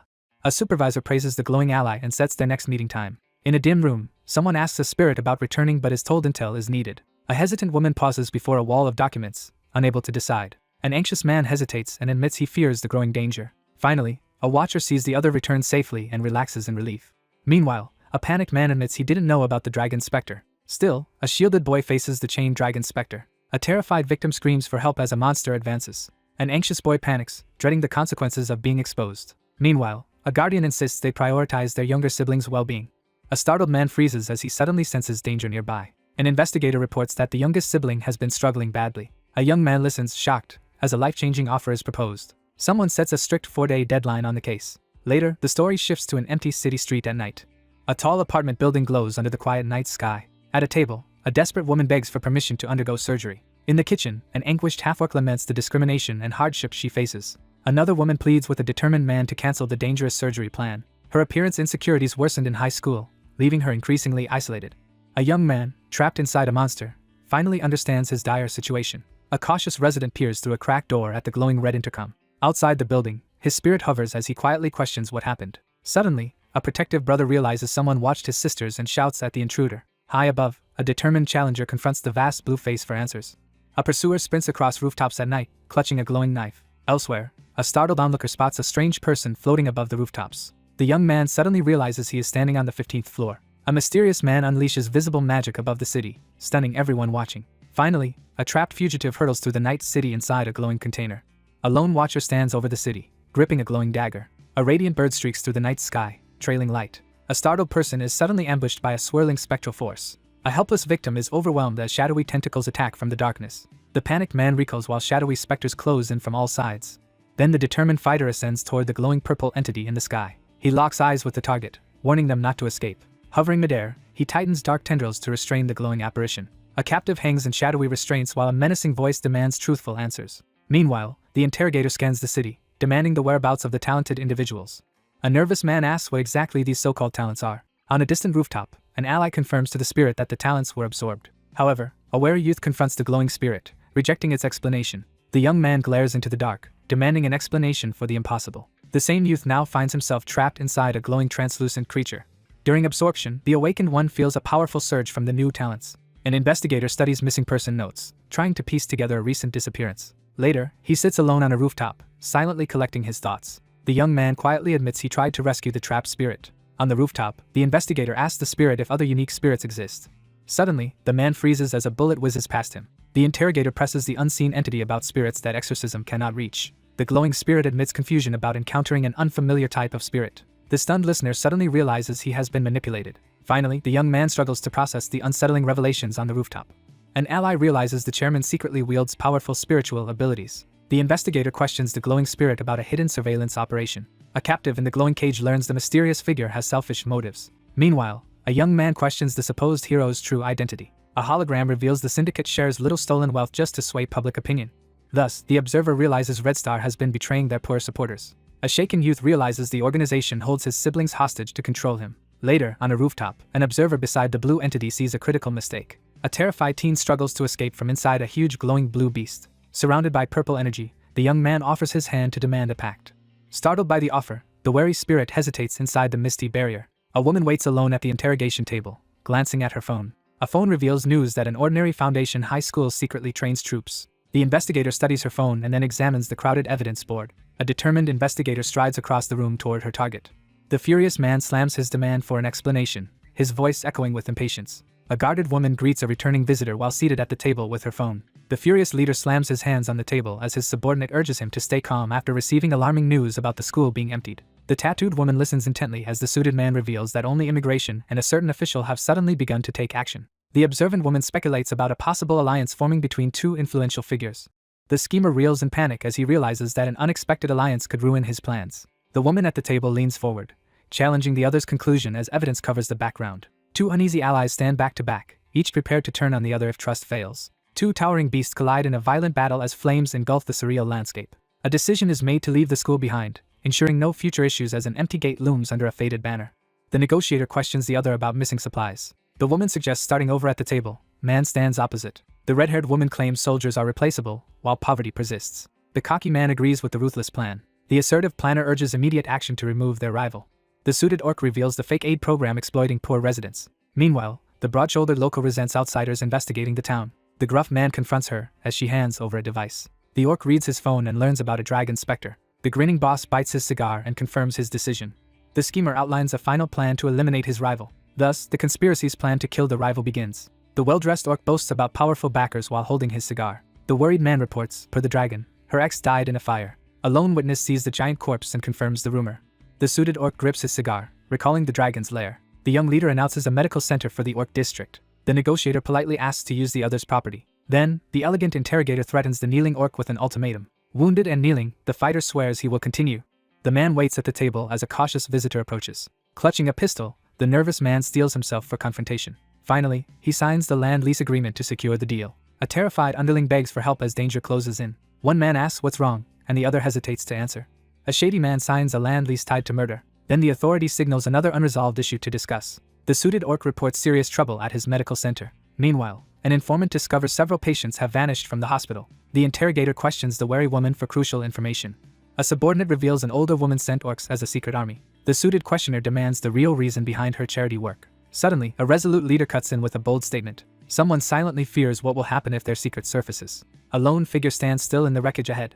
The planner explains how to remove a major obstacle. They decide to proceed by targeting the intermediary first. The young man reveals dangerous power as his eye glows red. However, the orc states this territory already belongs to another boss. A dragon condemns the betrayal and vows harsh retribution. The leader reveals their combined operations exceed 100 incidents. If so, the strategist warns a dragon war will follow the leader's fall. A green-skinned ally crosses off options and selects neglected targets. The suited orc promises to share the gains with an ally.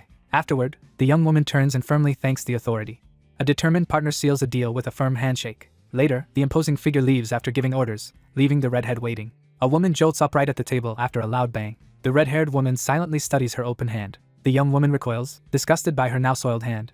During negotiations, one insists fetching the siblings now seems suspicious. The guardian quietly promises protection later, and the vulnerable one thanks him. The authority demands full cooperation, and the nervous partner agrees. Later that night, the youth steels himself to ask his question. On the rooftop, the investigator presses him for a full account.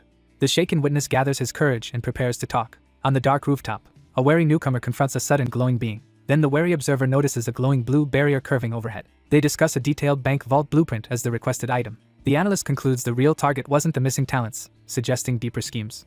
He now suspects the patrol was just cover for a robbery. A small team studies a rain-soaked building encased in a dragon-shaped barrier. Meanwhile, the strategist urgently asks how the enemy will bypass the barrier. The glowing entity presses the cautious youth for details about the lair. The nervous man haltingly recounts what he discovered inside the lair. Suddenly, a burning victim screams for help amid the flames. On the rooftop, a lone caster activates a glowing blue barrier. The rooftop watcher stiffens at an unexpected sight beside his silent glowing ally. The panicked youth points at the magic circle, showing a trapped dragon specter. The reserved informant quietly shares a disturbing secret about the dragons. A shadowy source recounts a rumor that a woman helped kill her husband. The young man silently fumes over the infuriating elder's recent actions. The worried ally fears the fallout if this secret is exposed. Later, a thoughtful man and his glowing companion quietly watch the city below. The lone strategist deduces that killing the caster will dispel the barrier. The strategist reports the enemy will pit two factions against each other. A wary agent raises a device as a hologram suddenly appears. On the rooftop, he receives another cryptic holographic message. Meanwhile, he freezes at an unexpected holographic revelation. The young man prepares to leave the rooftop with his companion. He urges his ally to follow and approaches the barrier. The annoyed man glares outward and demands an explanation. Inside an energy cage, he reads a message about the Elder Dragon. Elsewhere, a corporate skyscraper at night marks the next setting. A scream erupts as the door slams open into the room. A green-handed visitor drops to his knees in submission. He bows deeply before the blonde man behind the desk. The orc prostrates himself, showing extreme respect. The boss grants his subordinate permission to rise. The man at the desk urges him to reveal the promised information. An aide slides a folder of documents across the desk. The young man studies the documents carefully. Nearby, an attendant waits while the leader reviews another document. The schemer smiles, certain his rival will soon lose control. The leader calmly announces he has already reviewed all the evidence. The nervous observer sweats, confused by the leader's calmness. The stern chief examines the files and demands their source. The frightened subordinate panics over his hidden ties to a dragon-hating group. He imagines the punishment if the boss discovers everything. Finally, he bows and vows to fulfill his promises despite everything.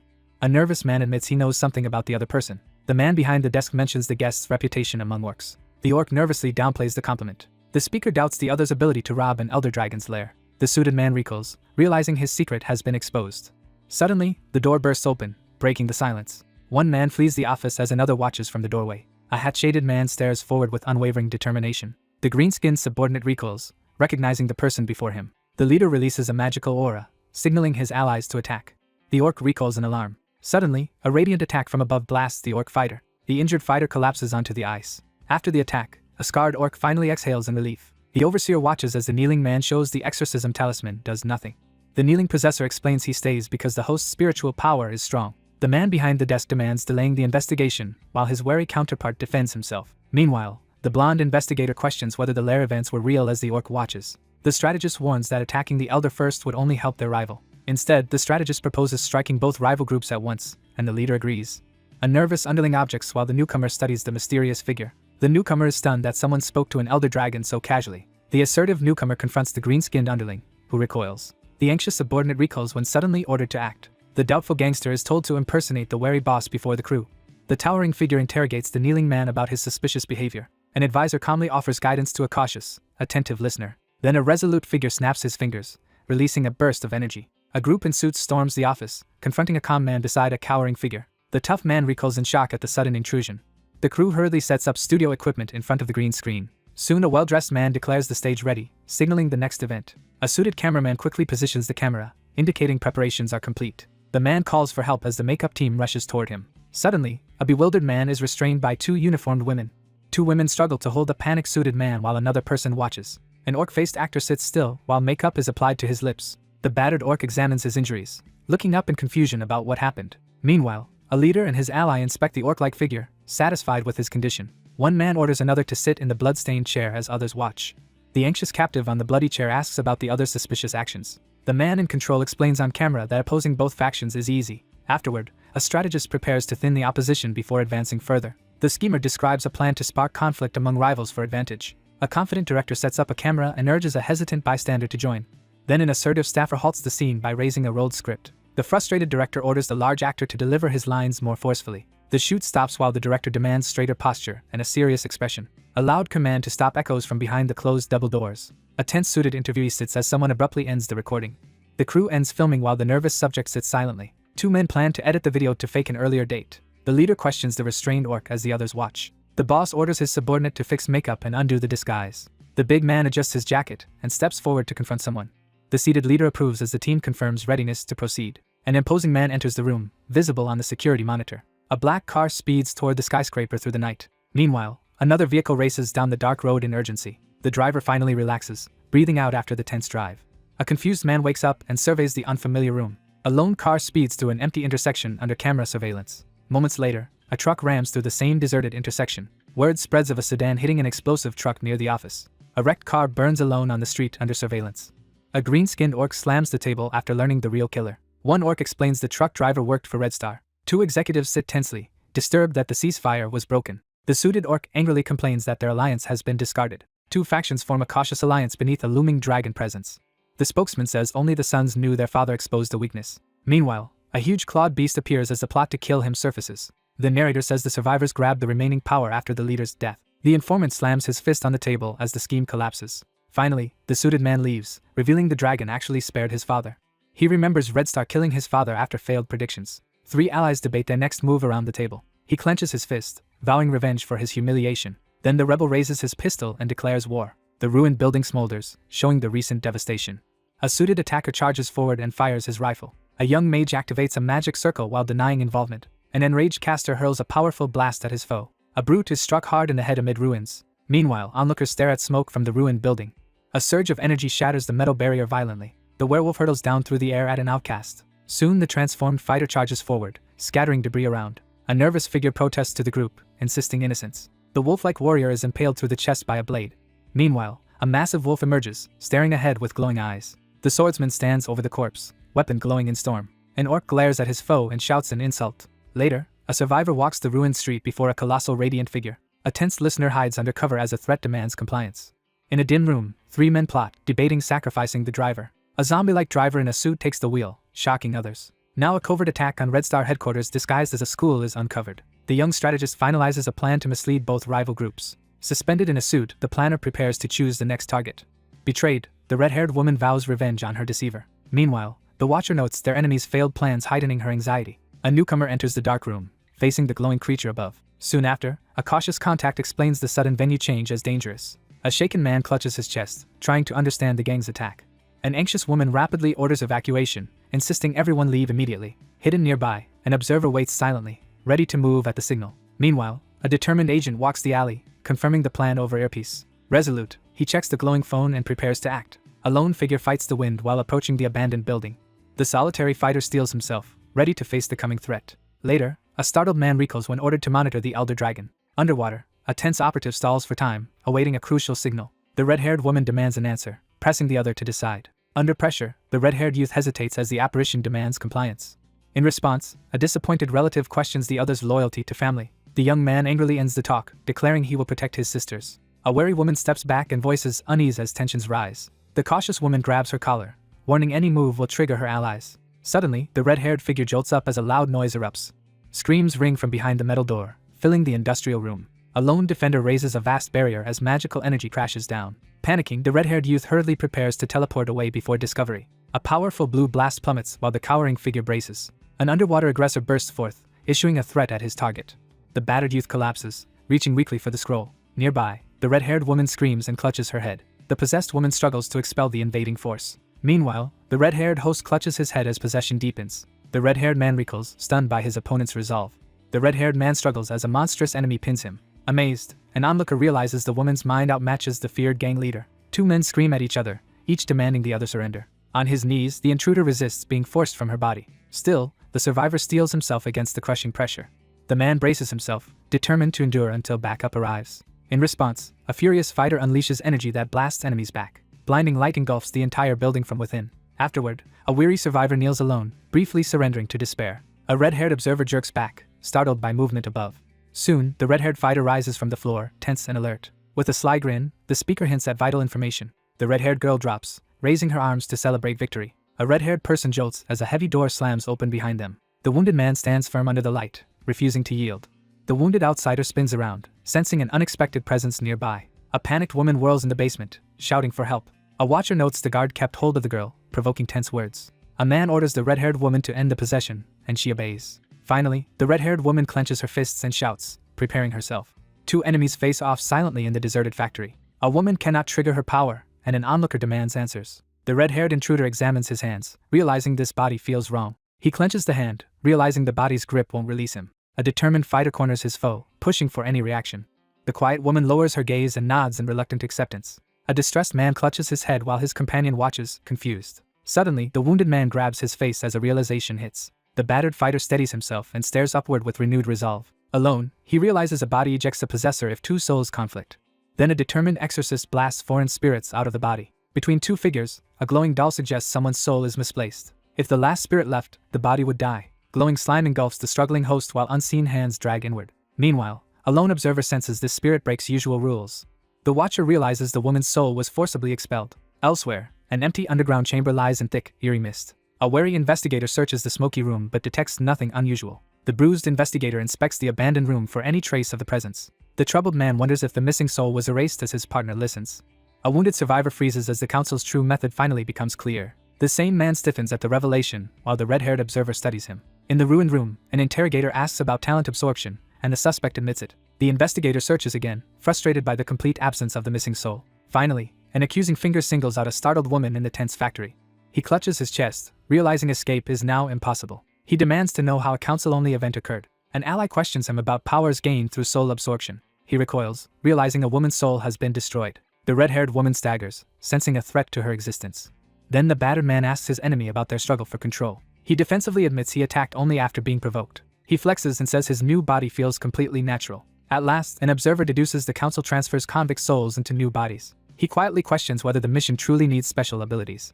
The youth realizes he can transfer bodies if his talent suffices. The youth gathers power, determined to escape the council's control. Afterward, two exhausted fighters descend the filthy staircase together. A woman follows him, intending to extract 1 million talents. The wary guide leads downstairs, watching his uneasy companion.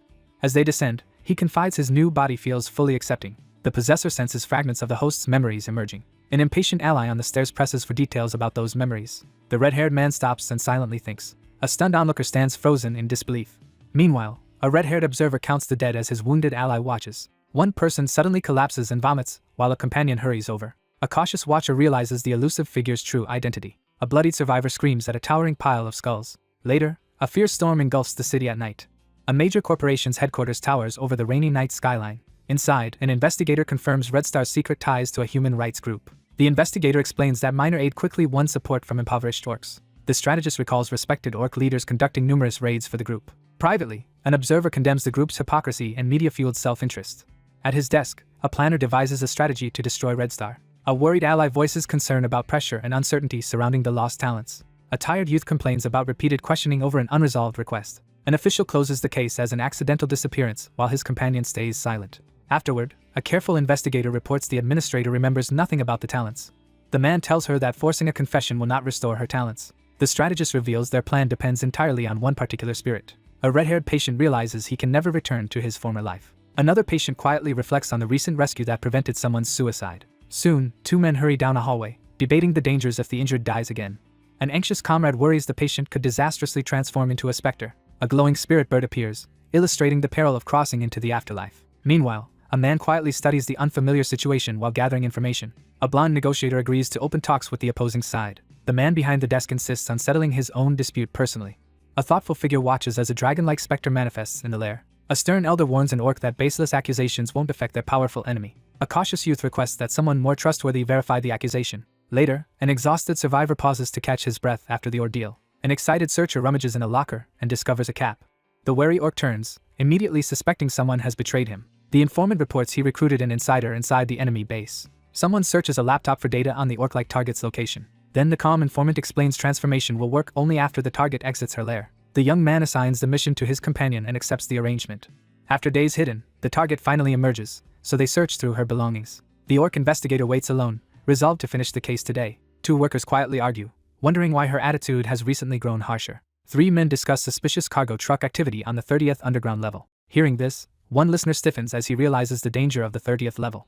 The costumed mascot recoils in fear upon hearing about the dragon specter. A group of workers advances carefully through a passage while one hesitates near a doorway. Then a lone worker steps forward decisively, breaking the tense silence. A wary figure pauses in the tunnel, pondering the strange events on the 30th level. A lookout notices movement by the elevator and yells into the tunnel.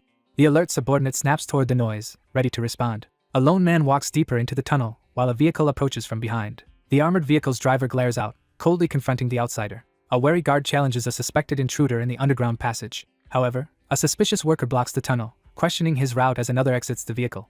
The stern aide orders a cook to prepare a special meal urgently for their superior. A sickly student requests permission to rest in the infirmary. The strict supervisor commands the tired worker to assist the kitchen unless he is dying. The cautious orc rethinks using invisibility magic in the quiet corridor. Finally, a careful fighter holds back, knowing the surveillance camera would reveal any attack. The young man steels himself and prepares to advance. Meanwhile, the overseer sternly orders the worker back to work. A nervous aide warns that any mistake with her meal means punishment. The wounded man collapses while his calm opponent stands behind him. A vehicle speeds through the dust toward its destination. Two escorts rush a patient through a tunnel, calling ahead for emergency care. Soon after, a scream echoes as someone bursts into the emergency room. Alarms blare and medics swarm the patient, starting emergency treatment. A nervous worker says he is leaving, and his co-worker briefly encourages him. Elsewhere, a lone scout creeps down a corridor, cautiously scanning around. The orc quietly wonders if the curse he cast was excessive. A cautious intruder slips along a dark hallway, avoiding any witnesses. The mage concentrates as energy gathers for an invisibility spell. Meanwhile, the infiltrator slips into the lair while the leader is away. The invader reaches floor 30 and sees a chained ghost dragon over one captive. A body falls into darkness while two onlookers below stare upward. Later, a determined man studies his surroundings, planning how to find the elevators. An overseer faces the crowd, announcing the 30th floor candidate will be revealed soon. Two researchers wait tensely by the elevator, expecting an important arrival. Nearby, a glowing being hovers as one man enters the elevator under watch. A focus worker swipes a security card, unlocking access with a green light. 3 lab staff ride the elevator in silence, one appearing strangely ghost-like. 2 scientists confirm no new arrivals and decide to secure the extraction pipe. A suspicious watcher concludes secret experiments are being performed on the dragon spirit. Finally, the elevator hurtles downward toward the 30th basement level. 2 lab-coated scientists exit elevator and walk down corridor. Meanwhile, 2 stalkers follow them cautiously through the same corridor. An investigator recoils after uncovering a shocking new clue. Suddenly, a containment chamber activates, bathing everything in blue light. A lone subject sinks deeper underwater, unmoving as bubbles rise.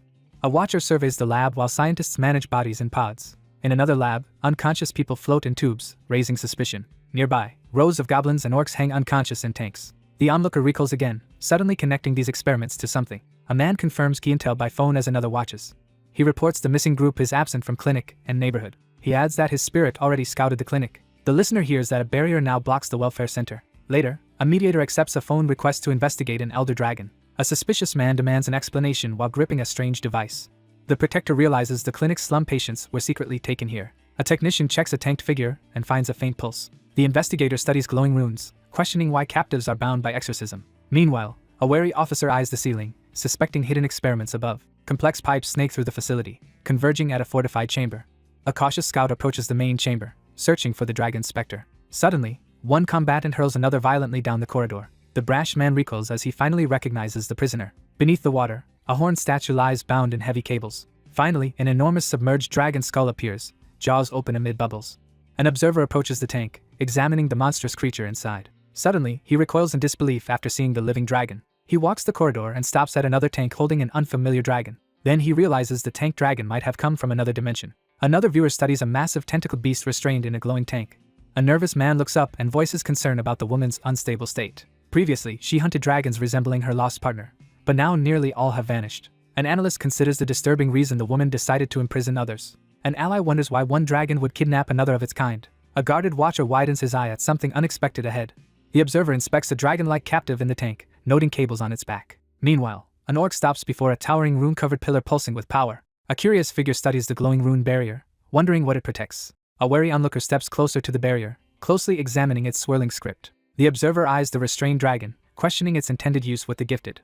Soon, a hidden passage is revealed, linking the corridor to the impoverished district. A shaking figure faces a towering ghostly presence filling the chamber. Suddenly, the rune-covered pillar blazes as the artifact's power surges. Someone sprints down the corridor toward the source of terrified shouts. A desperate victim, surrounded by flames, looks up and begs for rescue. There, a lone fighter braces as a huge flame beast lunges, flooding everything with burning magic. The witness endures the embers, suddenly sure of the dragon's identity. Finally, the dragon is revealed as the mighty beast that died in China. An anxious man demands to know why she trapped her former husband's specter. Before a radiant Nero, someone ponders how dragons, ghosts, poverty, and powers are connected.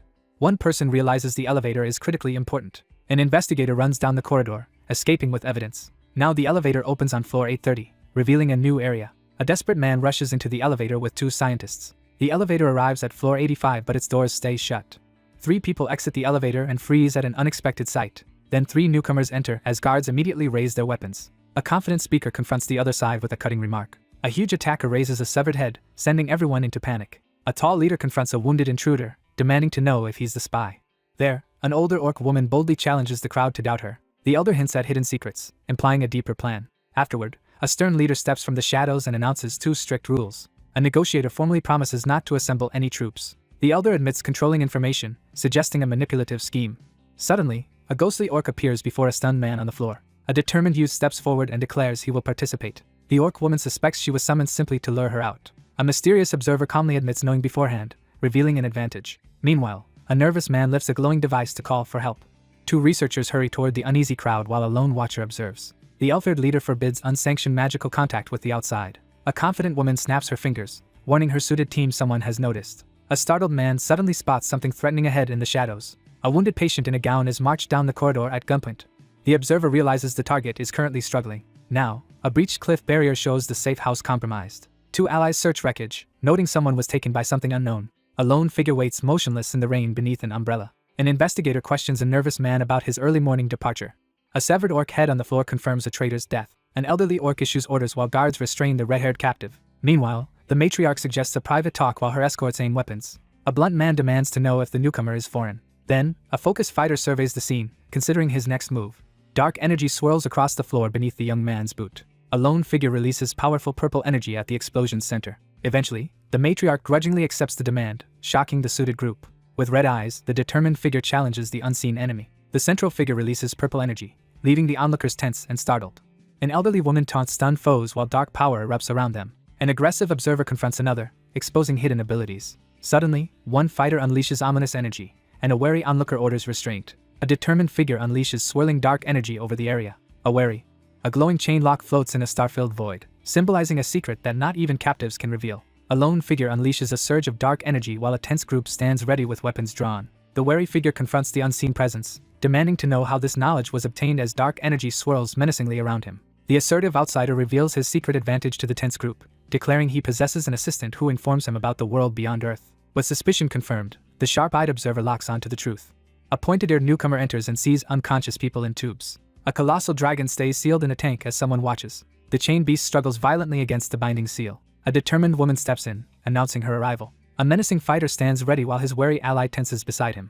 The vigilant man demands who hides behind her as purple energy gathers. An elderly orc steps up, insisting they talk instead of fight. A dark-clad fighter questions his wary foe about their looming battle. Then, two opponents advance across the floor as tension silently builds. One warns that hurting him now would only backfire.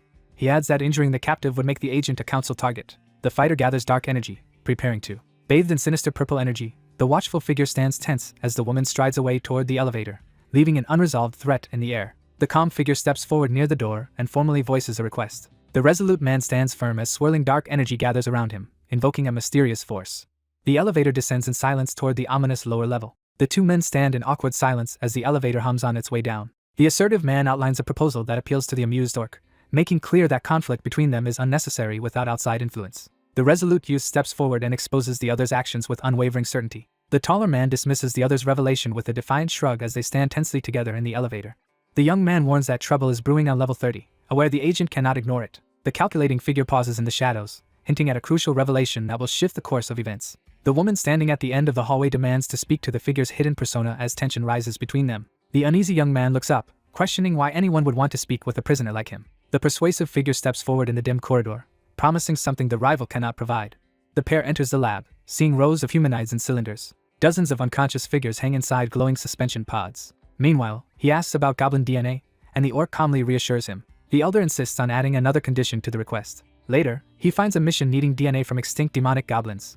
Another mission demands proof of ghost creation in exchange for a huge reward. There, they confirm the tank figures are the so-called ghosts. The guide leads the newcomer through a lab of tanks hiding motionless humans. The older man explains his partner died and left behind a troubled spirit. While walking, the taller guide explains specters can rarely transform into ghosts.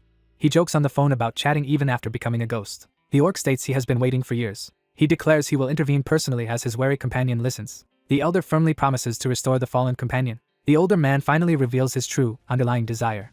He learns the powers were restrained entirely for another person's sake. Now, the strategist considers resurrection, while his ally watches beside the ethereal creature. The investigator admits every attempt to restore the specter has failed. The schemer reports specter transfers into soulless bodies produce no lasting results. In response, he hears that every failed experiment has killed a dragon.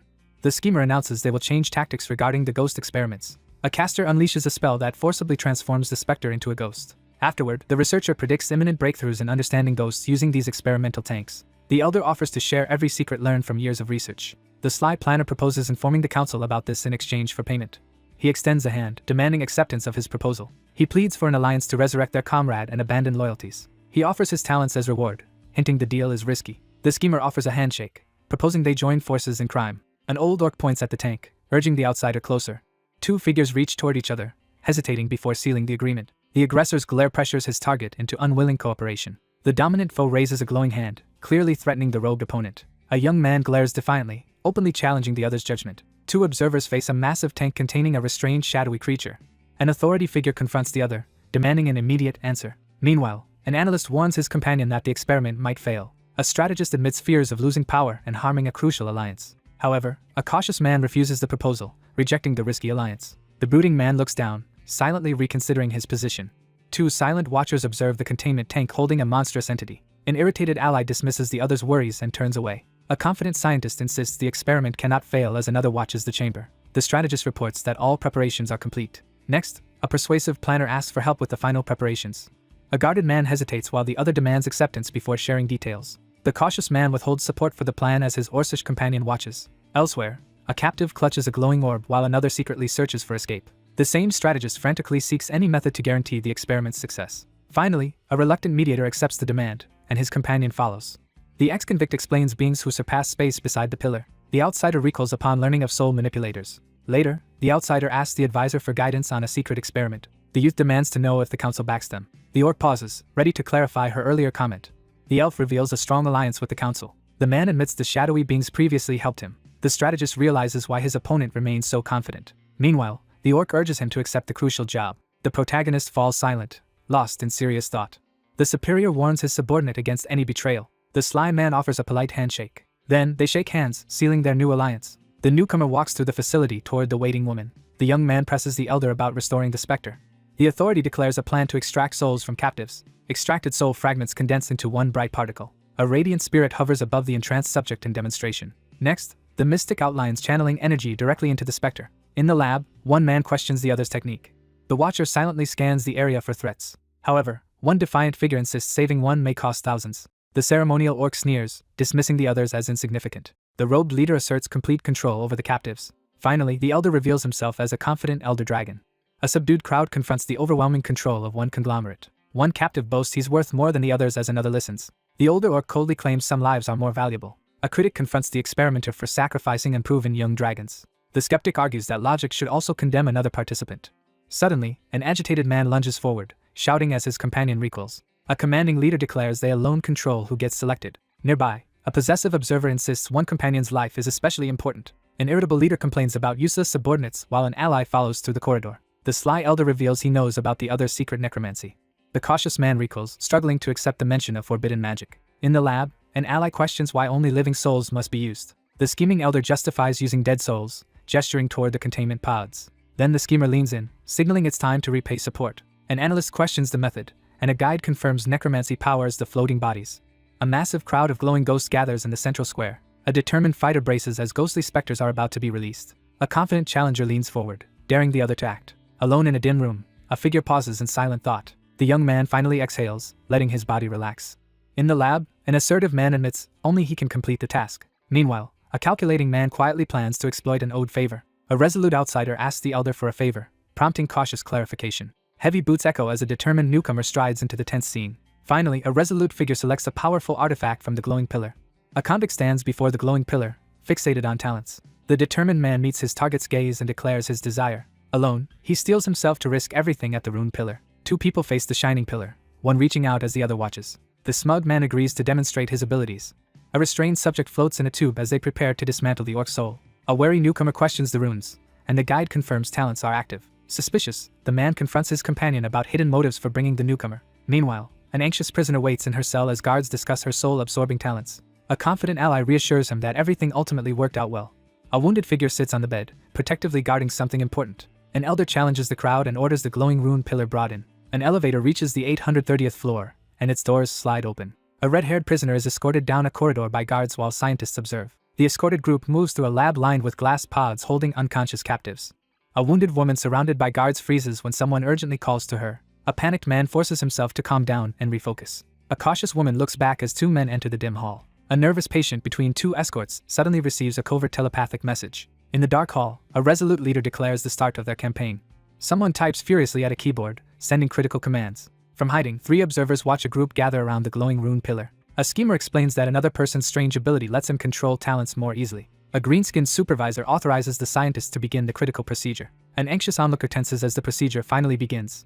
A woman realizes she is trapped inside a glowing rune barrier. The red-haired woman freezes as glowing symbols flicker behind her. A red-haired captive stands in a containment chamber while a researcher activates it. A wary youth braces as a device prepares to extract his powers. The captive writhes as magical energy overwhelms him inside the barrier.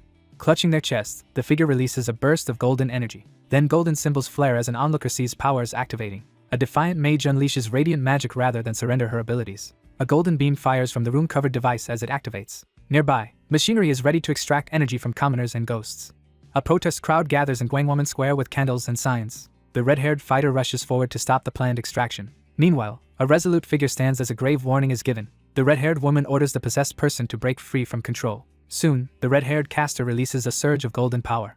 Two men scream at each other, demanding the other surrender. One man hurls an accusation as energy violently erupts from him. Later, an investigator studies the glowing column, suspecting the incident was deliberate. A man unleashes golden energy from his chest, fully activating his powers. A panicked youth thrashes as energy inside him strains to escape. The desperate captive begs to escape before the towering rune-covered pillar. The desperate prisoner refuses to stay trapped as a companion watches the machine. The desperate youth loudly pleads for help, refusing to give up. A resolute man gathers himself, preparing to act as power builds. Finally, the young man, glowing gold, unleashes a commanding shout. Golden energy erupts from the chamber, flooding the entire room. The scheming orc proudly presents the scene, clearly anticipating the outcome. A startled man recoils in shock at an unseen event. Meanwhile, a white-haired observer recoils as the chamber seals the red-haired captive. A panicked technician warns the team as alarms signal a dangerous experiment failure. Elsewhere, a young man recoils from something shocking off-panel. The young man collapses face down on the runic floor from exhaustion. A cunning onlooker smirks in satisfaction at the unfolding events. A confident man makes a bold confession, leaving the nearby woman stunned. At the blast center, one combatant unleashes dark energy while another is hurled away. The empowered fighter charges forward, dark energy swirling as he prepares to strike. The young man releases a massive wave of dark energy that floods the building. An enraged fighter gathers blue energy in his hands to retaliate. A lone caster releases dark magic from the circle, forcing two opponents to brace themselves. Soon, mysterious energy pours into the shadowy chamber, intensifying the power within. The protagonist is engulfed in magic as an emergency escape ring activates. An entire city hangs upside down in the sky above the clouds. A determined attacker blasts one foe skyward with dark energy, knocking others through the wreckage. A furious green-skinned assailant dives downward toward a figure falling from a skyscraper. As he plummets, the young man calmly appreciates finally being outside. The young man realizes the language barrier is gone and lets out a relieved breath. Desperate, the young man shouts a warning as loudly as he can. A lone fighter is flung away as a claw-shaped burst of fire engulfs them. A gigantic flaming being crashes down, engulfing the tower in fire and scattering rubble. Finally, a furious orc hurtles through the city, shouting as he leaps toward his target. A powerful fighter stops the case and faces the monster. A red dragon charges while an orc and a shadow attacker engage. A falling dragon is chased by a lightning wielder overhead. Then two fighters collide midair, releasing energy as their battle begins. A fleeing figure runs as a menacing spirit chases behind. Meanwhile, the fighter gathers blue power, preparing to strike both enemies. A rider clings to a dragon, fleeing the ruined city. A shadow-charged fighter advances while a towering demon follows. A huge crackling dragon emerges from the stormy sky. A dragon and serpent crash midair as a lone fighter faces them below. Meteors fall through the storm while lightning erupts below. A red dragon and blue serpent collide midair, releasing massive power. The red creature savagely attacks its gigantic wolf enemy. Suddenly, the enraged beast rams headfirst into the glowing barrier. Lightning erupts from the attacker's arm in an overwhelming strike. A blue dragon's lightning blast knocks the red-skinned warrior backward. The white beast narrows its eyes, sensing a new threat. From above, the red beast fires dark energy at its hesitant rival. Elsewhere, a lone figure gathers energy, preparing a decisive attack. The fighter blasts blue energy downward, hitting the red foe and corrupted core. Then blue lightning slams into the enemy as dark energy crackles. The massive dragon lunges, jaws wide, targeting the stunned outsider. A trapped figure reaches out, struggling against the dark energy. Soon, three onlookers stare upward as a giant energy vortex forms. The trio staggers back as the ominous force above intensifies. A huge blue energy sphere descends as people watch. The beast recoils, realizing its attacks were teleported away. A fierce fighter spots nearby enemies and prepares. A giant dragon threatens the city with a dark orb. Meanwhile, the mage hesitates, stalling for time despite his allies' warnings. The mage gathers power to teleport both dragons away. Suddenly, a massive serpent erupts from a blinding explosion overhead. The enraged beast roars loudly, shaking the area. A huge blue dragon appears from energy, stunning everyone. The leading attacker strikes and demands why anyone protects the inferior. Two dragons collide midair as one bombards the other with beams. Meanwhile, an armored fighter distracts the dragon while an ally is urged. A flaming beast plummets from above toward the battlefield. A commanding voice orders everyone to quickly gather mana. The furious warrior gathers power and unleashes a devastating strike. Panicked citizens flee the city while glowing orbs crash down. The attacker is thrown back when the blazing barrier repels him. The sorcerer releases a massive spell, sending energy beams everywhere. The restrained monster struggles violently against its glowing bindings. A massive beast clashes with a blazing winged foe amid magic. The defiant caster releases energy forming a dragon head that attacks. Terrified citizens run while one woman freezes, staring upward. A towering warrior charges through flames, rallying allies to protect civilians. From swirling energy, a new monstrous entity emerges roaring. A massive beast bares its fangs and snarls. The attacker strikes as the blue dragon falls. A battered fighter hides behind a barrier against the spell. The monster recoils as a blinding blast nears. A dragon spirit bursts from swirling violet energy. Meanwhile, a bystander recoils as purple energy erupts nearby. A giant beast and serpent collide midair, releasing purple waves. An exhausted man releases a wave of dark energy. The dragon reels, suddenly teleported from the city to the sea. An observer watches a stranger overpower the massive midair dragon. Suddenly, a towering fanged beast with blue fur appears. The colossal dragon mocks its challenger, calling his magic useless. The dark-clad fighter keeps attacking, trying to exhaust the dragon. The towering monster roars, daring its lone opponent to win. A dragon recoils as a winged fighter races toward dark energy. Then, a witness staggers as sudden understanding hits. The outsider releases violent dark energy that shakes the area. Dark energy erupts and engulfs the glowing central core. A cloaked figure erupts with power, revealing immense hidden strength. Above the whirlpool, dragon and winged demon face off fully charged. Then, a monster erupts with dark energy and attacks. The dragon lunges at the looming dark figure to clash. Meanwhile, a purple energy slash rips diagonally across the battlefield. The massive dragon releases dark energy that obliterates everything ahead. Afterward, the wounded beast, sparking with blue lightning, lunges forward. The red giant punches the white beast, shaking the battlefield. The crimson beast challenges its foe, signaling the foe's downfall. Then the enraged dragon prepares to strike down its enemy. The electrified monster roars, overwhelming its horned opponent. A fighter smashes an electric blow onto the creature's head. Suddenly the lightning dragon crashes into the water with force. The massive beast is engulfed by a violent energy blast. A towering dragon charged with blue lightning readies a fierce strike. Meanwhile, a shocked man recoils as red slashes strike his eye. A huge dragon thrashes as glowing red restraints tighten around it. Then a radiant beast erupts from the sea, surging upward. The restrained beast thrashes and roars as the glowing bonds tighten. The captive realizes the binding spell activated the moment he was seized. Next, the colossal beast fires red energy beams into the stormy sky. A powerful fighter struggles as red energy binds their clawed hand. A massive red dragon flails midair, held by glowing magical chains. There, a winged captor suspends the dragon using crackling red restraints. The massive dragon reels as blazing projectiles rip through its scales. Still, the bound brute thrashes wildly, refusing to submit. Blue lightning collides with a red beam in a lethal clash. Later, the armored warrior staggers as a massive lightning bolt hits. A white-furred beast charges and blasts a pink monster with electricity. The monstrous captive thrashes, trapped by searing blue electricity and tightening bonds. Finally, a massive purple force crashes down, stunning the lone observer. A distracted fighter is suddenly overwhelmed by a surge of energy. The enormous beast writhes as red chains pin it beneath a looming shadow. A destructive vortex erupts and tears through the landscape. Blue energy erupts as a spirit hovers over a corpse. A startled person summons a glowing holographic penguin agent. The dark vortex swallows one victim while another watches. Meanwhile, the watcher realizes a dangerous fight has begun. The same observer trembles, fearing someone else may die. Rows of glowing pods imprison unconscious subjects in a futuristic chamber. Spirits crowd before a statue as a warning of destruction sounds. Alone, the figure hesitates, unsure what to do next. A young man recoils in shock at the sudden event. A terrified man kneels and begs his captor for mercy. Another desperate man collapses, pleading frantically for understanding. Then, an investigator sees the cowering person may know something vital. An overwhelmed subject collapses, glowing painfully with a radiant aura. Underwater, a desperate figure grabs the youth and invades his memories. A nervous researcher edges toward the containment tank, expecting something to emerge. An alert elf-haired watcher scans the dim room in silence. The young man forces himself to stay focused under pressure. Meanwhile, a frightened runner dashes down the corridor to escape. Driven by memory, a determined figure sprints ahead relentlessly. A determined seeker discovers a plot to sacrifice souls for a dragon spirit. The determined man charges through flames, desperate to stop the woman. Suddenly, a massive dragon erupts from a blazing magic circle. The stunned researcher freezes, overwhelmed by the sudden inferno. Finally, the young man grips the rock and defies the elder dragon. The furious outcast shouts an insult, fist raised threateningly. A lone fighter unleashes energy, engulfing the area in light. The exhausted researcher reaches for a stone on the ground. Amid flames, the fighter pants, realizing his attacks have failed. The man pushes against the glowing barrier, but it holds. Now unsure, he stops attacking and hurriedly seeks another solution. The man recoils as a sudden wave of heat hits. The terrified onlooker staggers back as a huge dragon advances. The young man plans how to stop the specter escaping. A huge enemy writhes in agony as flames consume him. A resolute ally reaches toward the flames to end the agony. A suited foe strides through the flames, promising to destroy his enemy. Then the fighter thrusts his hand into rune-covered flames. An observer raises his hand, and his ring erupts with runes. However, his containment spell fails to hold the chained fiery specter.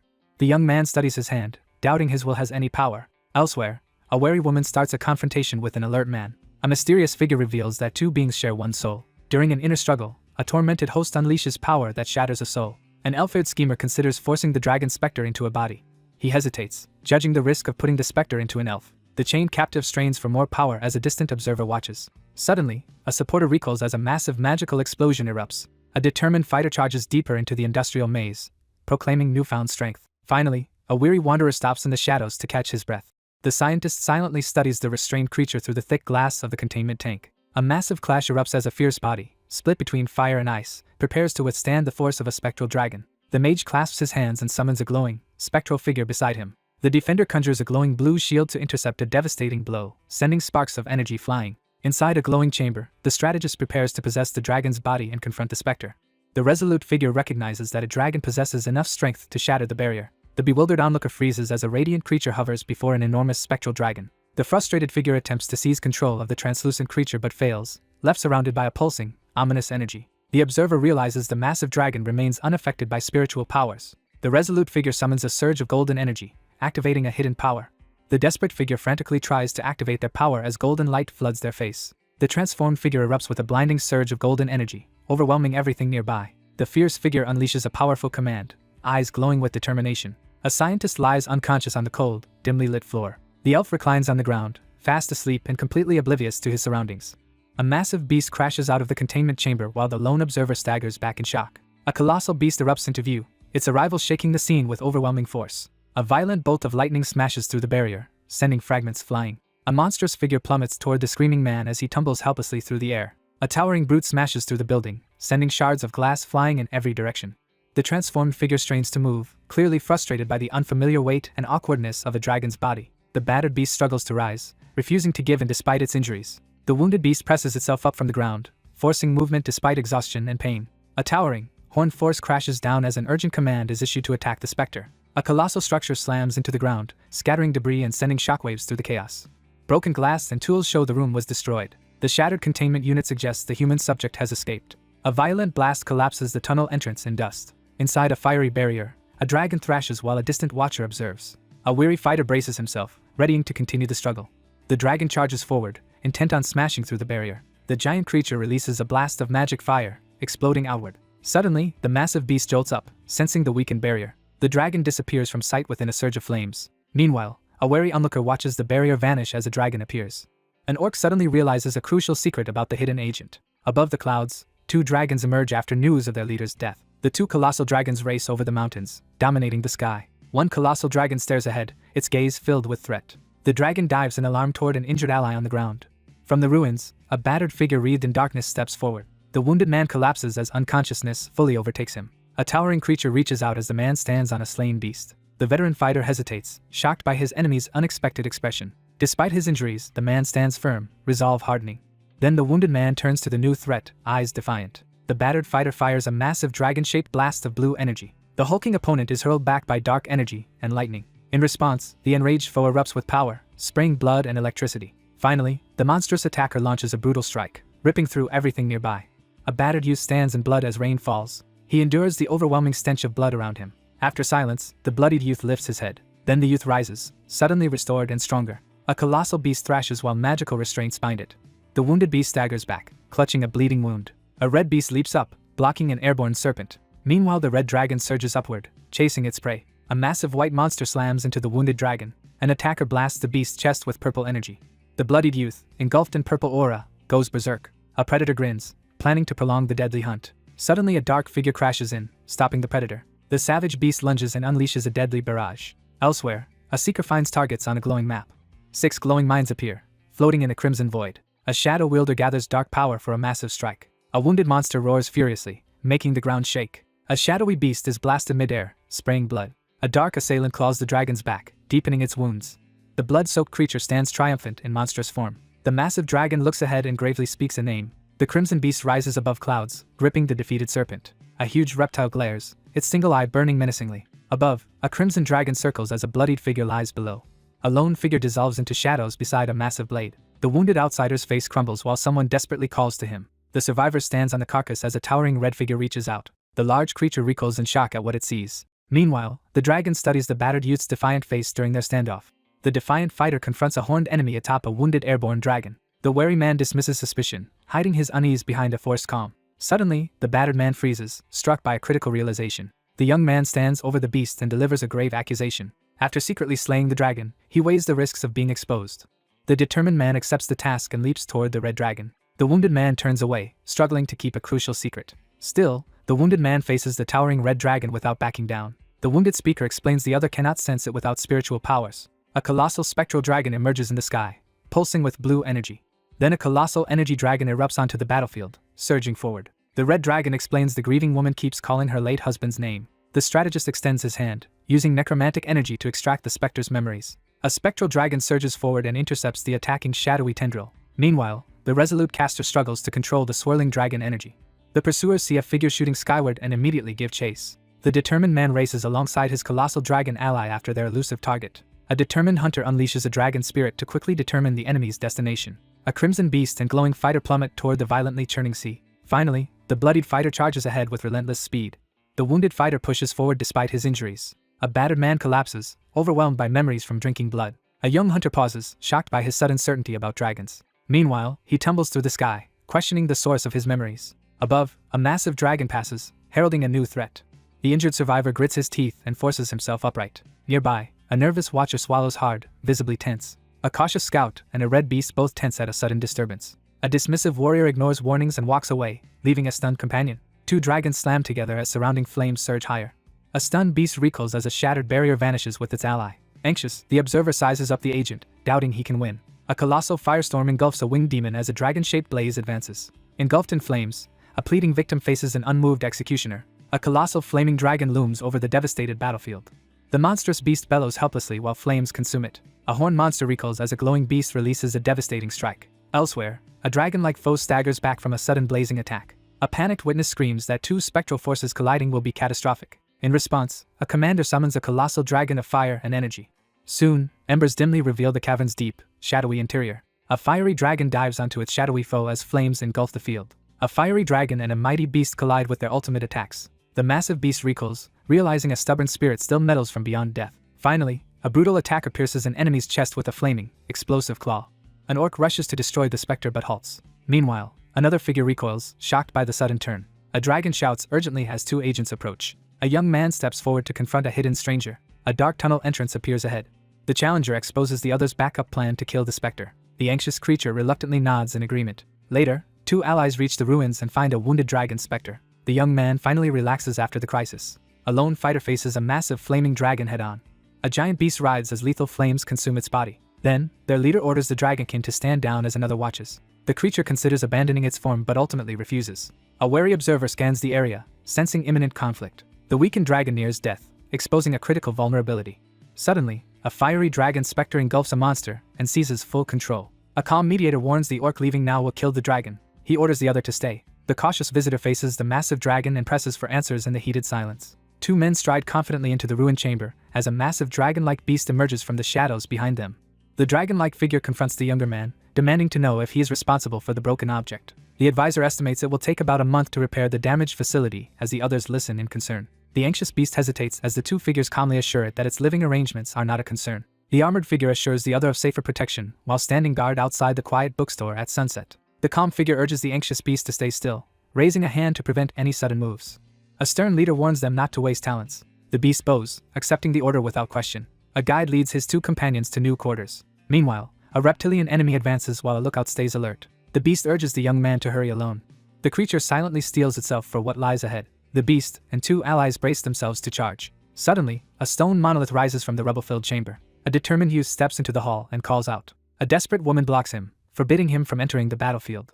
Later, the woman refuses his request as they argue through open windows. An observer judges the newcomer weak based on his frail appearance. A red-haired fighter recalls earning fame by taming a powerful beast. The dragonkin explains how her own kind looks down on her. A woman recoils as a man suddenly confronts her inside.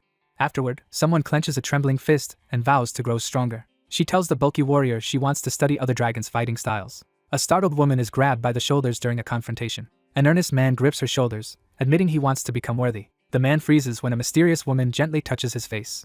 The anxious figure grasps the other's shoulders and urgently insists on watching events unfold from a distance. The grateful young man pulls the supportive figure into a heartfelt embrace as golden light streams through the open window. The remorseful figure confesses past arrogance while clinging tightly to the comforting presence in a tense embrace. A figure clutches another's shirt tightly, wrestling with anxious determination to prove their ability to protect. The beast recoils in terror as a blinding light crashes over its face.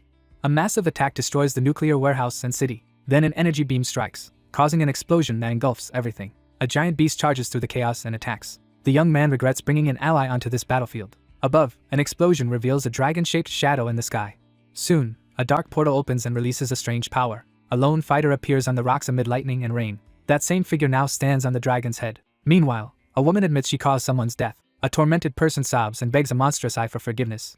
Someone reaches toward the flaming monster, pleading desperately for mercy. The woman lowers her head and softly speaks a single name. A man is grabbed by the chin during a tense confrontation. A glowing dragon spirit vows to protect its companion forever. Finally, two survivors embrace tightly, crying in shared relief.